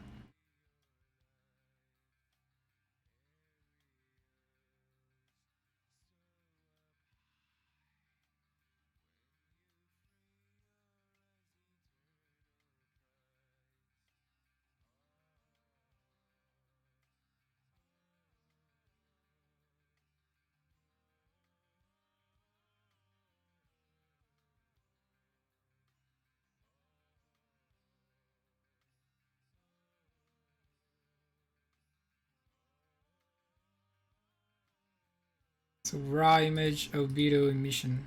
Why am I not seeing those? Actually, I'm really amazed with the job that they did with the denoiser. Like look at that. This is just 20 passes. This looks less than a minute to render. So this was the albedo pass, which is just the color, right? This is all the emission. This is where we're gonna apply glow and post-production. And this is the raw image. Look how grainy this is. Like this is the raw render. This is what the rendered. This is what the renderer did in 20 passes. Now you apply the denoising to it, and you get this. Like, it's like I'm really mind blown by this. Like, and they're using like the Intel open image denoiser here. And yeah, it's a software like developed by Intel. It's used by Disney on their productions as well. Like you can get like these renders like super noisy, and like do a denoiser and get like a really clean result. It's really stupid.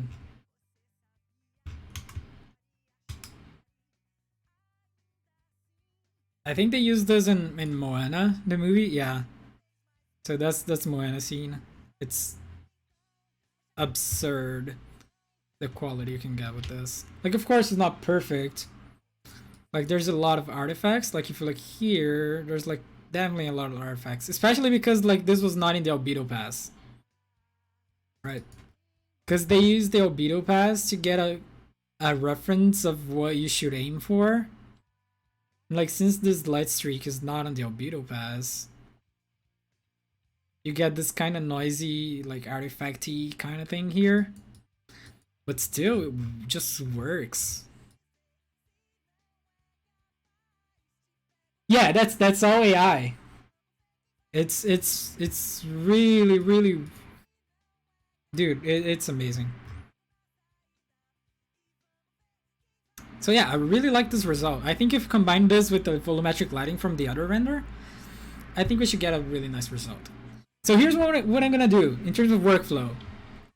I'm gonna render a single frame and do all the compositing in After Effects, right? And if that works out, then I can render all the rest of the frames, right? Because this is 80 frames. I'm not gonna render 80 frames and see if that works out. So you just render one frame, composite everything, apply all your color correction, see if you need to change anything. If that works, then you render all the rest of the frames.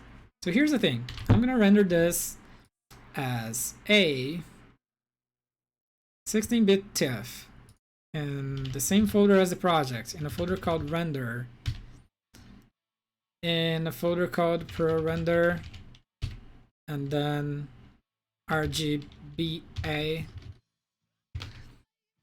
and then project name underscore frame number.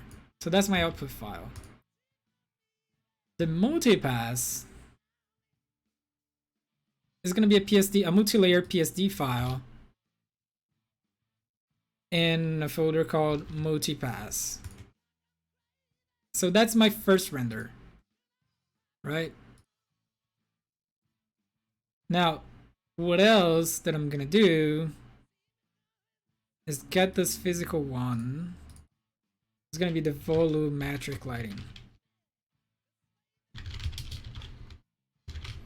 Now for this one, I only care about the atmosphere. It can be adaptive. Low should work for this. I don't care about global illumination. I don't care. I do care about blurriness. I care about refraction. I don't care about reflection. I do care about shadows. I don't care about textures. Volumetric lighting is on. Subpolygon displacement is off. Post effects is on. Subsurface scattering is on is off as well. I don't need that. But the thing about this is I have to remember to turn off the cube when I render the volumetric lighting. Right. Okay, so let's test this out. Render 1. Go. This is gonna take a while. Let's open up. Oh, After Effects is already open, right?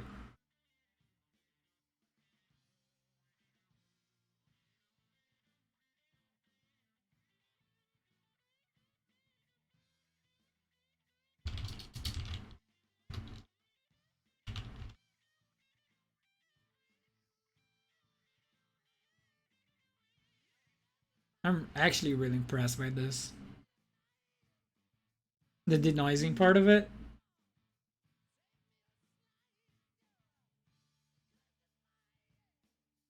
Like if you were to get a clean image like this without using the denoiser, like 20 passes would not be enough, 100 passes would not be enough. You'd probably need like 200 to 300 passes on this. So let's check our files. Render, pro render, multipass. Okay, RGBA is here as well. Now for the volumetric lighting, I'm gonna save it to, I don't care about the regular image, just a multipass.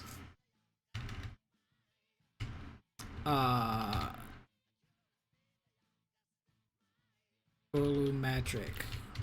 Actually physical, that's a physical render. Physical.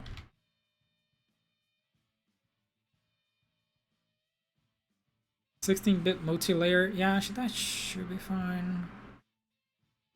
Turn off the cube, render this.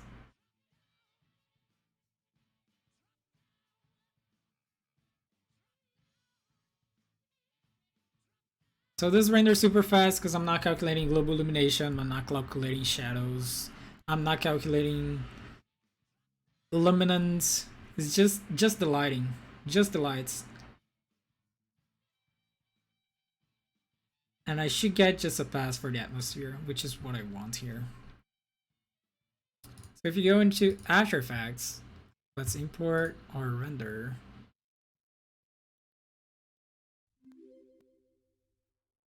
Mix Master Nut, thanks for the follow.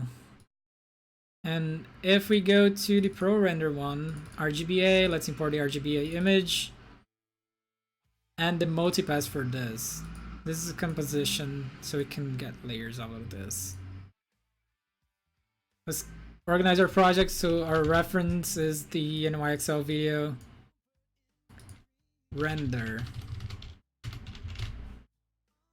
This is render, this is render, this is render. Everything here is render, right? Yeah.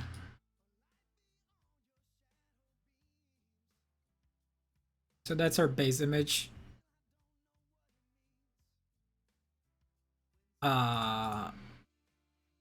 I'm also gonna put the raw image on top of it. Just because like I really like some of the artifacts here. Like if you put like the original image on top of it with a really low opacity, it just gives you a tiny bit of noise. And that's actually not a bad thing, right? Like 5% opacity. I'm also gonna put here the emission layer on top of it, right? But the emission layer, we're gonna blur this. So Gaussian blur on top of the emission layer. Repeat edge pixels. So I'm blurring the emission layer, and I'm gonna put this as add, right? So this gives us a nice glow around our model, just in the emissions part, right? Just in like everything this emission. Like now that's too strong. I'm just gonna tune down the capacity a bit. And it's it really does make a difference if you look at it, right? Like this is cool. This is alright. This is alright. But this is so much better. Yeah, man, long time in C4D and AE user, but it's still learning.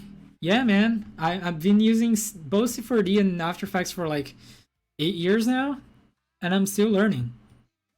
Still learning a lot of stuff. Okay.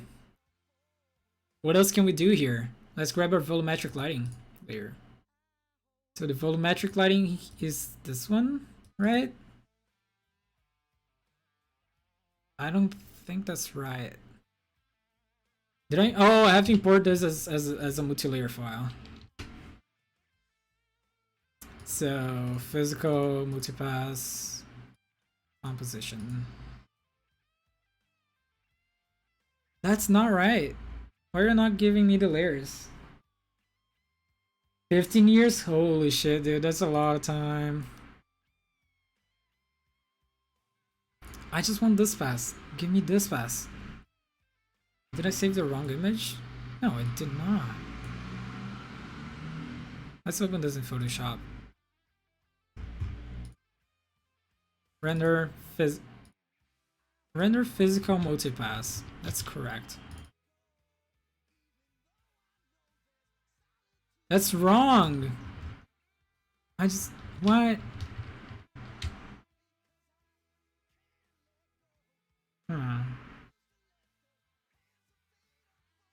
Is this a bug with multipass?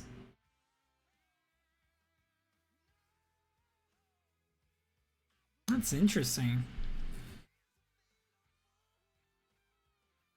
Because the render here is fine.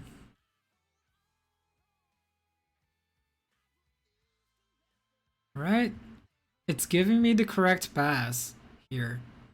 Is the atmosphere. I don't want the RGB image. I just want the atmosphere.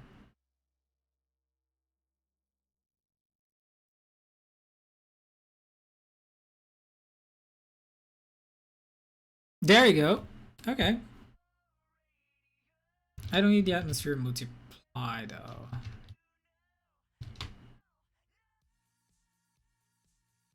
Let's try that again just to make sure.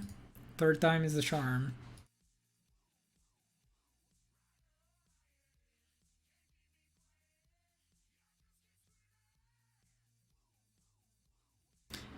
For some reason, you need more than one layer? Is it because it's flattening the image, right? It has the lock here. So you need more than one layer for you to get multipass. What if I disable multi-layer file? Let's see. That's a bug. If that's actually happening, that's a bug.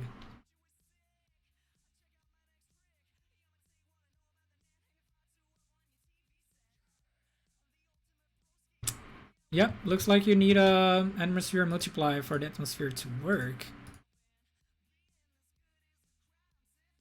Oh wait. Fuck. Delete those. Wait. Let's just enable the atmosphere. Okay. Multipass, dude. Multipass. Oh, it renames as Atmos. I opened the wrong file. Okay, now we're talking. This is what we needed. So this is actually 16-bit, so we should get a nice gradient. Let's bring this into After Effects. Yeah, I know this is missing.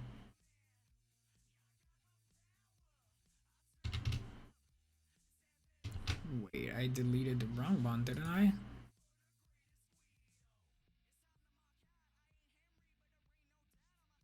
No, that's fine.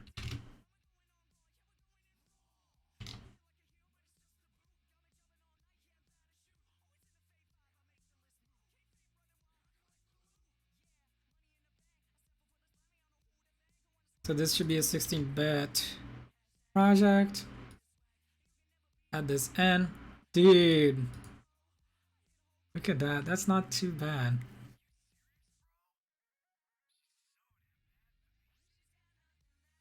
Now there's a difference. There's a difference between the atmosphere layer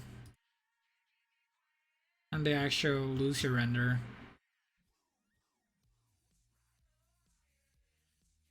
There's a 1 frame difference between the two renders. I'm pretty sure this is due to motion blur.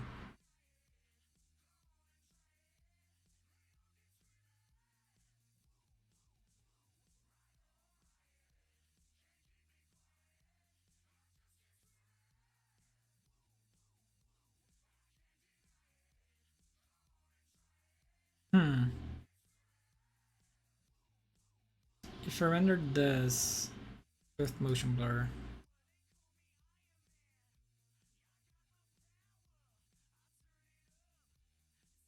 Okay, that's better.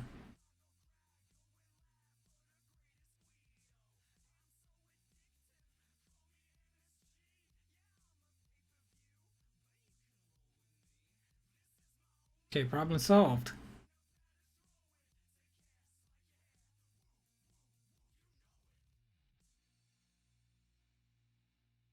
No, I'm still not sure if I like the physical render more. Physical Preview. Global illumination, no prepass. Denoiser, albedo pass, save raw image, multipass, post effects, multipass, albedo.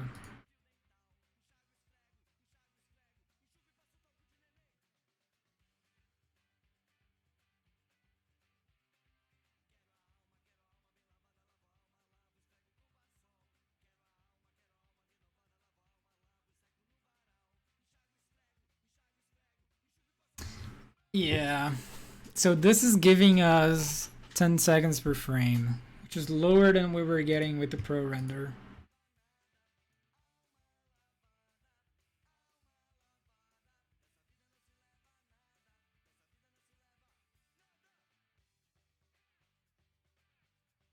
And I don't know which one I like the most.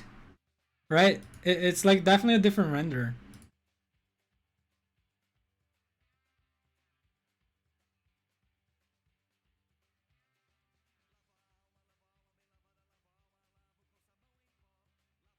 So the Pro render has a darker luminance for this. The darker one. Yeah, the thing I like about this one is the lighting at the background, which is similar to what NYXL has, right? Now, where is it? It's kind of different because they have a like really strong volumetric lighting.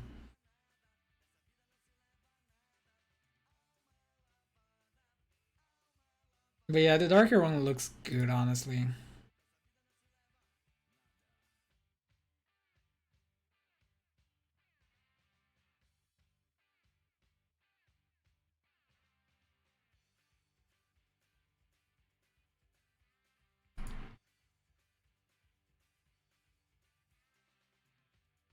I do like the volumetric lighting though. Can maybe add just a bit, like 20%.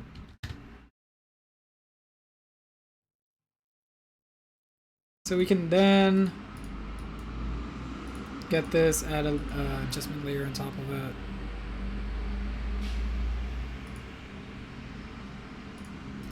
Add a color correction. Where's that? Blumetry. And yeah, of course, let's add filters. No, I'm just kidding. We can do maybe shadow tint, switch to blue a little bit. Not with split toning, let's do it with curves. This looks better. One thing that I like to do a lot, that I learned a while ago, is get the luma versus saturation graph. Actually, this, yeah, luma versus saturation, and just lowers the saturation for darker areas of your image. It just makes it look a little bit nicer. I don't know about this case though, because this is super contrasty and stuff. So let's add a little bit of blue to the shadows. Oh, this is deactivated. There you go.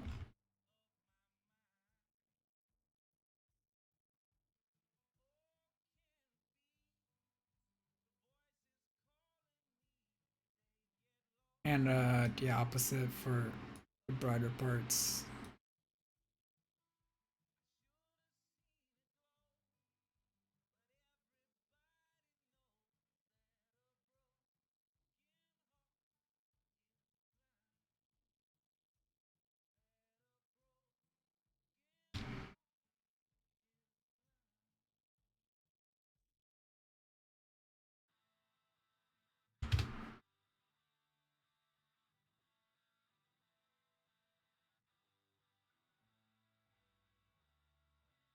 Cool.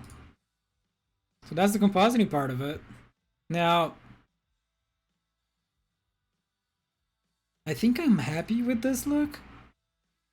you would probably just need to render everything to see what it looks like. Now, there's a few things that I want to do before rendering everything. That is adding effects like to the camera movement. So what I'm gonna do here, since I don't want to wait for everything to render, to do those, I'm just gonna render a, let's grab a new render setting. Let's call this OpenGL. I'm just gonna render a viewport preview of this. So all frames, let's save as PNG today.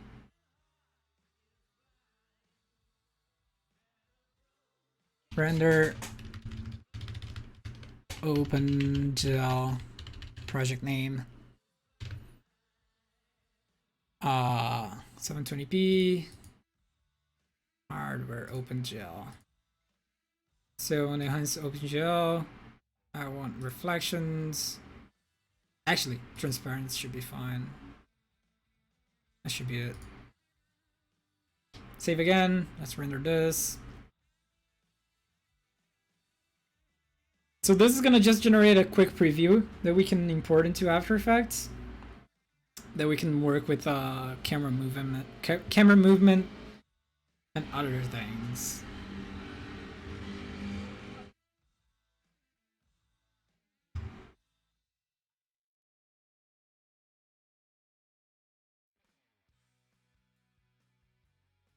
Right, okay, so this is rendered.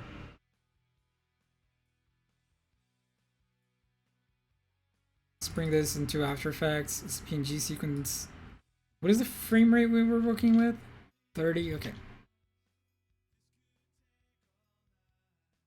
I should add the, okay, this is gonna get confusing. OpenGL.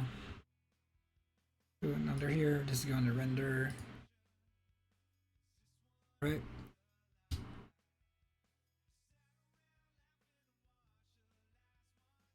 I really want to fix his hair, dude. Look at that. It just looks bad. Now what I want to do here is grab a, what is it, a blur? Which kind of blur? Radio blur? Camera shake de-blur? Oh, that's cool. Radio blur. And mount. Okay, that's not what I wanted. Rotate fading, straight zoom. Yeah. No, this is really heavy. What is the radio fast blur? Is it faster? Why is this faster? Okay, I'll just use the fast one, I guess.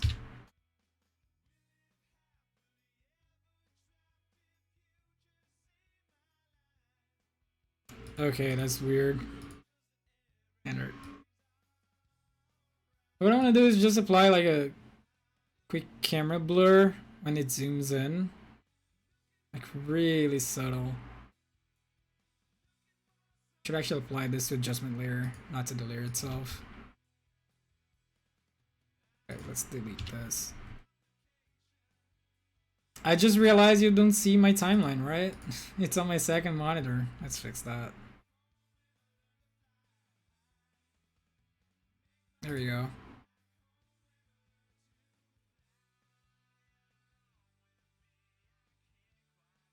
Oh god, I didn't show any of the layers for the other compositing part. Okay, I'll talk about it in a sec. Size controls.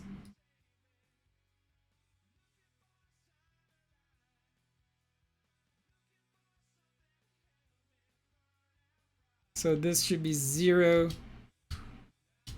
And here should be 0 as well. Right? It's like really, really subtle. But it kind of makes a difference.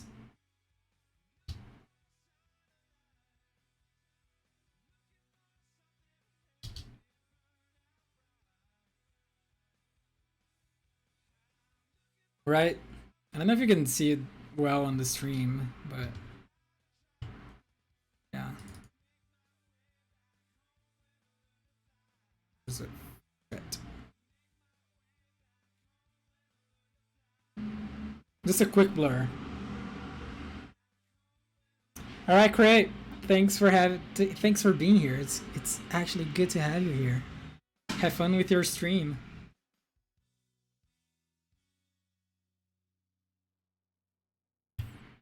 And I don't know, I think we're done. So next steps that I'm not gonna do on stream because it's gonna take a freaking long time is rendering all of these passes and then compositing in this animation. So you didn't see the layers before, right? Because it was in the other screen. So here's the thing. Here's the base render. It came from Cinema 4D with the Pro render. I added the raw render, the grainy raw on top of it with 5% opacity. Like this is the raw render. Just to give you a tiny bit of grain on top of the image. Then I added the emission layer on top of it with 35% and the Gaussian blur. Like this is the emission layer on top of itself, right? And then you add a blur to it, and then you lower the opacity a little bit. Then I did it again with lower opacity and more Gaussian blur to give you a little bit more glow. Then the what is it? The volumetric lighting just a little bit on top of it, and then there's a little bit of color correction. Right, and that's it.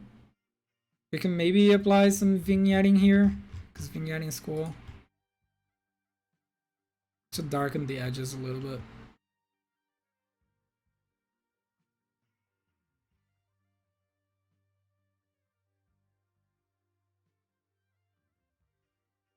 And yeah, gotta render the rest of it.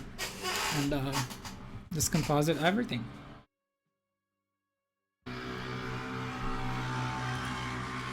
So yeah, there's a lot to it. Big excite, yeah. So going back to the NYXL footage, right? This is our reference. Right? There's a lot of lighting effects, a lot of camera movement, a lot of stuff. Of course, they had a whole team just to do it. And it honestly looks great. And then we tried to reproduce it. We came up with this, which is obviously not as good. But we did this in 5 hours. 5 hours. Right? And yeah, you can keep refining it, adding stuff, changing your lighting to make it look better. Test more render settings to make it look good. All of those things to get a nice result. But that's the basics of it, right? We extracted the character model from the game. We did some texturing to it. We did the animation. We did some camera movements. Some environment, some lighting, some rendering. It's a lot of stuff. And I'm pretty sure that's the same process or a similar process to what Level99 did with the NYXL video. So yeah, hopefully that was insightful. Hopefully you learned something from it. And yeah, I'm definitely gonna leave this rendering overnight tonight. So we should probably have a good result tomorrow. I'm probably gonna post a result tomorrow for you guys to see. And yeah, thanks for watching, guys. It was really fun. Now, is someone streaming right now? Is Cray live already? I can host Cray. I don't think Cray is live.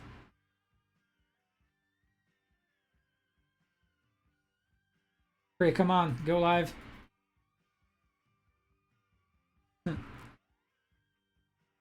Just yell at him? Yeah.